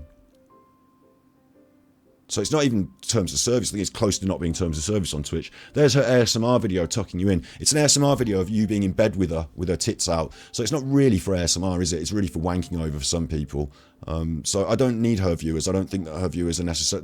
Look, do you see what I'm saying? This is bollocks. You can fuck off and just go and do Pornhub, do OnlyFans. Why is it ASMR? What's ASMR got to do with it? Why is this one with you bent over, soft and slow? It's softcore porn for people who aren't brave enough to go on Pornhub or some shit. But, like, you know my things on this, yeah? They're my feelings. I'm right and you're wrong. So you can't bully me on the internet and not... Now, if you want to talk about it, come on my stream, Maddie, and we can talk about it. Show me that you're not angry like, you know, you say I am, and tell me why I'm wrong and what it is that I should understand. But just pretending that you've got more viewers, therefore you're better than me. And that's literally what they've said, isn't it, in that conversation I just showed you. It's pretty low, pretty substandard. And so I worry, like I said, I worry that we were talking about my plan and, you know, my strategy for growth and this. You know, I've done it before with the ASMR. I've grown a channel. I did the body language. I grew that. Now I've got one that I really actually, I'm ready to give a good push on. I hope I get further on than Maddie, because it would be a shame if society sort of held this up in higher regard than me, but maybe it does. Maybe it does. You know, maybe it's easier to get there like that. And again, I'm not saying anything negative about tits. If you want to get your tits out and have a tits channel, do it, but just don't do it in the ASMR world. That's my issue, because I think you're hijacking ASMR with your tits. And what it does is it sexualizes ASMR. And I'll just quickly make this point one more time. I made it on the other video, but I'll make it again now. Media and tweets and replies, is it? My tweets. I'll have to scroll down a bit. See, this is the difference, right? If I go to me, I'll just put tweets. And you scroll down on my Twitter, That's Genshin Impact. That's me retweeting YouTube. This is about gaming and design. This is Genshin Impact versus Elon Musk. This is about pronouns and Elon Musk. This is Elon Musk and right-wing dog whistles. This is talking to somebody about this video that I retweeted, which is about car crashes in England. Do you see how I'm not making like... It's not that I'm living inside and I'm desperate to attack women online, is it? It's that, like, I'm tweeting about all sorts of different stuff. There's the ASMR Sex People video, if you want to watch it. You know, this is Genshin Impact. And the reason I'm doing this, it seems like quite a lot of tweets maybe, but what I do is I do about 10 or 20 minutes on Twitter a day in between being on the computer, you know, when I'm opening it up or closing it down sort of thing. So it appears that I might be on it a bit. I'm on the computer a bit, aren't I? But I also go to the woods every day and walk the dog second time every day. I get 2 sets of exercise. You know, I'm not these things they say I am. But I worry that I come across, this is my point here, is I worry I come across as a cunt on Twitter. But I don't think I do really, do I? I don't think I do. Now looking down here, I'm not seeing a cunt. If you get into the nitty-gritty of the conversation I'm having with Maddie, I might come across as a bit of a chuffer sometimes, but, you know, I'm having that conversation with Maddie, aren't I? And I do want to find the one where I've retweeted this weird sex work, because there's Maddie, look. And in the same sort of breath, I was also retweeting... It's down here, look, this sex worker here licking the ears, which made me I find it really creepy because I'm older than her, so it makes me feel like a bit of a pedo. But if you want real pedo stuff, look, there's ASMR for pedos. So what Maddie and the sex crowd are doing are bringing this shit into ASMR. If it was not sexual, if ASMR was not considered a sex thing, then doing this weird sex ASMR with a child's avatar would be considered really fucking weird, wouldn't it? Like, having foot ASMR thing would be really fucking weird. So I think what we need to do is just sort of say, careful where we're going with this, because you're doing that and it's encouraging pedos into the ASMR community, and they're watching your videos and wanking over you. So, like, you're doing a disservice for the other women in the community that don't want people to be harassing them for dick pics and feet pics and what have you. You know, you're causing this problem. And it's okay if you want to go on Pornhub and do this video. Go on Pornhub and do the video. And don't even call it ASMR, just call it ear licking. It'll be popular. People like their ears licked, apparently. 3,000 views. They obviously like it. Do it on Pornhub. Why are you doing that on YouTube, or exclusive on your Patreon and not YouTube? These days, YouTube won't have this. These days, YouTube... Because I am right. Look, watch. YouTube, ASMR, porn... that's not what I was hoping would come up. Thank you. YouTube ASMR demonetization.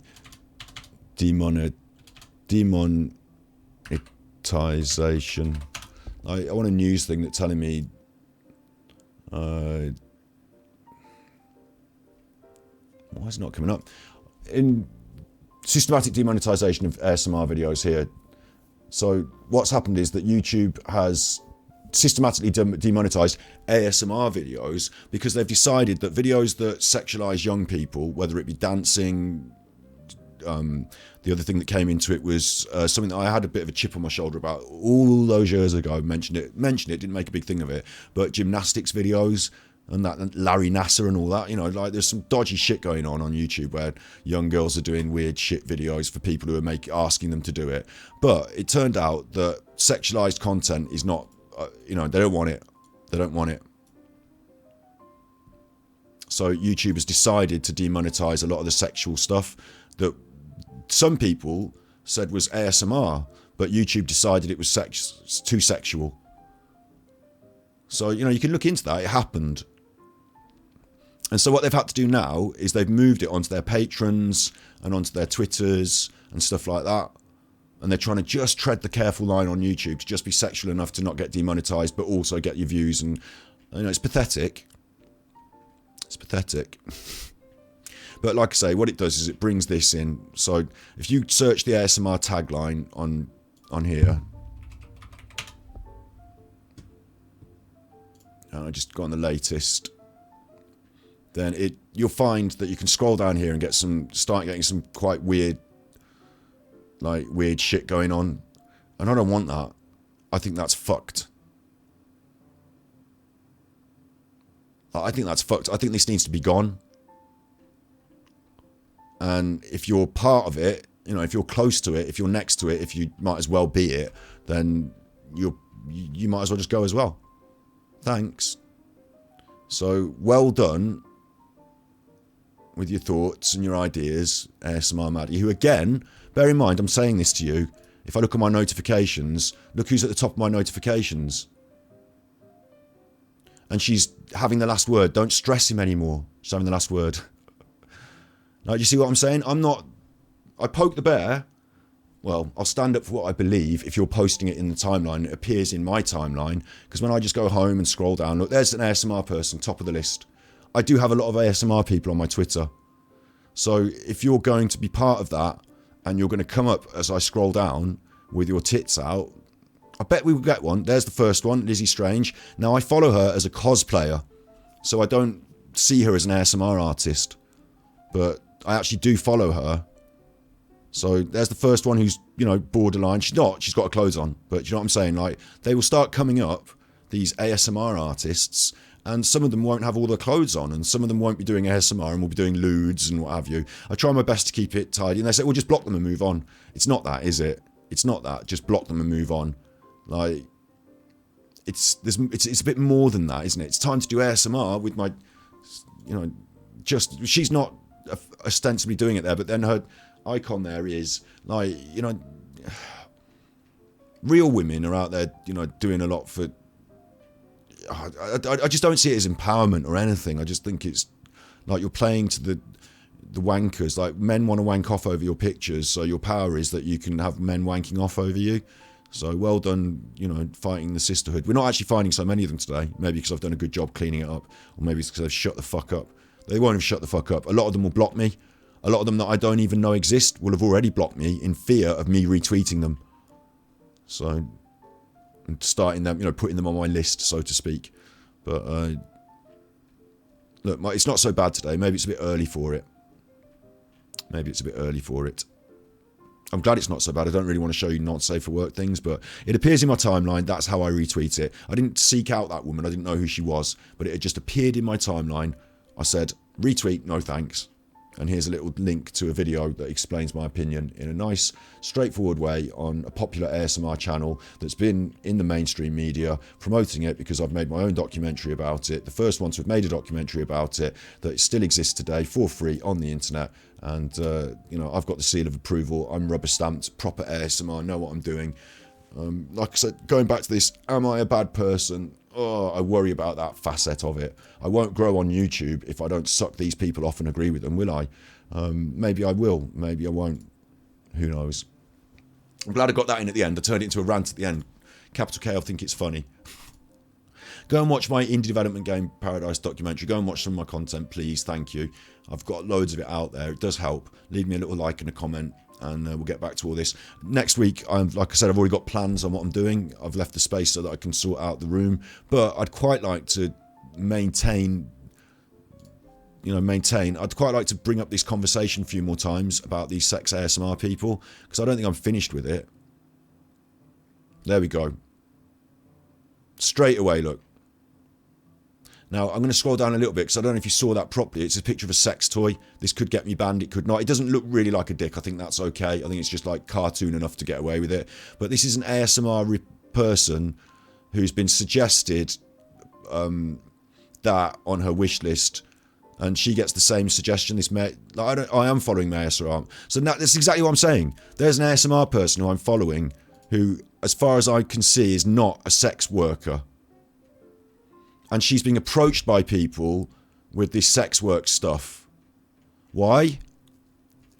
Why do you think? I think I bet she's friends with all these people who get their tits out.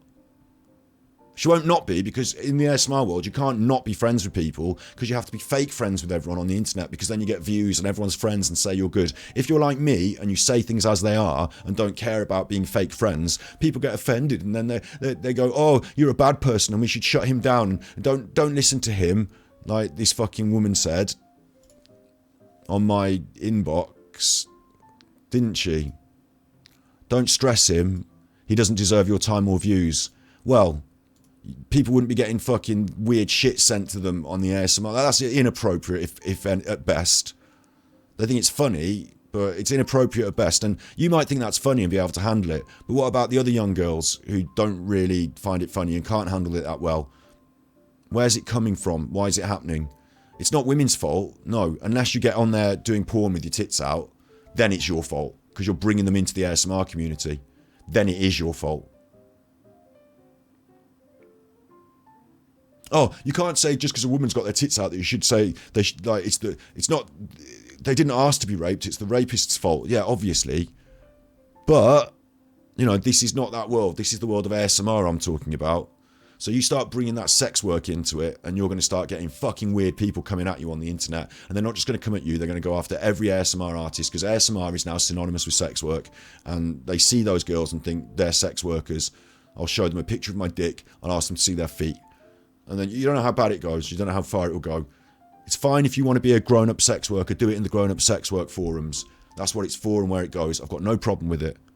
Absolutely no problem with it. Because there are then protections and systems in place.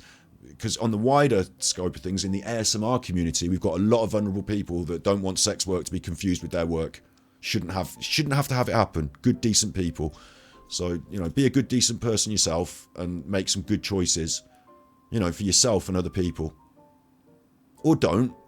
Why don't you get your tits out on the internet for some money? You could do that instead. They're your choices. I'm making mine. Yeah.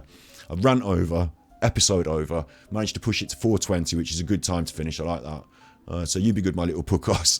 And if you can't be good, you're naughty. And I'll be back next week and the week after, full force, full effect, leading up to Christmas with some really cool stuff. So, yeah, thanks. I might cut this last bit of rant and post that up as well. They won't want to watch it because it's trying to advertise my content. They won't want me to reply to them.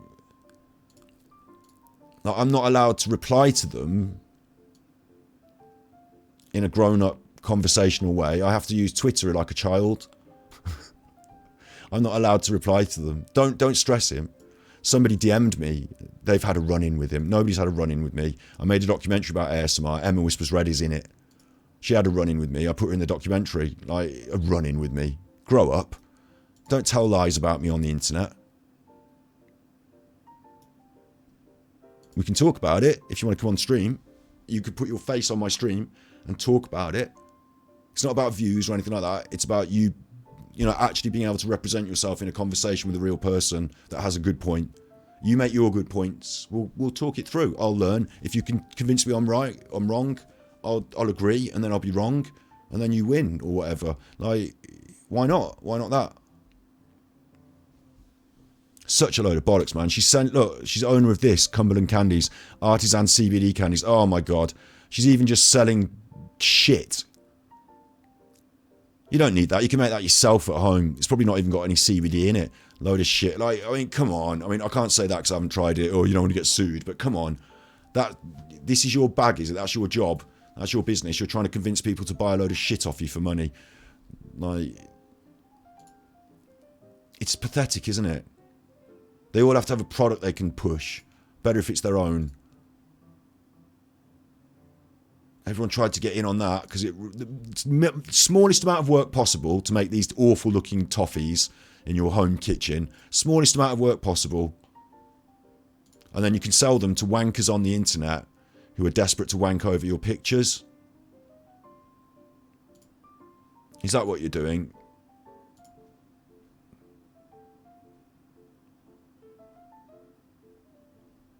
Well, I hope that fails because it seems like a flagrant cash grab. Like, they don't care about you, they care about your money. Like, she's an ASMR artist, so she actually got an ASMR channel. They said she had 3,000. I have looked at this actually. I did look at that briefly. Yeah, it is what I'd look. It's a tits. It's a tits channel. It's a tits channel, and she has got more views on some of her videos, not all of her videos, but some of them than some of mine. And she's got more subscribers than me. But I've got more views on some of my videos than some of hers, and I don't get my tits out on the internet for views. And mine's a real ASMR channel. So she's doing that and pretending to be your ASMR friend and your lovely whisperer, and I'm so nice to you and I'm a nice person, because she wants your money. So it's fake. She's a fake and a fraud. A fake, right? She's the fake person on the internet who pretends to be nice to you for your money. Whereas what I am is I'm real on the internet and I'm really doing good ASMR, and my ASMR is from the heart, and that's why it works. So hers is fake, and if you can't spot fakeness and you think she's great and you watch her and her adverts for her toffees, then you're an idiot. Aren't you really? You are, aren't you really? If you think this is like up to anywhere near what I've produced in terms of ASMR, then you are an idiot. And I'm not just blowing my own trumpet, I'm saying this is rubbish. For a start, she's out of focus. Like, I'm not always in focus, but she's trying to be in focus and she's out of focus. She's layered the sounds. It's not binaural.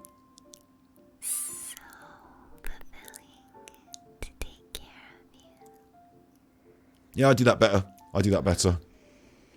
She's just fake. You can see it in her face. She's holding this fixed smile, like, where actually she's bored now. She might even have a, like, she's probably interested in looking at her own picture in the camera that she can see. But other than that, she's not really into this.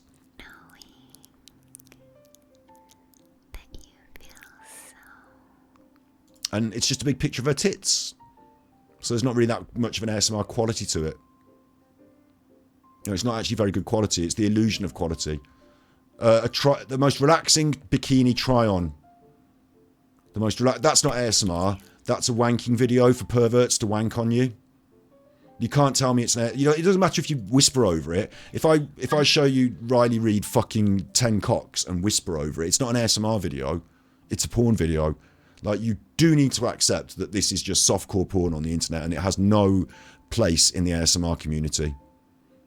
Even if you like ASMR, like, it doesn't matter what you like, this bikini try-on haul, oh, they do it in fashion, it's just a fashion haul, it's just a, come on.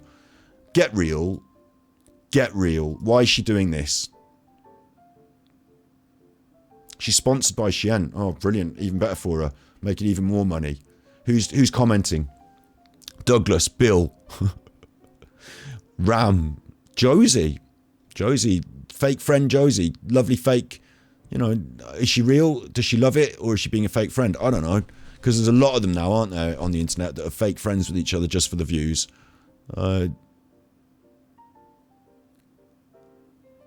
Like, women here being positive about it, even though I see it as being kind of negative for the Yaya sisterhood in a way. You know, it's not empowering if you're like getting men to wank off over you for your power. You've paid for those fake tits, that's your power. I would argue that like a degree or you know, a decent job or like, you didn't want to do a job, you didn't want to work hard, so instead you took your tits out on the internet. Maybe I'm being too harsh, I'm going overboard now, but come on. This is who's having a go at me. Top of my inbox, top of my notifications. I will say she's at least consistently working hard on putting out these wanker videos. But,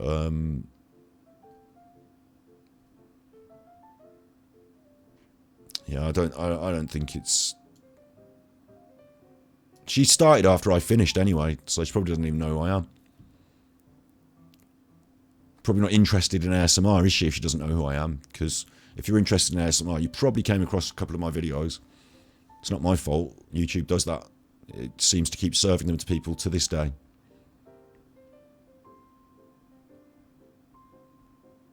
I just think it's totally unfair for her to like pretend to be something she's not, and then to have a go at me for being a smaller creator is very... It's very Maria Gentle Whispering, like she did as well. She was very much like, you know, a venomous snake behind the scenes, but in front of the camera, smiling all the time. Yeah, I've done my talk now. 8 more minutes on this shit. Anyway. I do worry about it, though. Do you know what I mean? I worry about it. It worries me that I... you know, here's someone that liked my tweet about ear sucking, so maybe that's okay. You know, maybe I'm okay.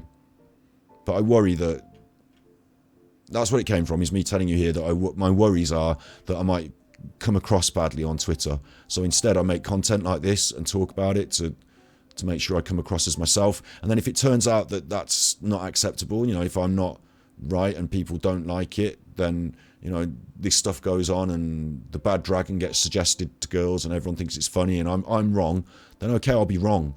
But I won't be wrong just because a couple of women who get their tits out on the internet tell me I'm wrong. I need it from the wider community, and I need the wider community to actually, you know, grow up and tell me what they actually think, because I think some of them might agree and some of them might just be too scared to rock the boat. Some of them might be fake friending it, but I think there might be enough people in the community who actually agree with me. I mean, certainly YouTube does. I mean, I don't know. Anyway, yeah. It's not a campaign yet. It's not a big thing yet. It's not even top of my agenda until it goes into my notifications at the top of my agenda all the time. So I'm going to get off now. I'm going to work on what I need to work on. But I will keep those people held to account. I'm not going to allow them to think that they've pushed me around in that way. And condescending as well. Being deliberately condescending is like, you know that this is being bitchy. Don't stress him. He's trying to promote his channels. Like talking about me but over me. You know that's being bitchy, don't you? Like if you don't know that she's a bitch after reading that, then like you're an idiot.